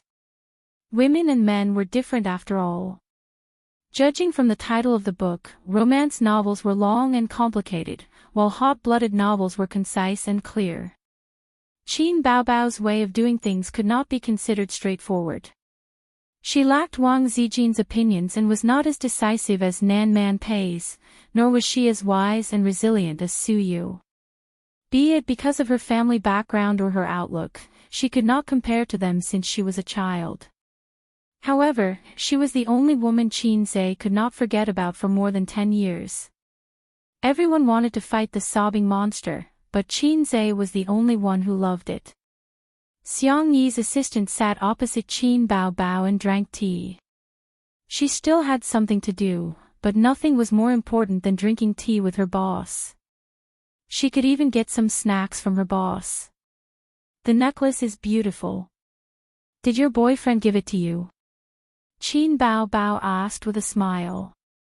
Although her family wasn't as prestigious as her best friends, baby Qin had received a good education since she was a child. In her assistant's heart, she wasn't a boss who was difficult to get along with. Occasionally, she would even say a few witty words to tease her. Xiang Yi's assistant even made a barometer based on Qin Bao Bao's expression in the morning. For example, if Qin Bao Bao came to work sullenly, Qin Zhe would definitely not be in Tianfang today. It meant that it was a sunny day. If she came to the office in high spirits, Qin Zhe would definitely be by her side, or he would come over later. It meant that it was a rainy day. Yes, she said. It's so good to have a boyfriend, Qin Bao Bao sighed. It's not convenient for you to have a boyfriend. Xiang Yi's assistant nodded and flattered her. But you have a younger brother. Many people are willing to exchange their boyfriends for your younger brother. Qin Bao Bao said in his heart, I don't want a pair of broken shoes that have been used by others. What about you? Are you willing to exchange your boyfriend for it? The assistant was stunned and shook his head. Boss Qin, you're joking. Is my younger brother not good enough? Good, very good. The assistant said against his will. Qin Zhe was handsome, rich, and talented, but he always put on a straight face and used emotional abuse on her. In the novel, this kind of man was a domineering CEO who deliberately treated the innocent and naive. In reality, she really wanted to hit him. The assistant often criticized Qin Zhe silently to her friends, saying that she was under pressure in the company that did not match her beauty. Then you can be my younger brother's assistant, Qin Bao said. He could quit his job at any moment. Qin Bao Bao wanted to laugh when she saw her assistant's disgusted expression. She knew that her brother didn't dislike the assistant, but he was using this method to vent his anger on her, silently resisting her. It was similar to the rebellious mentality of a teenager. What Qin Bao Bao wanted to do was to touch his head and say, "Good boy, Mama loves you." Cross it out. Describe it again, sob sob sob, can't you be satisfied with your sister's beauty? This was the right way for the siblings to open up. Finally remembering that she had something to deal with, Qin Bao Bao sent her assistant away and reluctantly put down the book. She rubbed her eyes, put on her high heels, and planned to work hard at her desk. She couldn't be too lazy.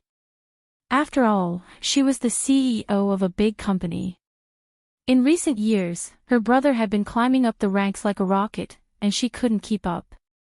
They had said that they would be salted fish together, but suddenly he became a big shot. He started a company and made movies. Qin Bao Bao's dream was to walk on the screen and become the national goddess. The reason was that every time she saw her beautiful face in the mirror, she felt a sense of loneliness. Good things couldn't be hidden, so she had to share them with the whole country. Qin Bao Bao was very reluctant to become the big sister of an entertainment company when she was caught off guard. It was too tiring to be a boss. But what could she do? The most important person in her life suddenly jumped on the high-speed train and sped away. The only thing she could do was to ride a donkey and chase after him. Even if she couldn't catch up, at least she could shorten the distance between them. Otherwise, she would only be abandoned. I have a donkey, but I never ride it. The phone on the other side of the sofa rang, and the screen showed that the caller was Qin Zhe. Qin Bao Bao threw herself on the sofa and happily picked up the call, but her tone was fierce. You're finally back. You made Zijin and I eat noodles for 3 days. My mouth is so bland. It's my fault, my fault. Qin Zhe said, I'm downstairs in the company, do you want to go out and play? Where to play? Qin Bao Bao's eyes lit up, and her long legs slapped the sofa happily. You'll know when you come down. Qin Zhe said. Qin Bao Bao immediately jumped up from the sofa and left the company happily. She didn't forget to put on a mask. At the parking lot downstairs, she saw her brother's car, which was worth 200,000 yuan. Because of the concealment, the car window didn't roll down. Qin Bao Bao stood beside the car and knocked on the window. The car window slowly rolled down. As a sister, she shamelessly winked at her brother. Qin Zhe got it and said, Get in. You're the right person after confirming with my eyes. It wasn't rush hour now, and the road was still smooth. Qin Zhe followed the navigation and drove on the highway. His sister sat in the passenger seat, and the seat belt made a very naughty curve on her chest. A big-breasted brother was more pleasing to the eye than a small-breasted brother. Did you have fun in Shin City? His sister asked casually. What's there to be happy about? I'm so tired. I only cared about chatting with the other side and didn't have time to play in Shin City. Qin Zhe said. For his sister's wit, he knew it in his heart. You came back 2 days later than expected. Where did you go? His sister asked again. They took a plane to Hangzhou Shaoshan Airport, and then from Shaoshan Airport to Shujia town. They rested for a day. The next morning, the car called by Su Yao arrived, and they went to Shujia town to visit the grave together. I went to see Aunt Su, Qin Zhe said. I originally said I would wait for her birthday, but then I was lazy and didn't go. His tone and expression were very calm and steady. So you also went? Well, I have nothing to do anyway. Oh. His sister looked at the highway outside and asked curiously, Where are we going to play? I'll take you to a place you've never been to before. Qin Zhe was enraptured. Qin Bao Bao expressed that she was looking forward to it. By the way, do you want to participate in my next self-directed movie? Is there a kissing scene? No. Is there a bed scene? No. No, get out. Qin Zhe was not reconciled. This is a movie for the purpose of word of mouth. If it can be popular, it will be very good for the reputation of the actors. Anyway, you are quite free recently. He was afraid that his first self-directed movie would be a flop, so he wanted to pull his sister together, so that he could attract a lot of attention. I'm not free. I'm busy at my desk all day, or I run out to shoot commercials and commercial performances. I'm tired. Qin Bao Bao casually talked nonsense. Nonsense, Sister Ziwei told me that you have nothing to do at the company and at home. Qin Zhe exposed his sister's lie. Qin Bao Bao gritted her teeth after being stabbed in the back by her best friend once again. Qin Zhe expected better from her. You should be more careful. Now many people are eyeing you covetously, saying that they want to empty you. The car got off the highway, passed 2 traffic lights, and stopped in front of a building gate. "Here we are," he said. Chapter 600. Shanghai Number 3 Mental Hospital. Qin Bao looked up at the huge words on the hospital building. "What's wrong with your brain? Why are you here? Mental hospital. Why are you here? You've never been here before." Qin Zhe parked the car and took out his car keys to lock the door. Using the car as cover, he secretly slapped his sister's perky butt. Qin Bao froze and looked at him in shock. This pervert is so daring. She looked around guiltily to see if there were any paparazzi hiding nearby. The traffic was busy, and the pedestrians were rushing. No one noticed them. "Do you want to die?" Qin Bao glared at him. She was not angry or embarrassed when her brother took the initiative to tease her. Instead, she was secretly happy. Qin Zhe smiled and looked up. "My intelligence has limited my imagination, and I can't understand the feelings of patients with schizophrenia. So, I need to find professionals to help. Other than trashy movies and fast food movies, all movies with a little depth need the help of professionals." For example, the director of a Grandmaster movie had been preparing for 10 years. During this period, he had visited many martial arts masters. Another example would be those detective movies with high ratings. These movies had a professional team behind them. Qin Bao hugged her brother's arm and entered the hospital together. Compared to other hospitals, the mental hospital was more deserted. But it was only relative. There were still many people in the lobby, queuing to register and collect medication. The number 3 mental hospital was a hospital that specialized in treating mental illnesses.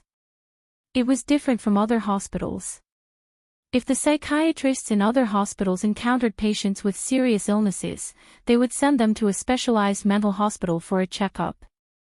Of course, there were also patients with schizophrenia. This was the main purpose of Qin Zhe's visit. Qin Zhe led his sister to the 6th floor without any consultation. Then, he told the receptionist that he was looking for Director Li. "You've already contacted them?" Qin Bao blinked her eyes and asked curiously. "Of course. Why else would we rush in here? They don't have time to entertain us." Qin Zhe said, "I've asked someone to contact the hospital. When the hospital heard that I'm going to shoot a movie, they were very happy. After all, it's a form of publicity. Also, I've hired Director Li to be my consultant. He's an expert in schizophrenia and has a lot of experience. This time, I'll pay him a visit and have a chat with him so that I can get some inspiration." "I thought you were really going to ask me out to play." The elder sister was disappointed. "What am I? A vase that serves as a foil? Don't speak so bluntly." Qin Bao pinched his waist but did not manage to pinch his soft flesh. She snorted and said, "Your waist is getting harder and harder.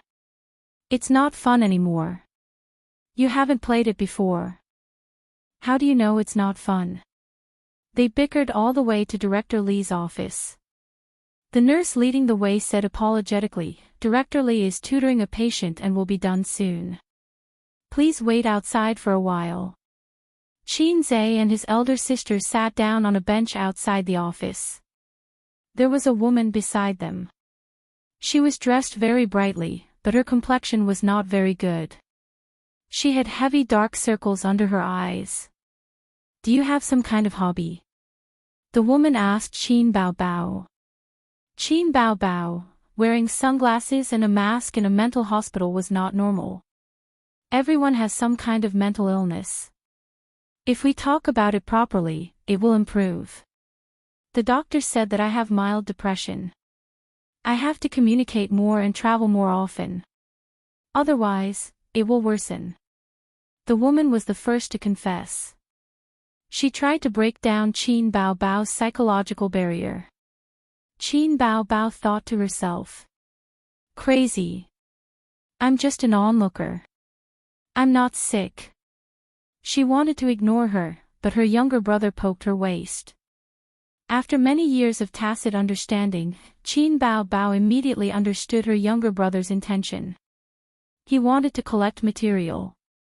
Qin Bao Bao said in a low voice, "Yes, I'm too beautiful. If I don't wear a mask, those men will have bad intentions when they see me. I'll be on tenterhooks." Qin Zhe, the woman looked at her sympathetically. This should be a patient with extreme inferiority, which led to delusions. "What about him? Your husband?" the woman asked. "Yes, he accompanied me to see the doctor. The doctor said that I'm under too much psychological pressure." Qin Bao Bao said, "What about you? What's the reason?" The woman looked at Qin Zhe. He was a normal person. He was not on her side. Hence, she whispered to Qin Bao Bao. There was a saying, mental patients all think that they are not wrong. It was complete nonsense. In fact, most mental patients knew that they were sick. Only those with severe mental illnesses would lose their minds. "Do you think men are disgusting?" the woman suddenly said in a very low voice. This. Qin Bao Bao looked at her younger brother. He was not disgusting. He looked very attractive. "Oh, you have a husband." The woman continued, "My marriage with my husband is on the verge of collapse. But he loves me very much. I also think that it's good to live with him. I want to save this marriage, but I think men are disgusting. Why is it like this? Is he not good to you?" Qin Bao Bao said in a sympathetic tone. The woman said slowly, "Before I married my husband, I had 3 boyfriends. The second one was especially big." Qin Bao Bao was confused at first. He did not understand what she meant by especially big. Just like Teddy, he wanted it every day. "Later, we broke up. I dated another boyfriend. He was very handsome. He was a very warm man. But his size was not very optimistic. Once, when we quarreled, I told him my ex-boyfriend's size in a moment of excitement. I even made a comparison." Qin Bao Bao understood and thought to herself, "This is really heart-wrenching." After that, every time we did it in bed, he would always ask me, "Is my ex-boyfriend really that big? He's a little older than me. Compared to him, who makes you feel more comfortable?" The woman's face was lactic. "What do you think this is? Does he treat my AC as an arena?" Qin Bao Bao did not know how to answer such a sad question. The woman sighed. The root of my illness was probably formed during that time. Not long after, I broke up with him. I felt that men were disgusting and did not fall in love for a long time. Qin Bao Bao asked, "How long?" The woman replied, "About 3 months." Qin Bao Bao, you must cherish your time. It's mainly because of my current husband. After he met me, he started pursuing me crazily. He was so good to me that I did not know how to reject him. So, not long after, we got married. But I realized that I had a psychological trauma about things in bed and was very resistant. On the night of our wedding, I lay on the bed and cooperated with him. After that, he wanted to do it, but I rejected him. Our married life was seriously disharmonious after marriage. Now that we quarrel every day, I'm gradually becoming depressed. Qin Bao Bao was puzzled. Then are you depressed now, or can't you do it with your husband? The doctor said that it's just a psychological trauma. Time will erase it.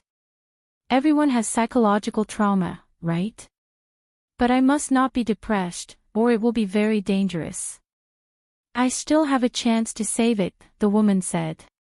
Her condition was not serious, or she had just started showing signs of depression. Otherwise, she would not talk so much. It was also possible that she was forcing herself to chat, trying to make herself feel better.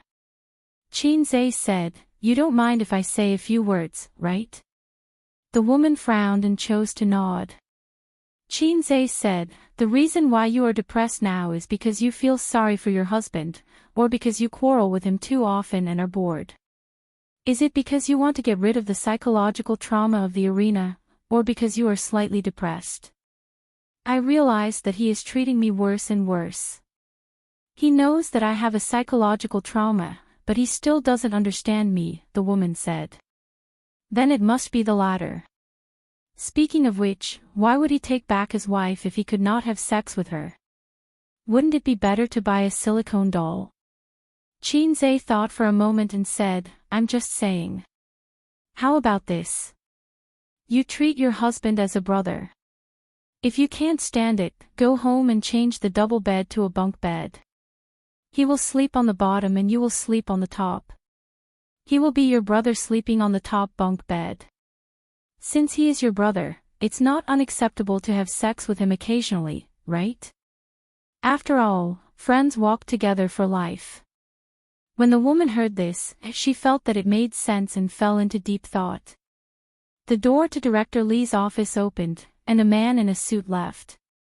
Qin Zhe immediately knocked on the door and entered with his sister. Hello, Miss Qin. Director Li was about 60 years old. He had a head of white hair, wore glasses, and wore a white coat. He had already received a call from outside, saying that the person who had made an appointment today had arrived. Qin Zhe and his sister shook hands with him. Director Li personally made tea for the two of them and said with a smile, Miss Qin, remember to give me your autograph later. My granddaughter likes you very much. Oh, my grandson also likes Miss Qin very much. He wants one too. The Miss Qin at the end was said to Qin Bao. No problem. Qin Zhe took a sip of tea and said seriously, Director Li, I would like to know more about mental illness. My script business has hit a bottleneck. Because my knowledge of this field is limited, it is a bit difficult for me to write. How much do you know about mental illness? Director Li asked. Schizophrenia. Oh, schizophrenia, Qin Zhe said. Schizophrenia is a mental illness. It is a continuous, usually chronic, major mental illness. It is the most serious type of mental illness. Director Li smiled and said, when it comes to writing a script, only this type of person can write a good script. When it comes to mental patients, many people will subconsciously think of words like delirious, scary, and not illegal to kill. Actually, everyone more or less has a small mental illness, such as mania, anxiety, and mental weakness. Internet addiction is also a type of mental illness. Right, there are also those who say, the first floor makes sense, and those who like to raise dogs in the comment section. Qin Zhe asked curiously, what type of mental illness do the last two people belong to?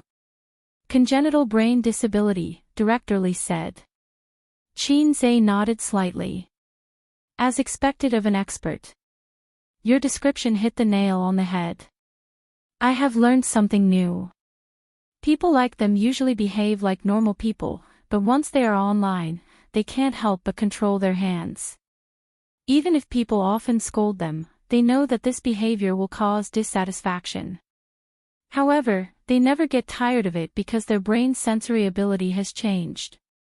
In the field of mental illness, it is called congenital brain disability, but their inability to control their actions is like obsessive-compulsive disorder. Everyone has obsessive-compulsive disorder. Director Li pointed at the stack of books on the table. The books were neatly stacked, but there was one book that was more mischievous. It was crooked. After you sat down, you looked at it 3 times. Did you want to arrange it neatly like the other books? Director Li said, I did this on purpose to see if the patient has obsessive-compulsive disorder. Qin Bao also has obsessive-compulsive disorder, but it is very mild. However, your condition is more serious than hers. She only looked at it once, but you looked at it 3 times. For adults, obsessive-compulsive disorder doesn't affect normal life, but for children, severe obsessive-compulsive disorder can cause ADHD. Qin Bao suddenly understood. Oh, he had ADHD when he was young. Qin kicked his sister and asked, I want to know if it is possible to set the main character with dual personality. You want to ask about the relationship between schizophrenia and dual personality, right? Director Lee asked. Qin nodded. Yes, the details must be handled well or else it would be a joke. Chapter 601. Of course it's different. First of all, you have to understand what dual personality disorder is and what schizophrenia is. Dual personality disorder is a type of multiple personality disorder. This disease has a very prestigious scientific name, dissociative identity disorder. Most of the triggers are from childhood abuse, especially sexual abuse, which causes another personality to appear in the body. It's equivalent to having multiple souls living in the body. Patients with multiple personality disorder don't know anything about the other personalities in their body. Director Lee said with assurance, and patients with schizophrenia are a clinical syndrome composed of a group of symptoms. It's a multifactorial disease. Oh, I might be too complicated. To put it simply, schizophrenia is far more complicated than multiple personality disorder. Its symptoms are not simple confusion of mind. Clinical symptoms include perception disorders, thinking disorders, emotional disorders, consciousness and behavior disorders, cognitive dysfunction. Qin and his sister looked at each other in silence, both dumbfounded. To be honest, Qin had always thought that dual personality disorder was schizophrenia. Director Lee looked at their expressions and smiled. Then I'll put it more simply. Multiple personality disorder refers to the different characters in the body. Their personalities, names, and genders may be different. The patient will switch between different personalities. This kind of patient is very rare. In ancient times, people called it ghost possession. Have you seen the Brainstorm? The protagonist is a police officer, but he's also a criminal. He arrests criminals, upholds justice, and plans murders to commit the perfect crime. But the two personalities of the police and the criminal are not connected. They don't know each other's existence. Schizophrenia means that the patient has separated himself from the real world. He is still a persona, but this persona lives in a different world. He rambles nonsense, he is crazy, and he is completely cut off from the world of rationality. Qin Bao suddenly understood. In other words, multiple personality disorder, in a sense, is actually no different from normal people. And schizophrenia is a lunatic. Director Lee pondered for a moment. It's one-sided, but it's not wrong. Qin said, can I see a specific example with my own eyes? Director Lee smiled and nodded. Miss Qin came this time to understand the details. No matter how much I say, it'll be confusing to you. Come with me. This kind of professional mental hospital was large and had two types, open and closed. The former was for mild mental illnesses such as depression, mania, and so on. The latter was the type that couldn't be released. On the way, Qin held his sister's shoulder with one hand. He actually wanted to hug her waist, but they were in the hospital, so it was inconvenient. If he brazenly hugged his sister's waist, Director Lee might be kind enough to give him psychological counseling and tell him that it was wrong to have a sister complex, whether it was mentally or physically. To keep up with the times, he directly handed over an orthopedic specialist's business card and patted his shoulder. This is all I can help you with. The reason why he had to hold his sister's shoulder was because he was sending a message with his head lowered. His partner was Qian Shishir. The petite beauty discussed the script with him in high spirits and complained about the director's harshness. The single female artistes in the company all liked to chat with him. Yi Lu, Su Jiao, Li Wei, they all messaged him for no reason. Qin wasn't impatient at all. He wasn't aloof either and tried his best to chat with the other party happily. Qin Bao looked at the naughty pictures Qian Shishir sent and frowned unhappily. We're doing business. What are you chatting about? There are always flirtatious sluts trying to seduce the pig that I raised painstakingly. His sister's jealous expression could tug at one's heartstrings. Qin comforted her, "Don't be a coward." "Right, I can't afford it," Qin Bao. Director Li called over a doctor on duty and asked, "Did you give any counseling to the patients in the ICU today?" The doctor said, "Teacher, not yet. According to the usual practice, it starts at 3 p.m. Director Li said, "Let's start earlier today." Then, he said to Qin, "Let's go to the treatment room." The so-called treatment room was a small room. The walls were painted blue and the furnishings were simple. There was a table and 2 chairs. The light above their heads was very gentle. Director Li said that simple decorations could soothe the patient's emotions. There was psychological knowledge in it. Psychiatry and psychology were closely related. The doctor's surname was Du. He was Director Li's student. At this time, he took off his white coat and wore a short-sleeved shirt. The white coat would irritate the patients and make them resist or even overreact. He sat at the table and waited for patient number 3 to be sent over. There was a huge mirror on one side of the small room. It was actually a one-way glass. Qin, his sister, and Director Li stood behind the glass and could watch the whole treatment process. Seeing the symptoms and treatment of schizophrenia patients with their own eyes would be helpful for Qin to write the script. Soon, a patient was brought in by a nurse. It was a young man. He was no more than 25 years old. Except for his pale face, there was nothing wrong with him. Dr. Du said, "Hello, friend. We meet again." The young man glanced at him and did not respond. He just sat there in a daze. Dr. Du tapped on the table gently. It implied a certain rhythm and gradually attracted the young man's attention.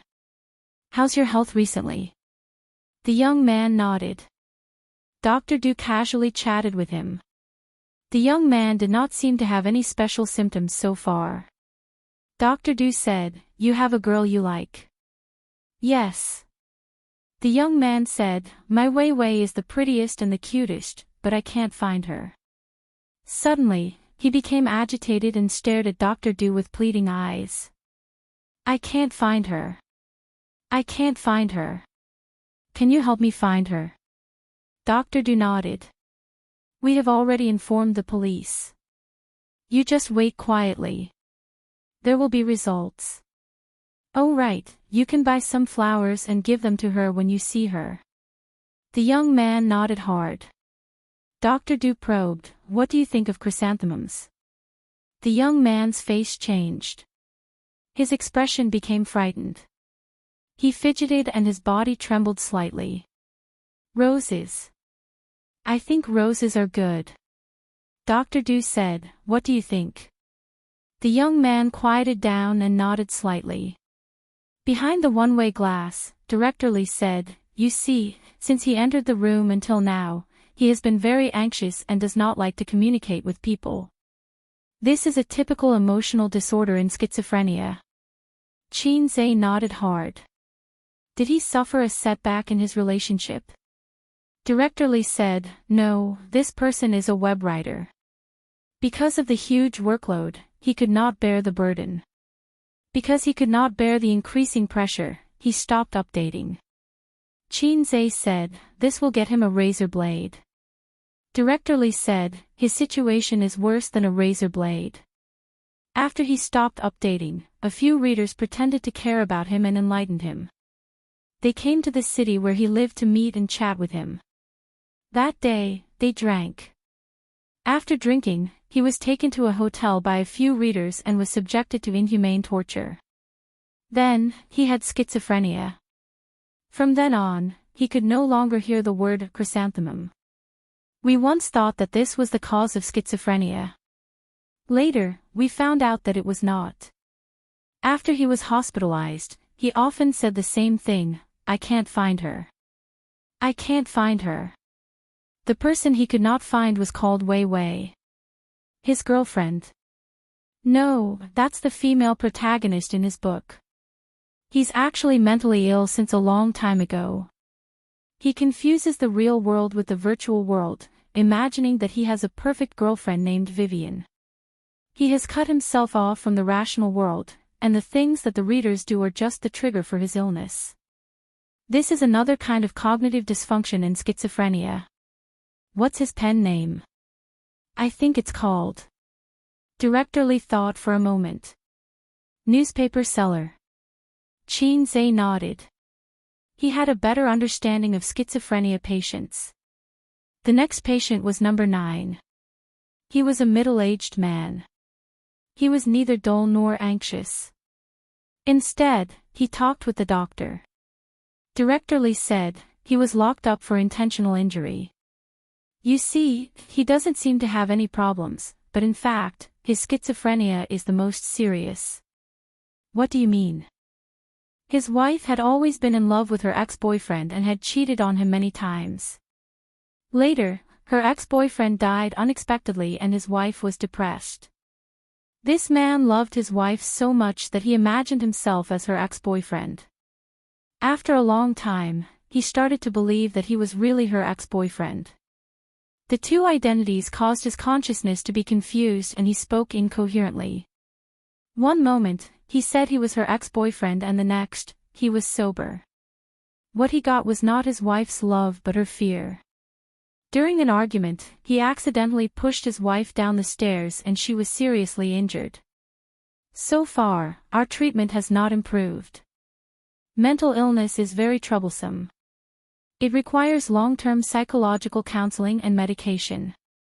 Even so, many people can't break free for the rest of their lives. The symptoms are very similar to the previous online author. Love is a ray of light, so green that it makes you despair. This was probably the most realistic portrayal of a middle-aged man.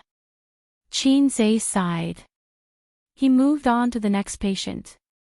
This time, the patient who came in was neither dull nor anxious. Instead, he was a little lively. He looked around with a smile on his face. When he sat down, Dr. Du said, "Hello." Looking at the high school-age patient, he immediately raised his eyebrows. How so? Dr. Liu obviously knew that he would say that. He said indifferently, "I'm very happy to meet you again, old friend." The high school-age patient asked, "How happy?" Dr. Liu was unmoved. "Can we talk?" The high school-age patient said, "Sure, WeChat is like QQ." Dr. Liu said, "Don't you want to recover? Don't you want to leave here? Don't you want to go to school and surf the internet like your peers? Don't you want to be reunited with your parents?" The high school-age patient said, "I want a baby, the warm kind." Behind the one-way glass, Chin Zhe was speechless for a long time. "He's asking for a beating." Chin Bao Bao muttered. Yes, half of the reason why he came here was because he was beaten up by his classmates. Chief Li sighed. This child has serious delusions. He wants to earn points every day and become the king of the world with poisonous chicken soup. Otherwise, the system will erase him. His so-called points are to scold his classmates, parents, and teachers every day. He is complacent and thinks that he is different from others. He is proud of it. In fact, his approach is just to isolate himself. In real life, such people are asking for a beating. They are not worth looking forward to or learning from. He is beaten up every day in school. His parents sent him here, hoping that he can return to normal. He said that he can communicate with the system. This is a classic perception disorder. Chin Zhe's balls tightened, and his chrysanthemum turned cold. Am I also AF** king schizophrenic? For this reason, he opened the point store. Although others could not see it, he could see and feel its real existence. He was relieved. Let's change. Chin Zhe did not want to continue with this case. He said, "Is there anything more serious?" Yes. Chief Li contacted Dr. Du in the small room through the microphone. Bring patient 11. Patient 11 arrived in a short while. He was very thin, skinny, and his eyes were sunken. He was led by the caregiver, and he looked very nervous and anxious. Dr. Du said, "What's your name?" Patient 11 said, "Lao Yang." "What's your job?" "I am the emperor." "Why don't you kneel?"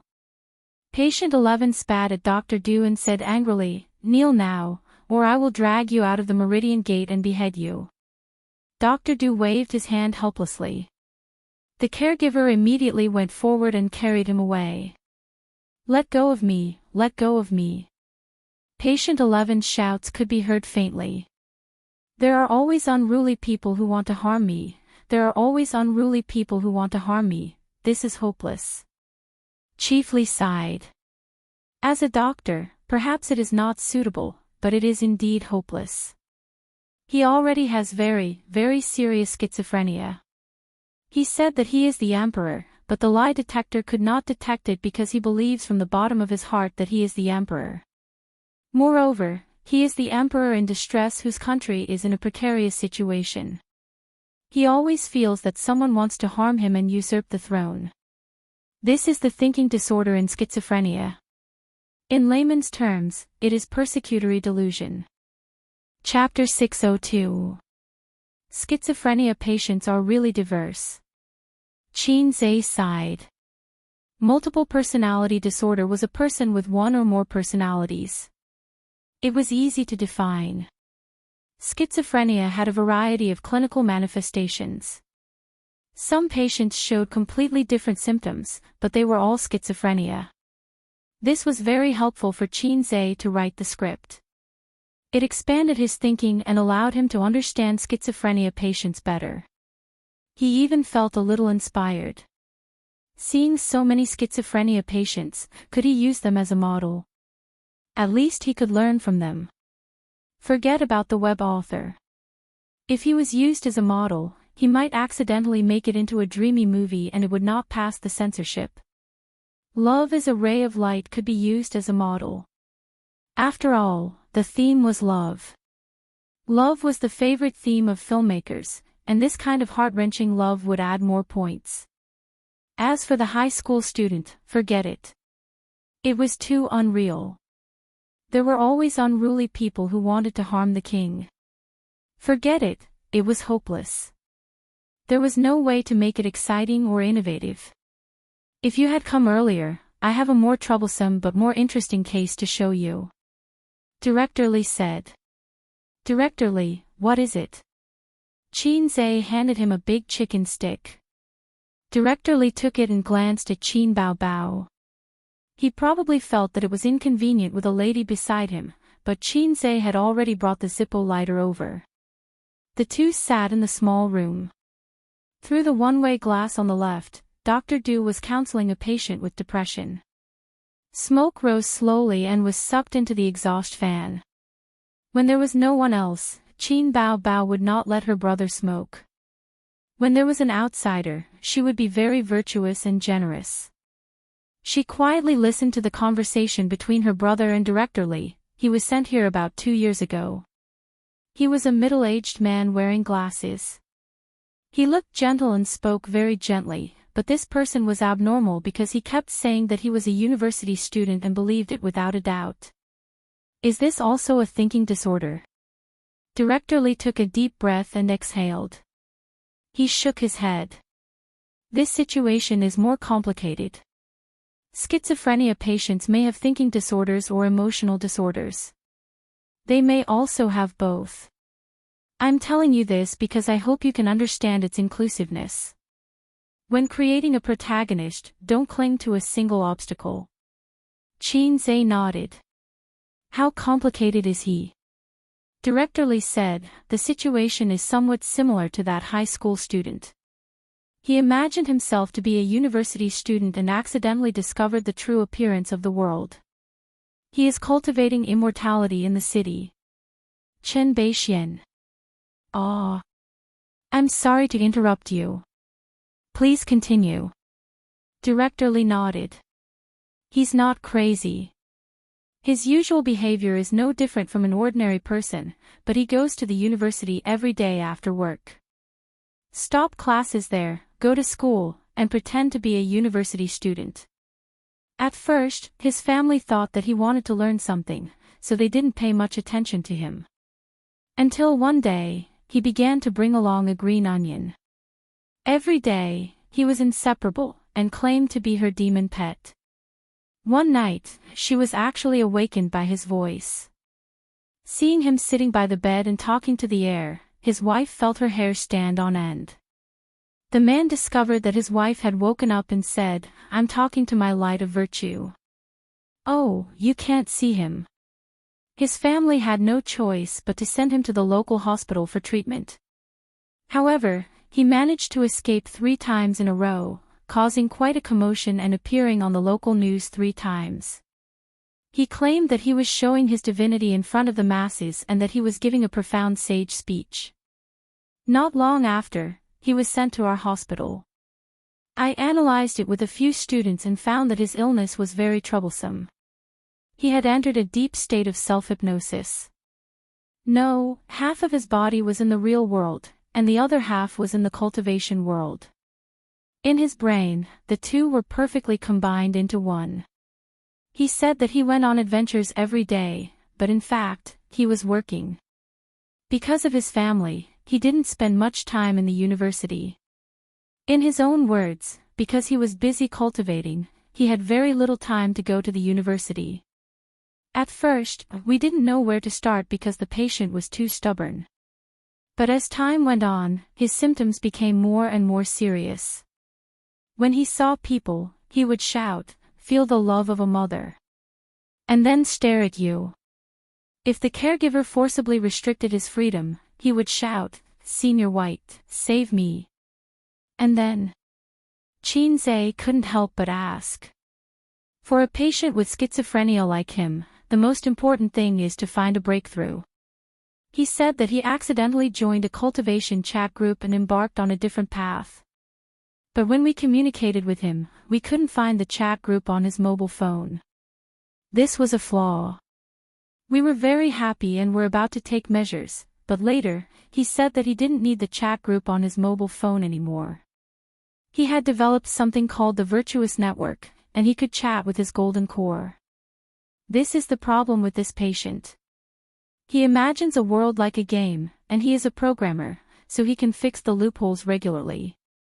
Later, we learned that he had been cultivating since, he said so himself.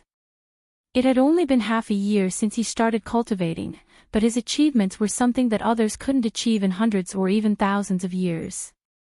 In fact, his schizophrenia appeared half a year ago.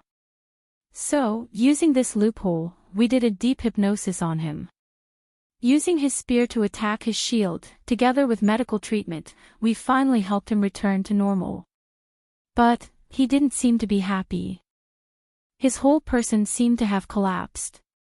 Now, he is a little depressed, but overall, he is normal. Qin Bao Bao scratched her head.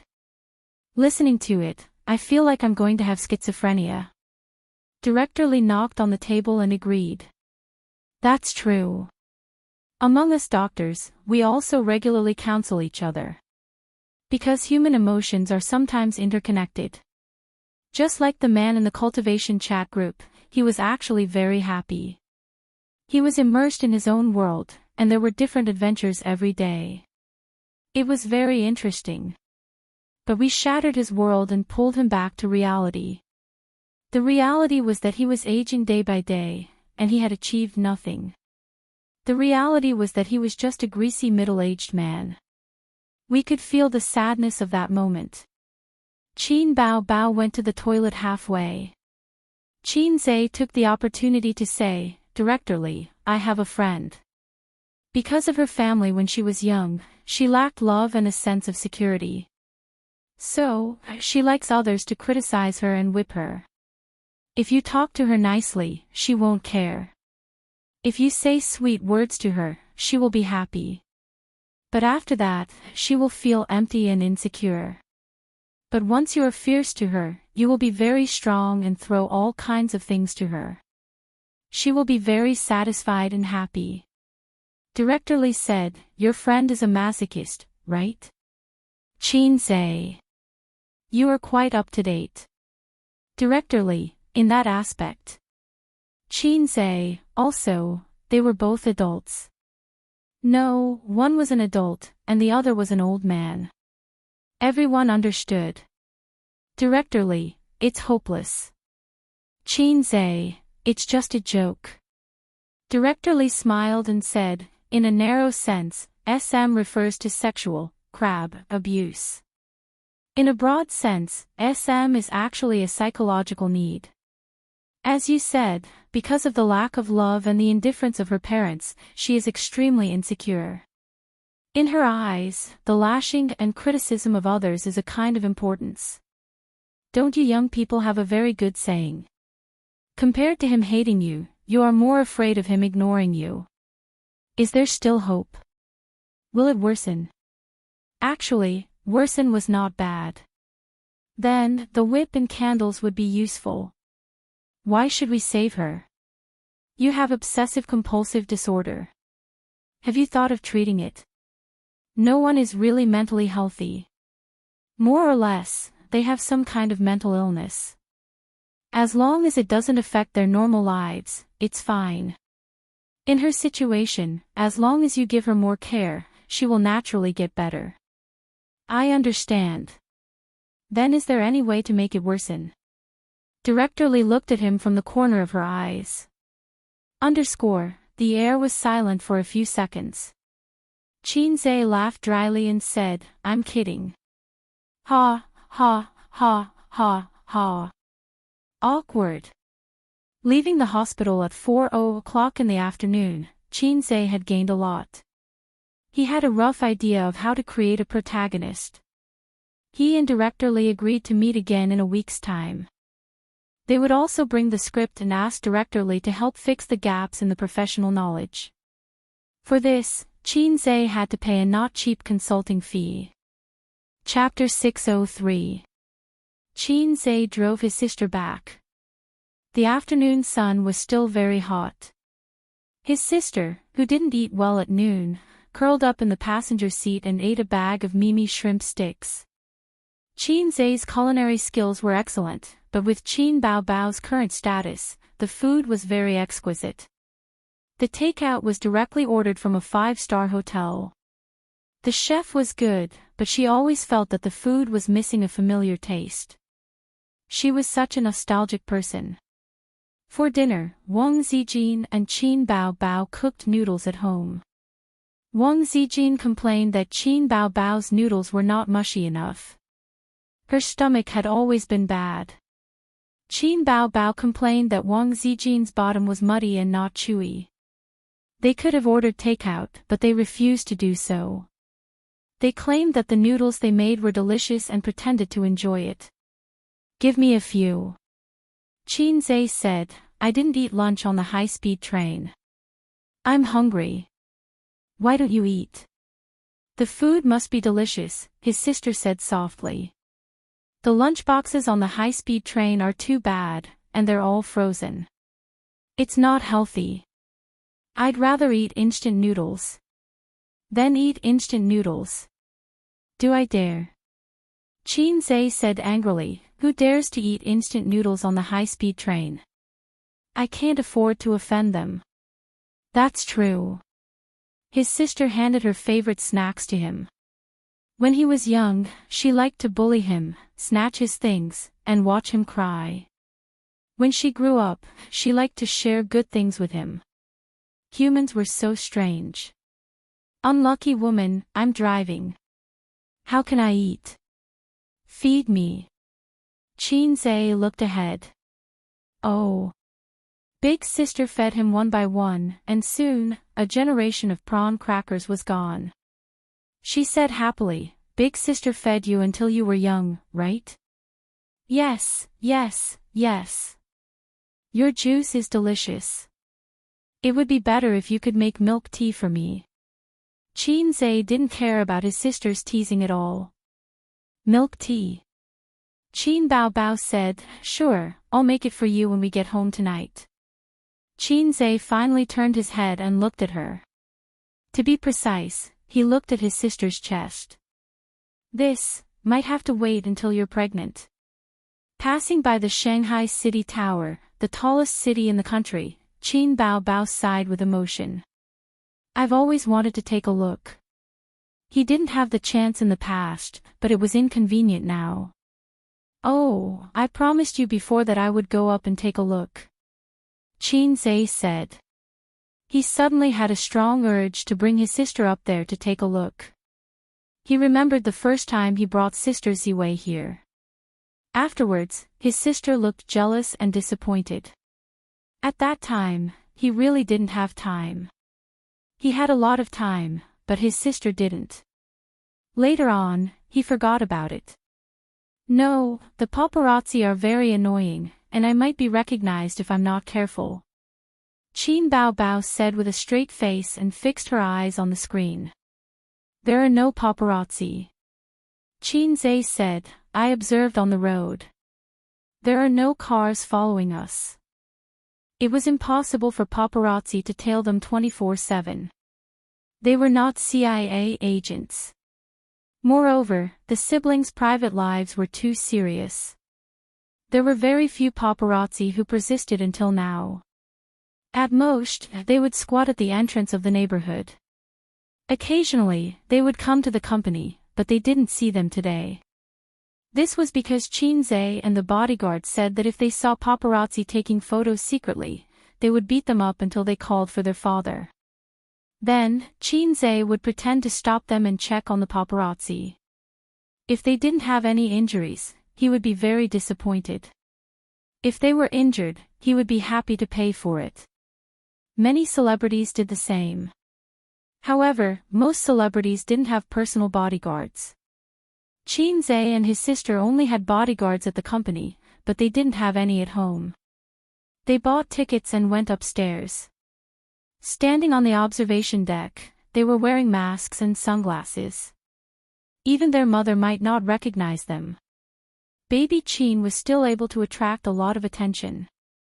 Just looking at her pair of long legs was enough to make people fall in love with her.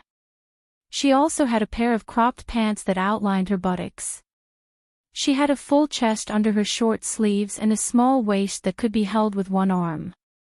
A woman with a good figure could attract attention even if she didn't show her face. Many people liked to climb up and look into the distance.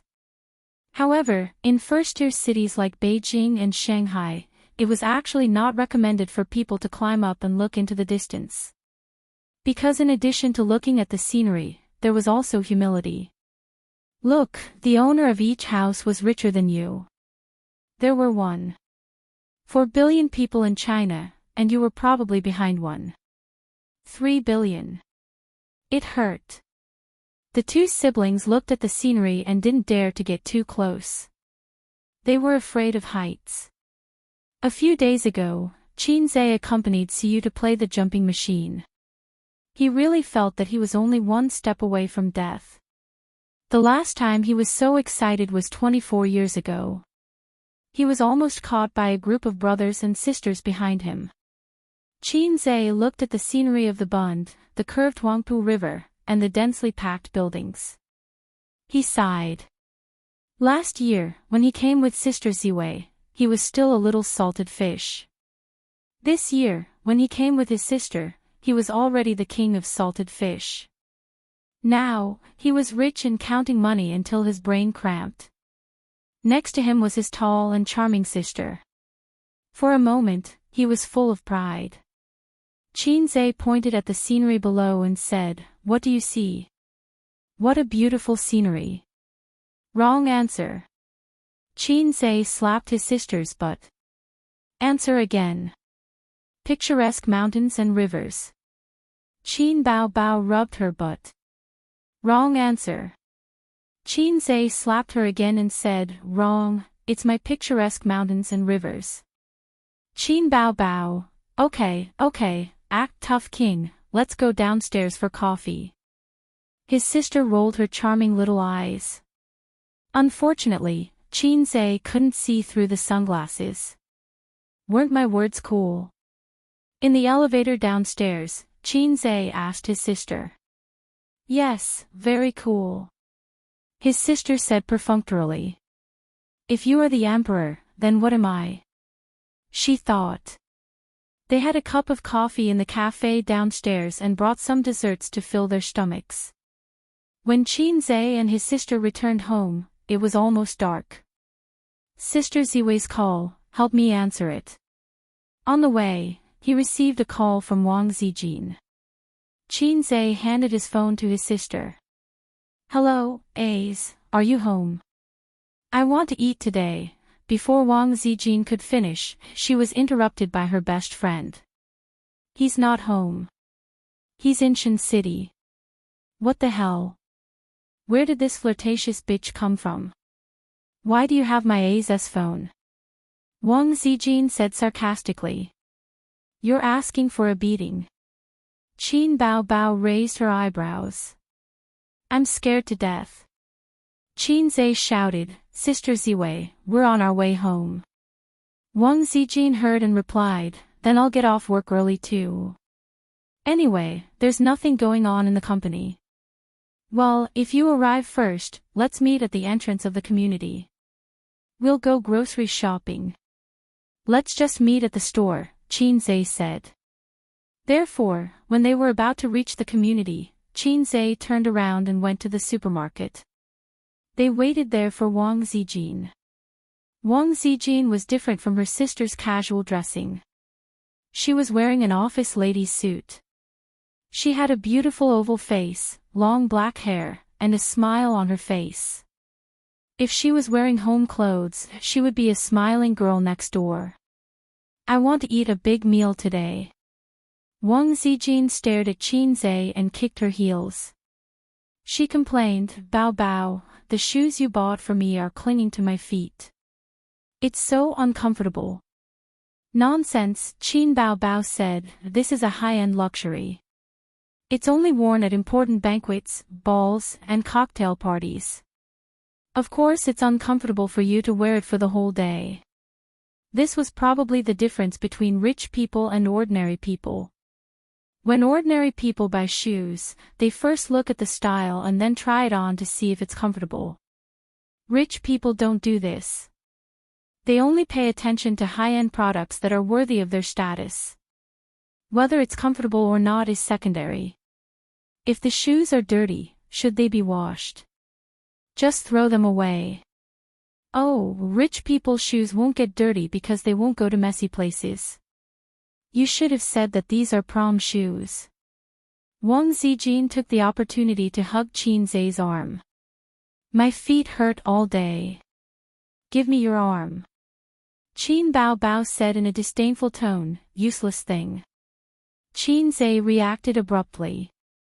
Damn, Sister Ziwei's tricks are as deep as the sea. What clinging to her feet, what discomfort, it's all fake. Not only can she hold his hand intimately, but also not let her best friend suspect. In contrast, his sister is a bit immature in this respect. She only bullied Suyu. Although Suyu likes to make trouble, her harem skills are actually not high. At most, she's a beginner master. His sister is an intermediate master, and Sister Ziwei is at least a senior master. Outside, with familiar people around, his sister would more or less restrain herself from hugging Qin's arm. Otherwise, with two great beauties on his left and right, even Hai Zhe King's thick skin would not be able to withstand the burning gazes of passers-by. Wang Zijin, who has always been a vegetarian, is picking meat dishes today as if she hasn't eaten meat for half a year. What's wrong, eating so much meat? Qin wondered. I want to eat it. Qin Bao went to pick seafood, and Wang Zijin's tone changed from serious to coquettish. You ate too much noodles. Qin hit the nail on the head. Yes. Not only did she eat too much, but she also cooked noodles with vegetables for 4 days. Her mouth is so bland. After shopping and returning home, the moment the burglar-proof door wrapped in a layer of sandalwood opened, the three of them covered their noses. What's this smell? Qin Bao Bao frowned. It seems like a gas leak. Wang Zijin said. You must have left the gas on when you cooked noodles last night. Bah, then we can't live to see the sun today. You got up in the morning to cook noodles. You didn't turn it off. Then it's definitely not a gas leak.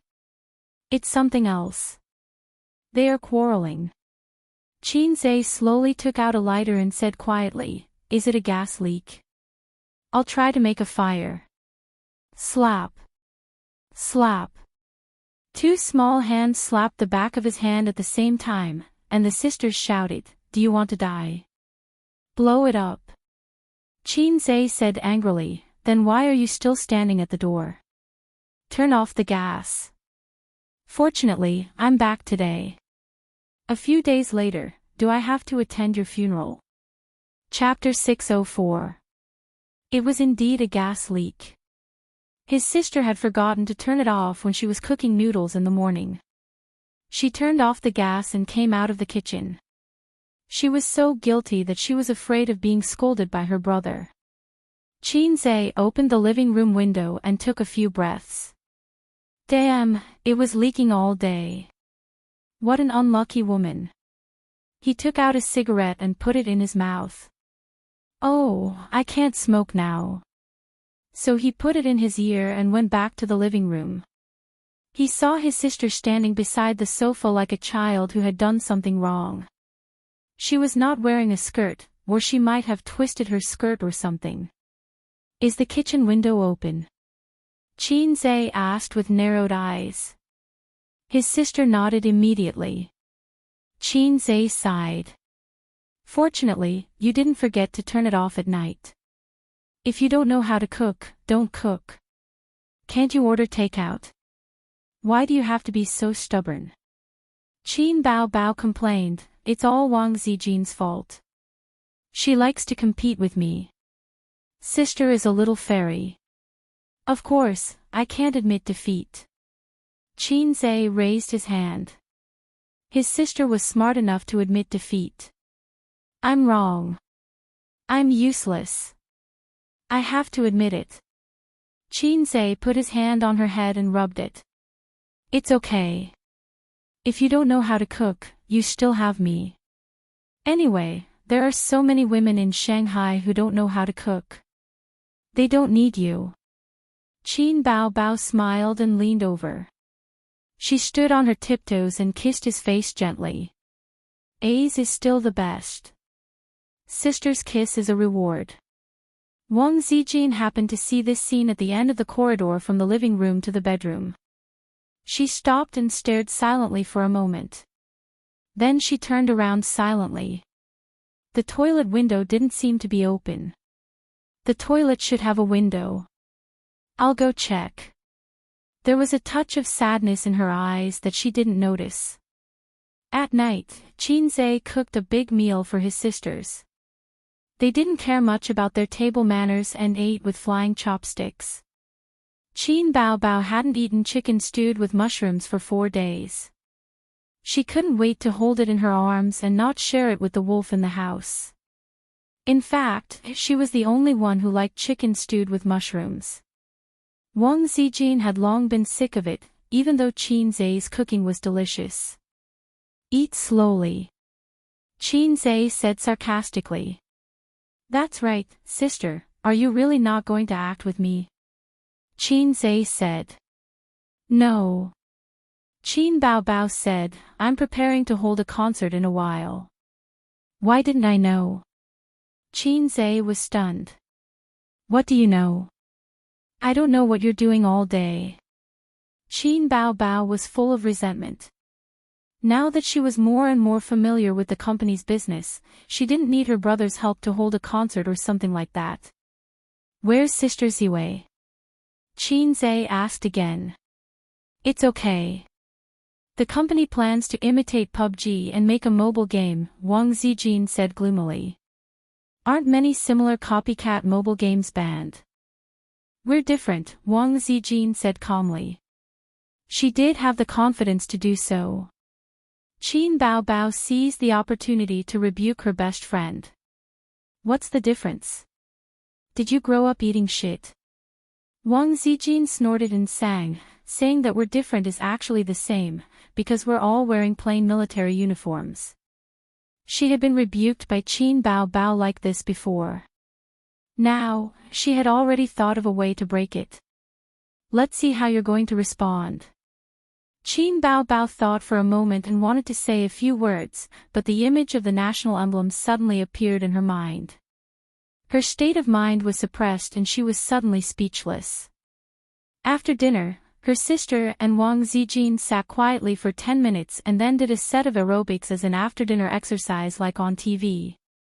After returning home, her sister changed into a short skirt. Her two white and firm legs blinded Qin Zai's dog eyes. The skirt itself was very short.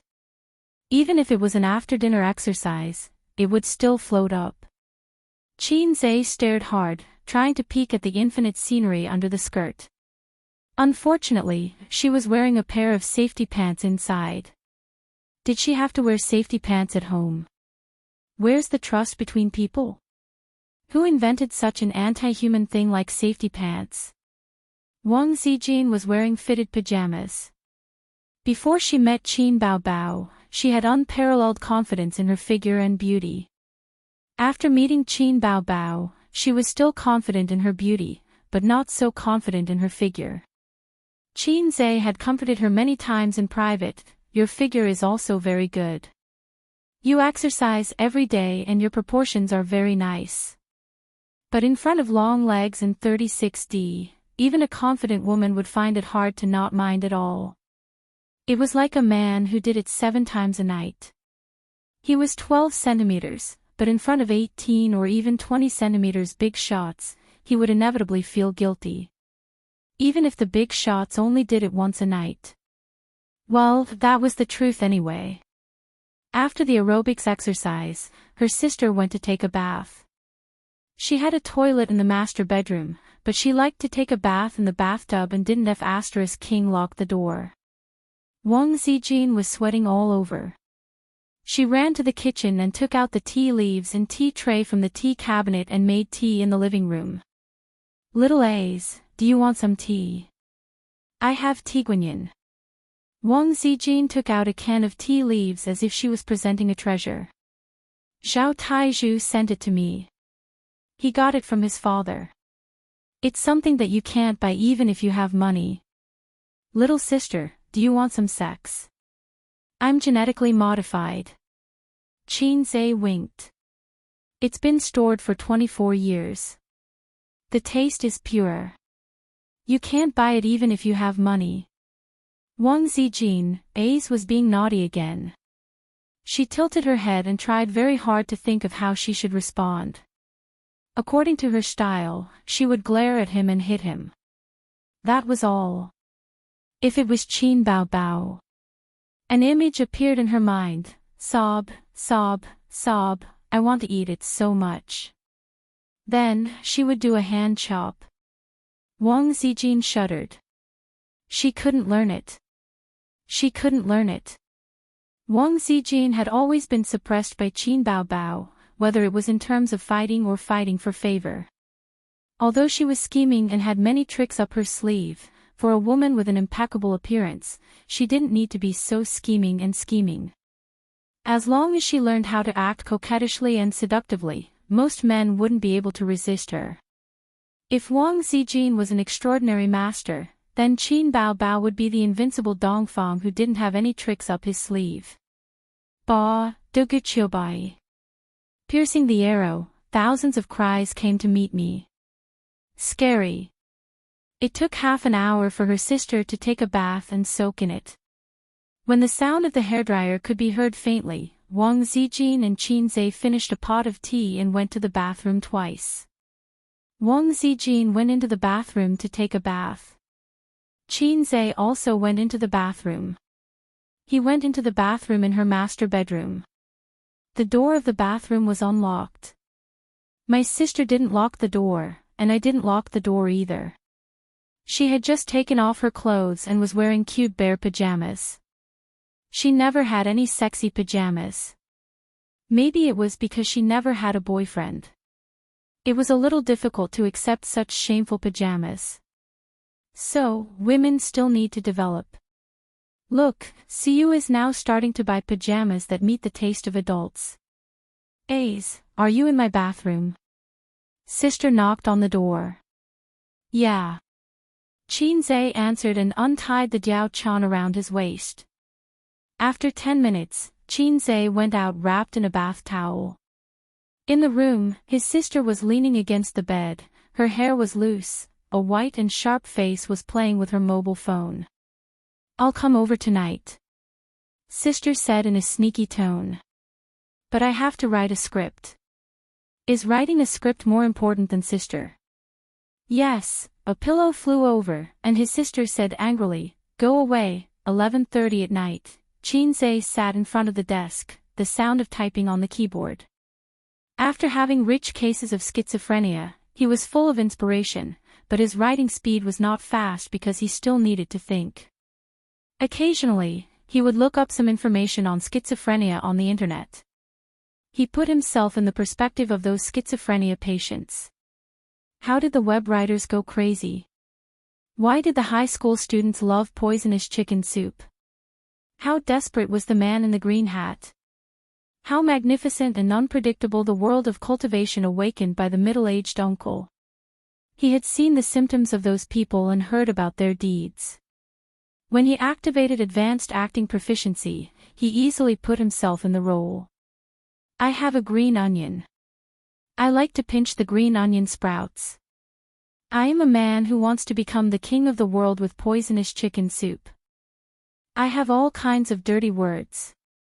Ah, there was a green light in front of him, that was the vast grassland. Also, the chrysanthemum is full of wounds, your smile is yellow. His consciousness began to be confused, all kinds of thoughts floated, and countless images flashed by. The whole world became illusory, and his consciousness began to be separated from the rational world. He was like a person who fell into the deep sea, watching the sunlight reflected by the waves gradually disappear, sinking into the deep sea and darkness. Ace. Ace, the call came from the darkness, like a mother's gentle whisper.